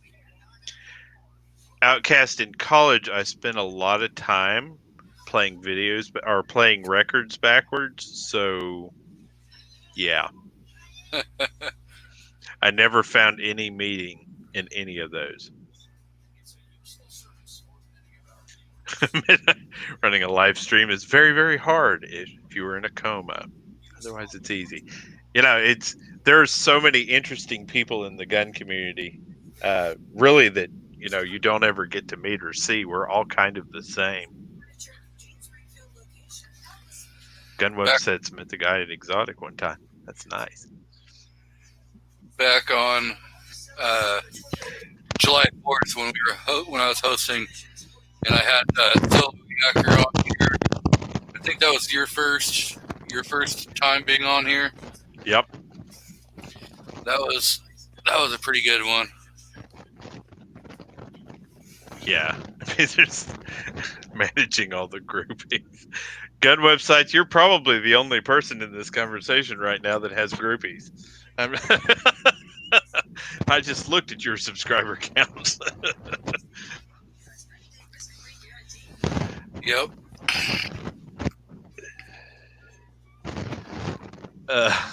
Lord. What was I on, Outcast? I never partook of any medication that was not specifically subscribed to me by a witch doctor. So, you know. So peyote.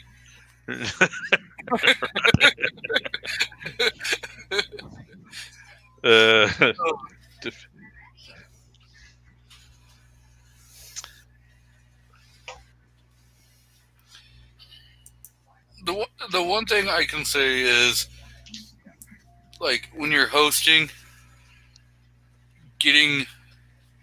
if you've got a good panel going, you don't even realize, you know.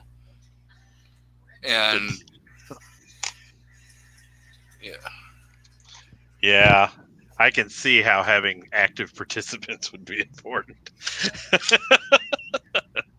tried to do one by myself, and I was about ready to end, and thankfully Faust jumped on, and a couple other people jumped on. I was about ready to be like, you know what, I'm done. Night's over. We've been here for 30 minutes. We're done. This has been painful. Thanks for coming. Thanks for coming. I completely understand why you're about to unsub. You got the clear eyes guy. This stream was awesome. Oh man. My first trip through college, I studied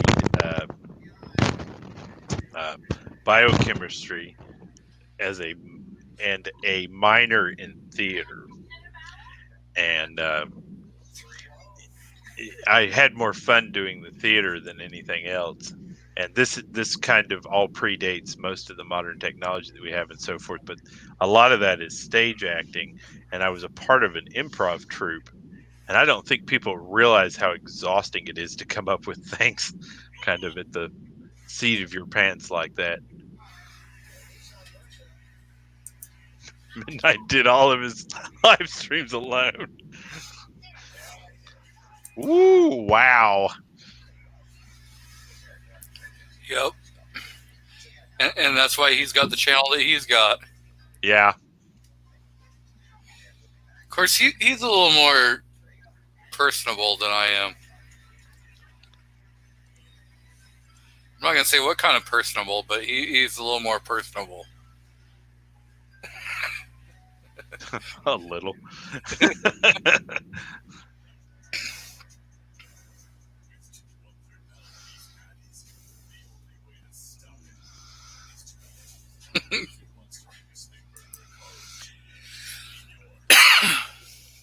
My first trip through.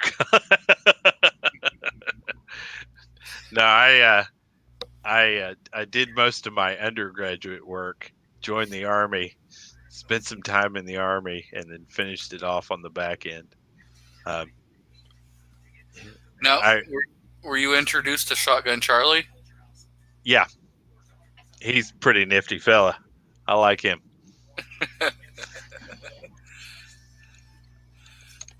That takes some,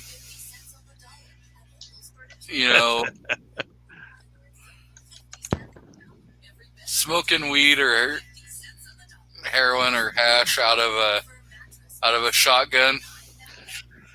Ooh. Yeah. Just hope and pray that somebody remembered to take the rounds out of the mag. Literally shotgunning it.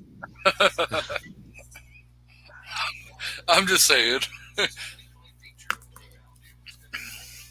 Because just imagine that heat transfer. Oh, yeah. Well, the barrel handled it pretty well. Yeah, but I don't know.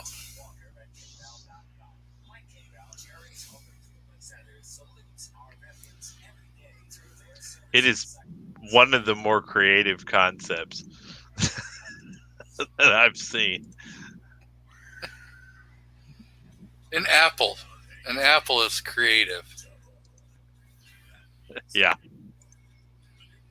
I guess we probably all have our own little gimmicks.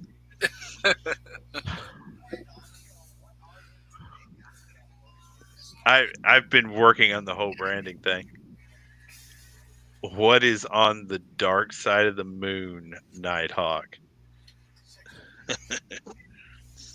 Yeah. Ever look back at their first videos?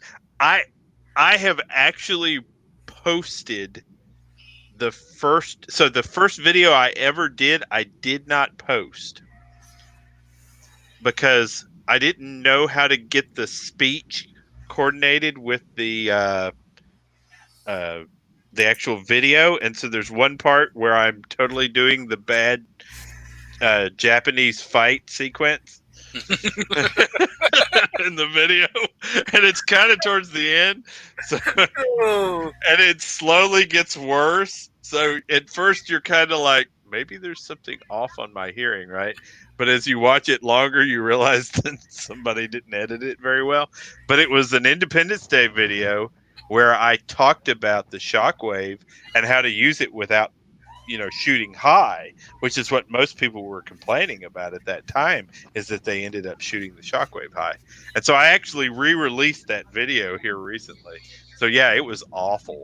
Yeah, why would anybody watch that? It was in, I think it was in 480p. It was terrible. Now, did you do that and leave it in the original masterpiece, or did you remaster it? No, I did not re-edit it. It is there in all of its fuzzy glory.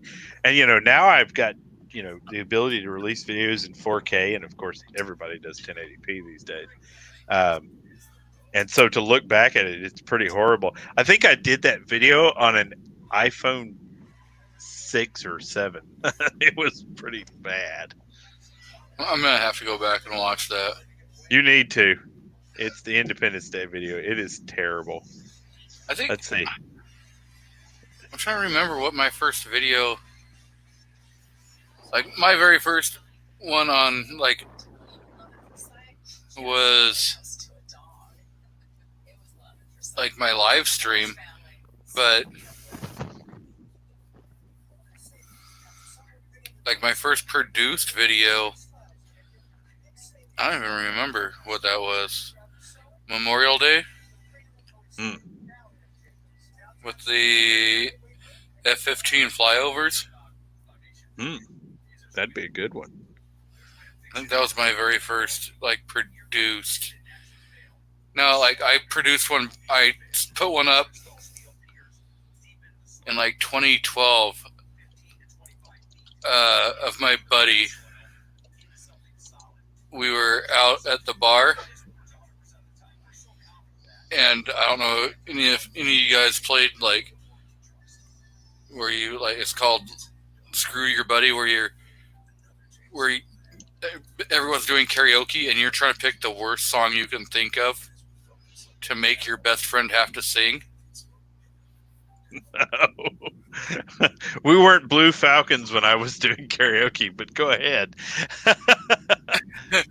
So I made him sing "I'm Just a Girl."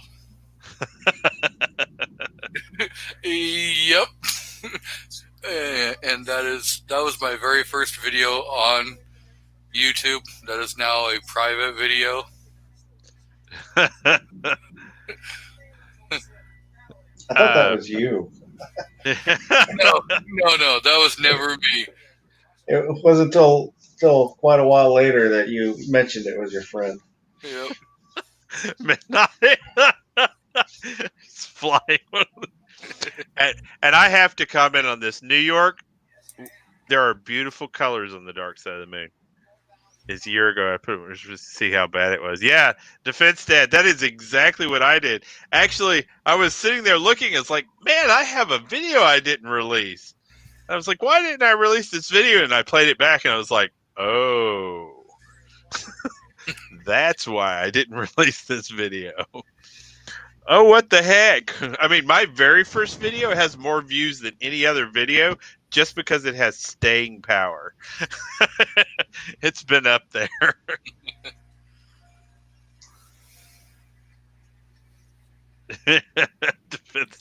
That is so true, brother. It's just that G23 will not be sharing his donkey videos with us, no matter how much you ask and beg. Yeah, Defense Dad, my first video definitely made me want to drink too. Like Crown. Oh, but no, you got to go with some Pendleton. Oh, Pendleton. So, it's amazing any of us have survived. But I was thinking the other day about one of my friends one time said what we need to do is we need to we were much younger. This is before anybody even thought about doing YouTube videos, I think. Said what we need to do is we need to go out into the field, drink, and see if we can shoot when we're drunk. Oh, yeah. I was like, what? Yep. We had plenty of those. And so my brother, my two cousins, and I were up in the mountains drinking and shooting Oh Lord, the things that we survived. at We night. didn't have a seatbelt in our first 3 cars. Yeah, we were up, and so it got so dark that we turned the headlights on the car to be able to see the shooting range. And our targets were our empty beer bottles and beer cans and soda bottles that we were using for mixer, because we didn't have the money to get the really nice whiskeys. So yeah, my cousin, he set his Bud Ice on the shooting range and set up the targets, and came back off the range, and he's like, "Oh yeah, go." He's like, "Oh wait, shit, my beer." He runs over, goes to grab his beer. My brother shoots the bottle out of his hand. Lord. Yep. So, speaking of insane people, I went to basic training at Fort Sill, Oklahoma, and my first battle buddy, and I'm going to give you a random name here. This was not his name. Joe Bob Was Thornton. Yeah, we're going to call him Joe Bob. So Joe Bob had a speech impediment, and he liked to talk to drill sergeants. I can see this going so wrong. Yeah, and he wasn't a real bright fellow on top of that. And if you're not familiar with the concept of battle buddies, everywhere I was assigned to him as battle buddy. So everywhere he went, I had to go with him and vice versa. And so he would say things to drill sergeants, and we would end up doing PT. Yeah, so New York said this was called Alphabet. You had a Polish battle buddy, sounds like. But when we got to our first tactical live fire range, we were doing a kind of a bounding overlay maneuver. One person would engage the target, the other person would bound, et cetera, and covering fire. And this guy got behind me and pointed a rifle at me with live ammunition, and I prepared to turn around and shoot him. I was like, I'm not going to die here. And fortunately, one drill sergeant grabbed me and the other one grabbed him, and he ended up out of the Army. Basically, no, Gomer Pyle wasn't dangerous, Mike. Joe Bob was extraordinarily dangerous, but he ended up out of the Army. He didn't make it through basic combat training. So I lost that battle buddy. My next battle buddy died of a heart condition. Oh. And so nobody knew about it. And he went to PT one morning and dropped dead on the field. Ouch. And so the battle buddy, I didn't have a battle buddy through the rest of basic because we were odd numbered by then. So I got to AIT and I told the instructor, I was like, I don't want a battle buddy. And she said, why? I said, because I'm cursed.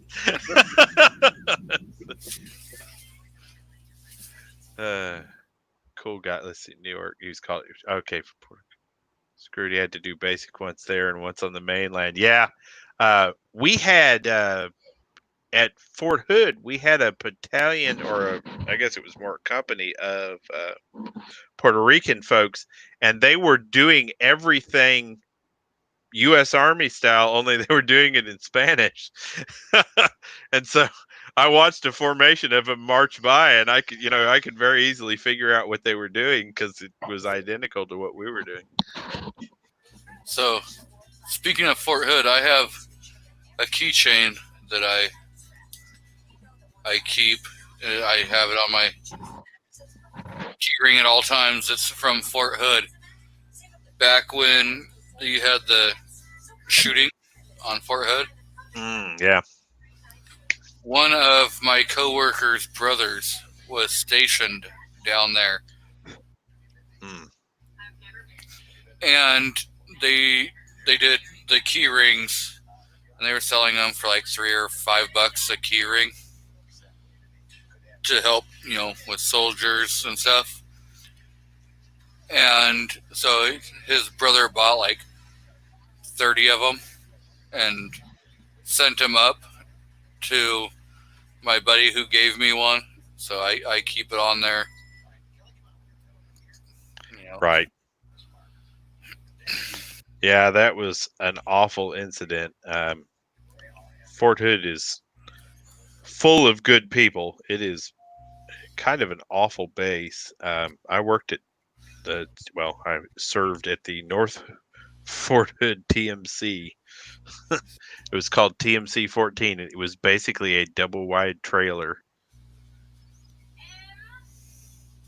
Ah, yes, I'm well familiar with Lampaz, Andrew. Let's see, Portugal. He had his stuff together. He was thankful he always passed inspection and was never late to the line. That's good, Outcast. That's real good. I almost got an Article 15 for accidentally stepping on someone's foot in a chow hall line one time because the guy turned around and swung on me, and he wasn't very good. And I didn't realize there were penalties for winning a fist fight. Yeah. Yep. Sometimes you would rather lose it than win it. Yeah. Killeen was not a great town. That was, if you watch my videos, my self-defense incident actually happened in Killeen, Texas. When I'm talking in my self-defense video. Fella tried to take me off this planet. Fortunately, he wasn't very bright. Let's see. Yes, woman.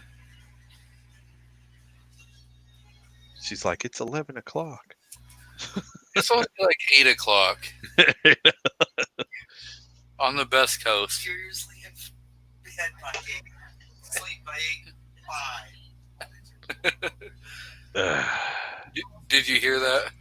No, what'd she say? I feel like you're usually in bed by 8 and asleep by 8:05.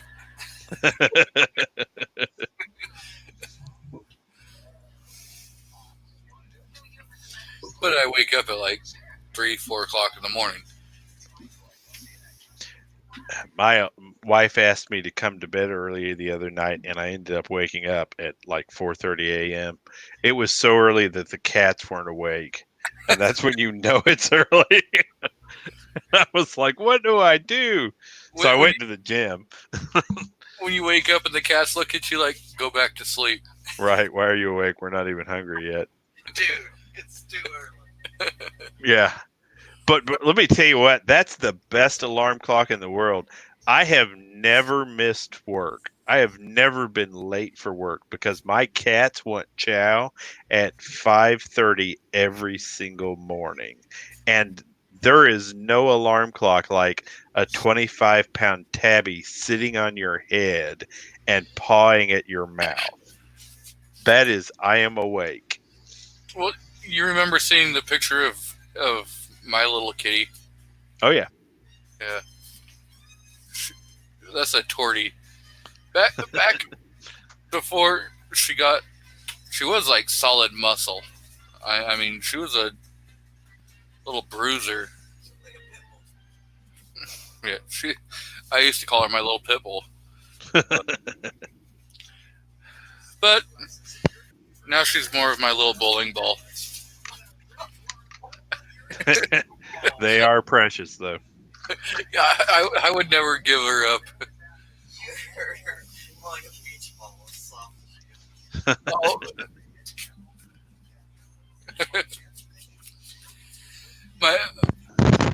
My wife's like, I didn't realize how many of you 2A guys are cat people.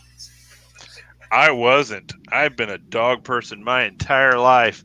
I've got two little nieces that are studying to be veterinarians, and so of course, I live out in the country, so the animals end up out here. Every little stray or mangled creature ends up at my house. Yeah.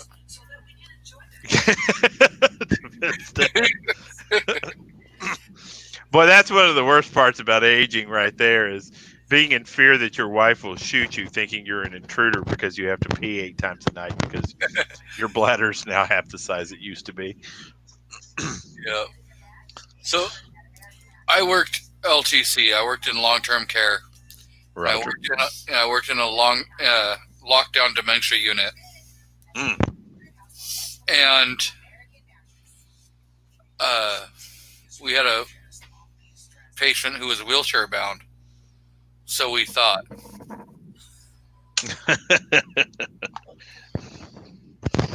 I mean, he never walked. He didn't, help self-transfer or anything. Well, it was like the middle of winter. It was freezing ass cold outside. Every door in this lockdown unit is alarmed. Just in case, Right. Well, all of a sudden we heard, there was a cat meowing outside.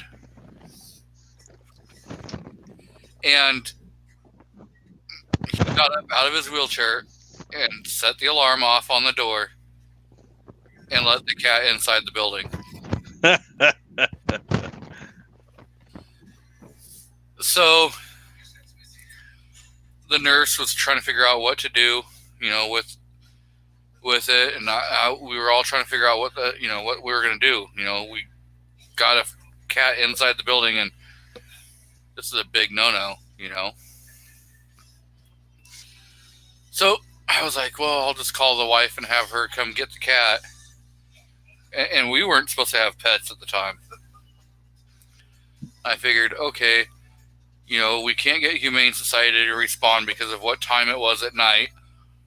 So I'll just have the wife come get the cat. We'll take her to the Humane Society in the morning. That didn't happen. We ended up with that cat till about 2 years ago when she finally passed. So yeah, we kept her for a long time, and it ended up that while we had her, we ended up getting 2 others. So ended up with 3 cats.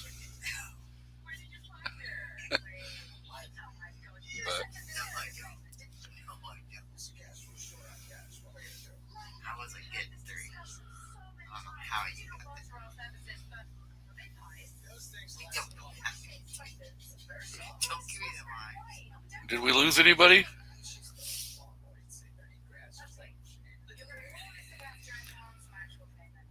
Am I still alive?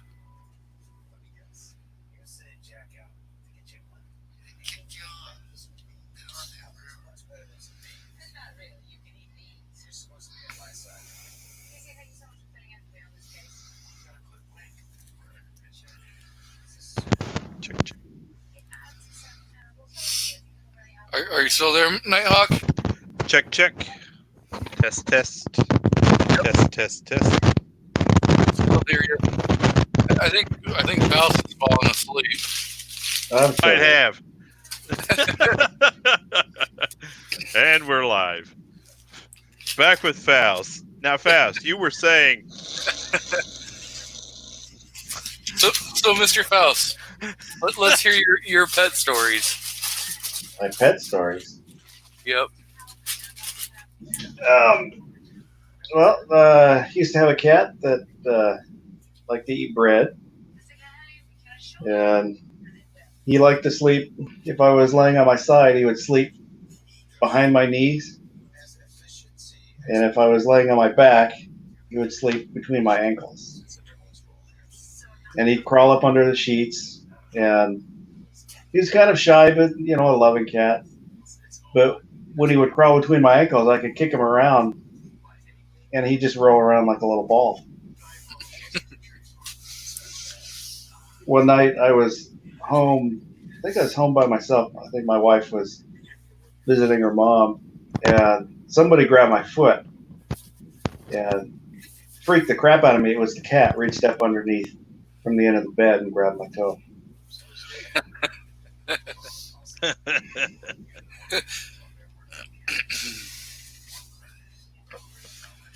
Oh man, Unfortunately, he had ended up getting stomach cancer, so I had to put him down.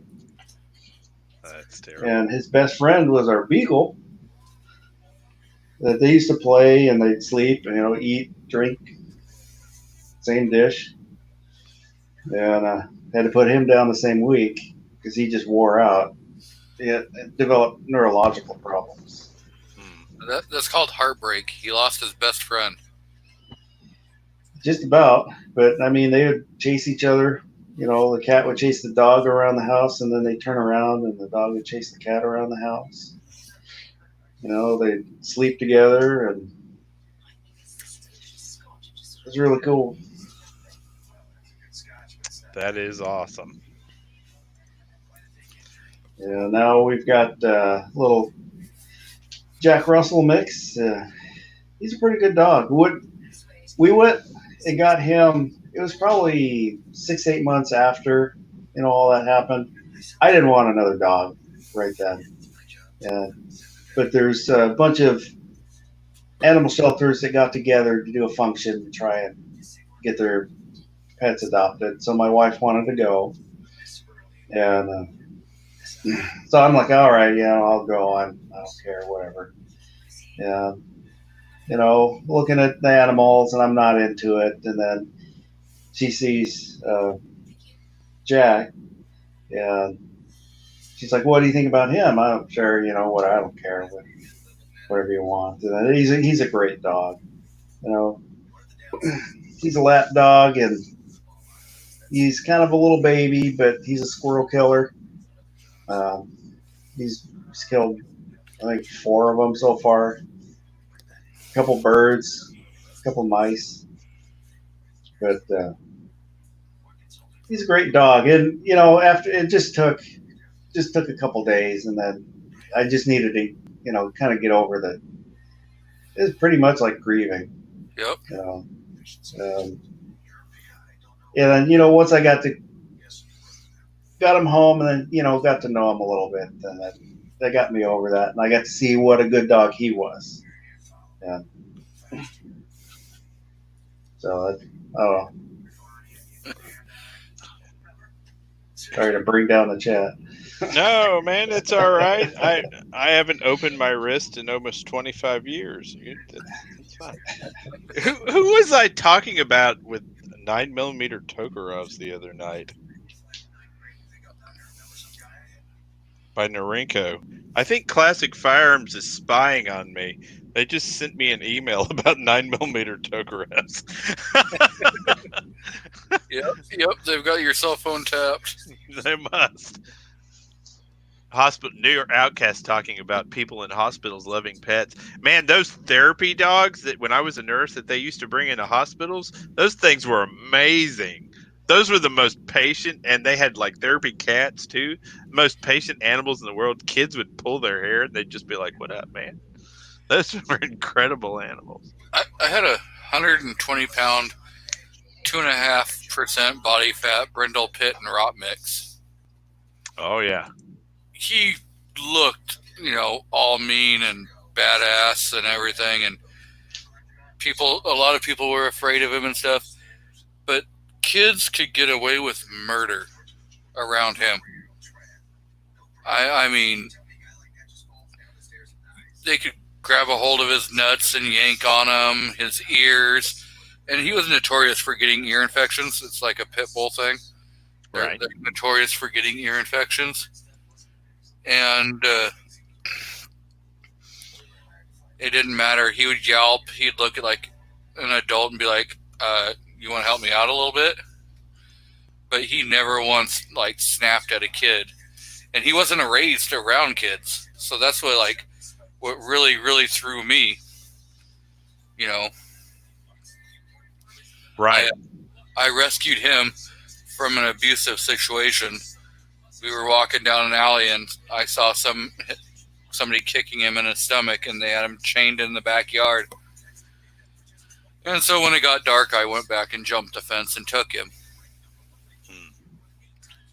And took him to the vet the next morning, and then had the police department and animal control show up at my house looking for him, and I'm like, I don't have him. And I let him search the house, and then I took a letter down to the Humane Society that did not have any like identifying what vet he was at, and it just was a letter from the vet saying, hey, this animal's been severely abused and neglected. And that was the end of it. They're like, we're not even going to get involved in this. So, Well, I think there's probably a special place in hell for people who abuse animals. We've been given dominion over them, but there's no reason to be cruel to them. Yeah. I I think he was trying to turn him into a fighter. Yeah. Pits are good at that. Yeah, but he was never a fighter. He was a big old lap dog. 120 pounds. He'd come running through the house, and then when he was about 5-6 feet away from you, he'd just jump and like fly through the air and land on you, and think that it was time to sit in your lap. And when he got tired of being on your lap, he'd start to get down and he'd pass gas.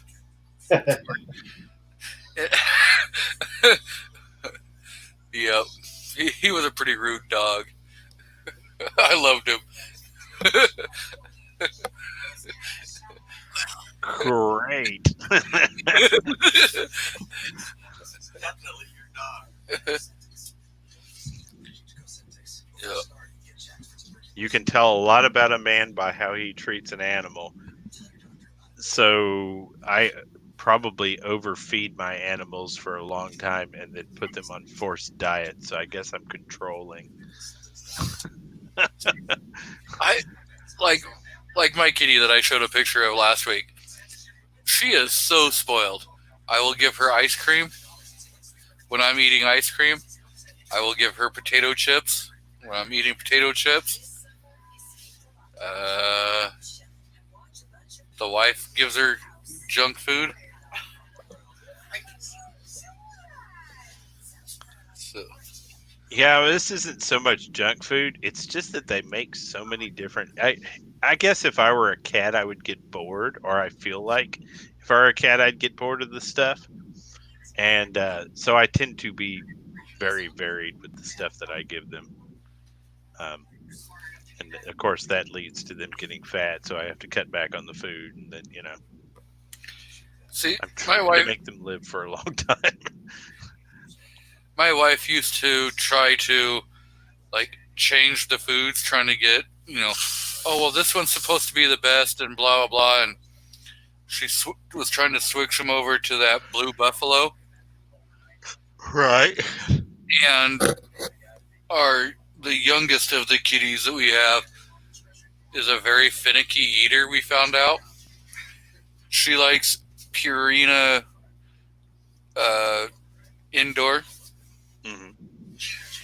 And she doesn't want anything else, and so she stopped eating. And you had 3 cats, so you didn't really notice that she wasn't eating. Right. And then so that was a very expensive mistake, and I told the wife that she was done trying to switch up foods. We were going back to the same one, and that was that. I don't give my dogs any. I don't give them any junk food. If I'm eating fruit, I'll give them a piece of fruit, stuff like that. Or if I eat ice cream, I'll let them lick the stick. But for the most part, I try not to give them any junk.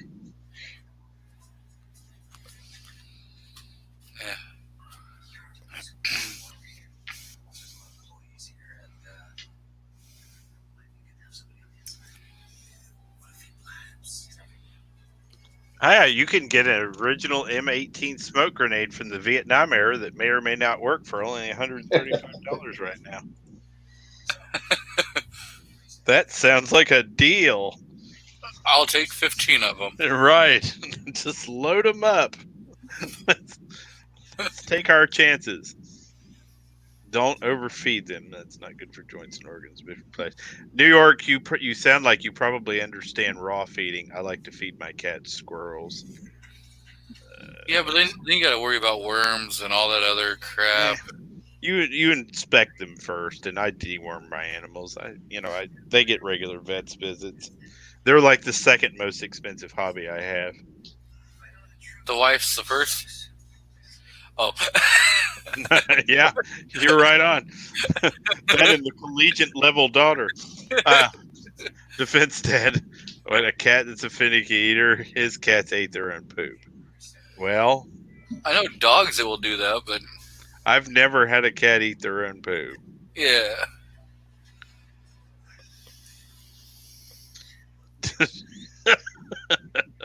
Boy, this conversation is going places. This right here, ladies and gentlemen, for everyone who stayed with the stream, is high quality entertainment. I'm pretty sure we just broke the internet right there.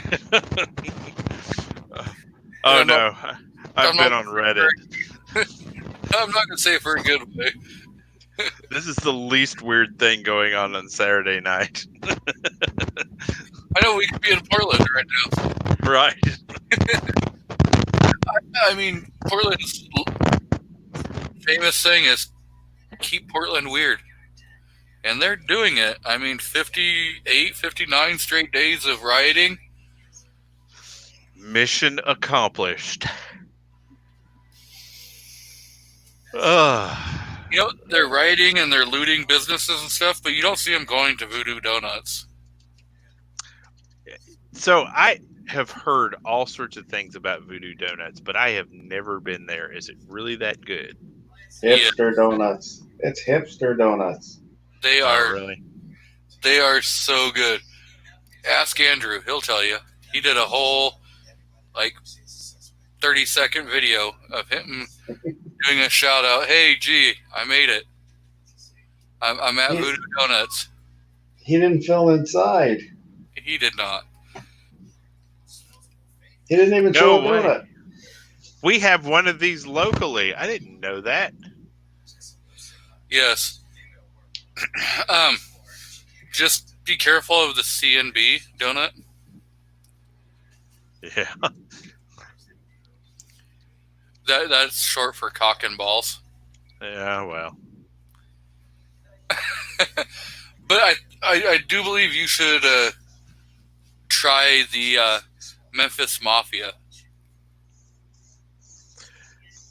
I'm not gay, but $20 is $20. Let's see.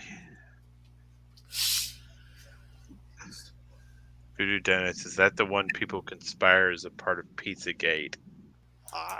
That's a good question. Rob knows that from experience.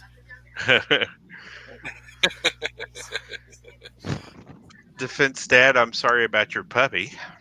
That's not good. Yeah, You Mike know- is saying that they make ice cream for dogs. When they first came out with that, a lot of people didn't understand that it was ice cream for dogs. Oh, there were- no. There were a lot of complaints that it tasted bad. What? One of my first meals that I ever prepared for my wife. So she had never had any vegetarian products growing up. And I was raised almost exclusively vegetarian as a young man. And so I made her spaghetti with Vegaburger in it, vegetarian meat by Loma Linda. And so she ate it and liked it. And so I told her, I said, I did that thing that you're never supposed to do, which is to suddenly reveal the ingredients to somebody who's not expecting it. I was like, so this is what you just ate. And she vomited because she thought it was dog food.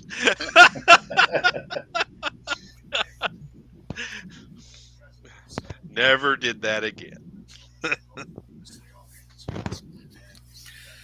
Yep. You read New York's comment? Let's see. Things have never been the same. Yeah. That was after. Yeah. Yeah. I can see that. Oh, I can definitely, Mike. But you're hanging on, Mike, and that's what counts. You're keeping the numbers up, buddy. We're behind you pushing. No matter how deep the BS gets, you're there, Mike. So as Obi-Wan once said, who's more foolish, the fool or the fool who follows the fool? Yeah, right. Lord of mercy.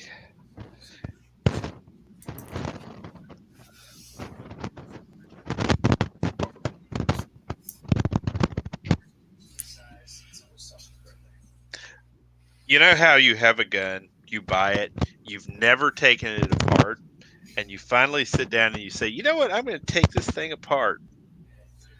And then you realize that it's 11:30 your local time at night, and if you get this thing apart and can't get it back together, you're probably not going to sleep until it's apart. And then you change your mind. I'm looking at this. get the old dirty bastard. 43. Yeah. Oh man, that is wrong. Raised yeast donut with chocolate frosting, Oreo cookies, and peanut butter. Oh, that is wrong.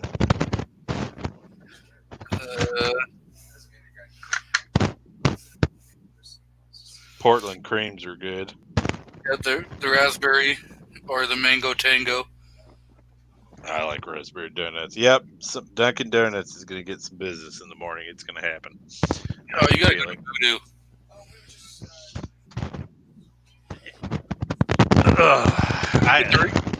Go and get the Ring of Fire. Oh Lord. Chocolate cake donut dusted in cinnamon sugar, cayenne pepper, and topped with dried red chili pepper. That just feels like a waste. Told you it's all hipster garbage. Yeah. Or you've got the Butterfinger. There, that blueberry cake donut, that's worthwhile. Mm-hmm. Or you got, but there. Dude, really? And it's Oh my pre-filled. Oh Lord! It is triple filled. And you know, Midnight just comment. I came back and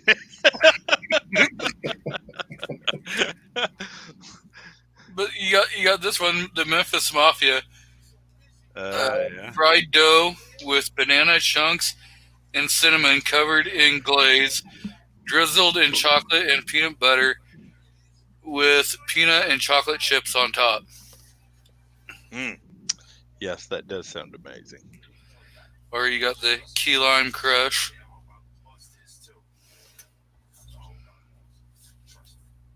Yep.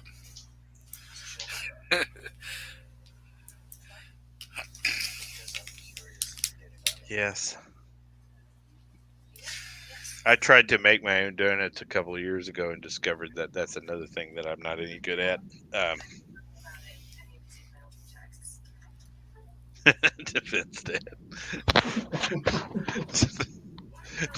And for some reason, Defense Dad, Nighthawk Medic Shoots, and New York Atcast never got invited back to the stream again.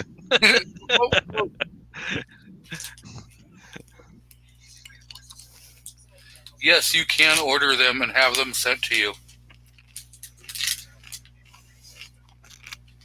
I once deep fried a Three Musketeers bar Ooh. just to try it. Oh my god, it was so good, but it was so rich. It was kind of sickening. That's worth a go. Have you ever put butter on a Pop-Tart? Oh, dude, that sucks. You know, does everybody else go to Classic Firearms and do the entries to win whatever amazing weapon they have there? When they do the 50. Yeah, right. Well, they've got a pistol, a 45 caliber pistol, LWRC, and so I got an email from them late confirming my applications, and I thought for about 2 seconds that I won the thing. I was getting really excited. Congratulations, you're entered. Right. We're really just sending you more advertisements. Does anybody know somebody who's won one of those? No. These people have gotten so much of my money at this point that they owe me something.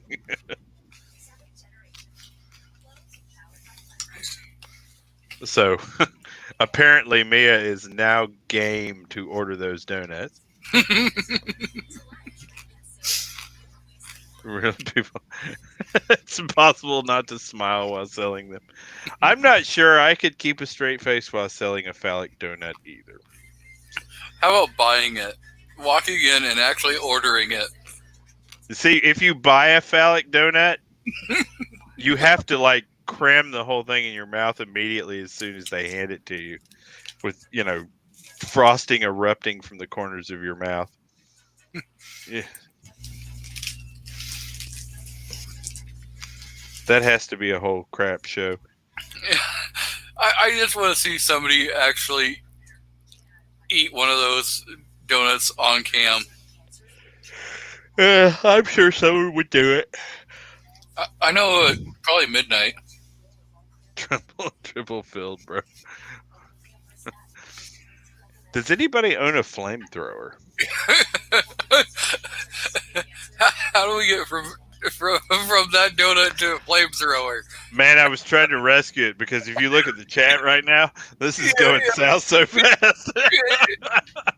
I don't think there's a rescuing at this point. It's when we say, "Hey, have a good night." I'm essentially the band playing on as the Titanic sinks right now. Okay.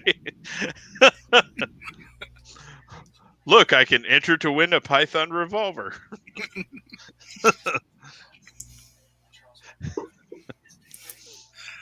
Yeah.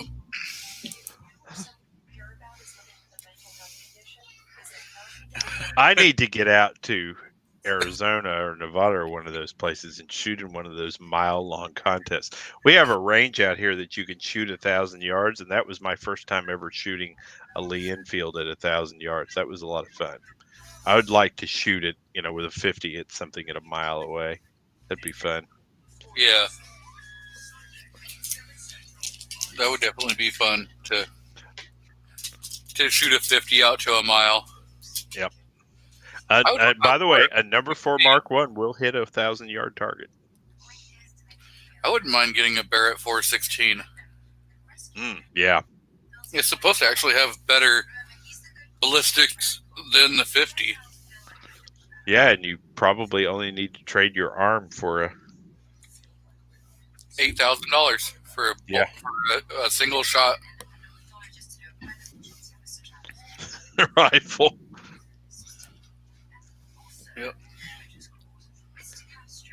Yep. Defense Dad actually has an excellent suggestion. You should totally put that one up.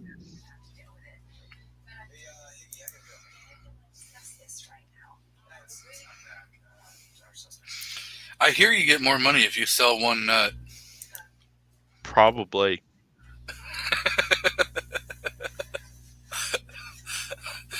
No, yep, I know that has corrupted this episode. Yeah, it's gone full phallic. Well, yeah, I don't know. I have no clue on how to save it from that. Stop showing pictures of penis-shaped donuts. That's what I'm going to start with.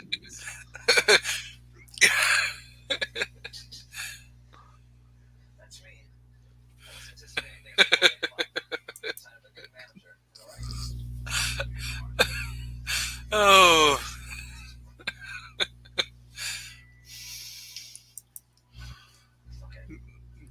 That is a good suggestion. Yep. And we got 9 people still here. I don't know how. They are equally as weird as all of us put together. Or they've fallen asleep at their keyboards and their stream is still active. Right? At this point, it's just some kind of weird fetish. Oh, Lord. Okay. Yeah. Well, we've been on for 5.5 hours. Do we want to do our closing plugs? Yeah, I've got to do some Taco Bell, scratch myself, and go to bed. Mr. Faust, you got anything coming up? Yeah, if I ever get around to it. But I don't think Kingpin's around. I think he took off a couple hours ago. But everybody check out Kingpin's channel. He does a lot for everybody, but never promotes himself. So if you get a chance, check him out, subscribe. Check out anybody out there in the chat or in here and find somebody new. Never know what you find, or start a channel yourself. Maybe somebody wants to hear what you have to say. And if you got a little time, maybe check out DM Foss on the YouTubes or GunTubes or Untactical Foss on the Instagrams. And for non-gun stuff, Barely Practical on the YouTube. Midnight, don't forget the onion. Oh, Lord. The boss has spoken.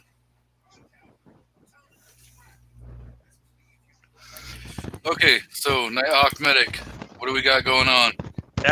So, first of all, again, I'm going to have to echo Foss there, right? So when you discover new people, go ahead and give them a sub up. I've learned all sorts of things from my fellow YouTubers and have gotten nothing but lifted up by the gun community. So I think it's a rewarding and also an educational thing to do that very thing. What I've got coming up is if you go and you sub my channel, you're going to see me shooting World War II submachine gun pistol copies for fun.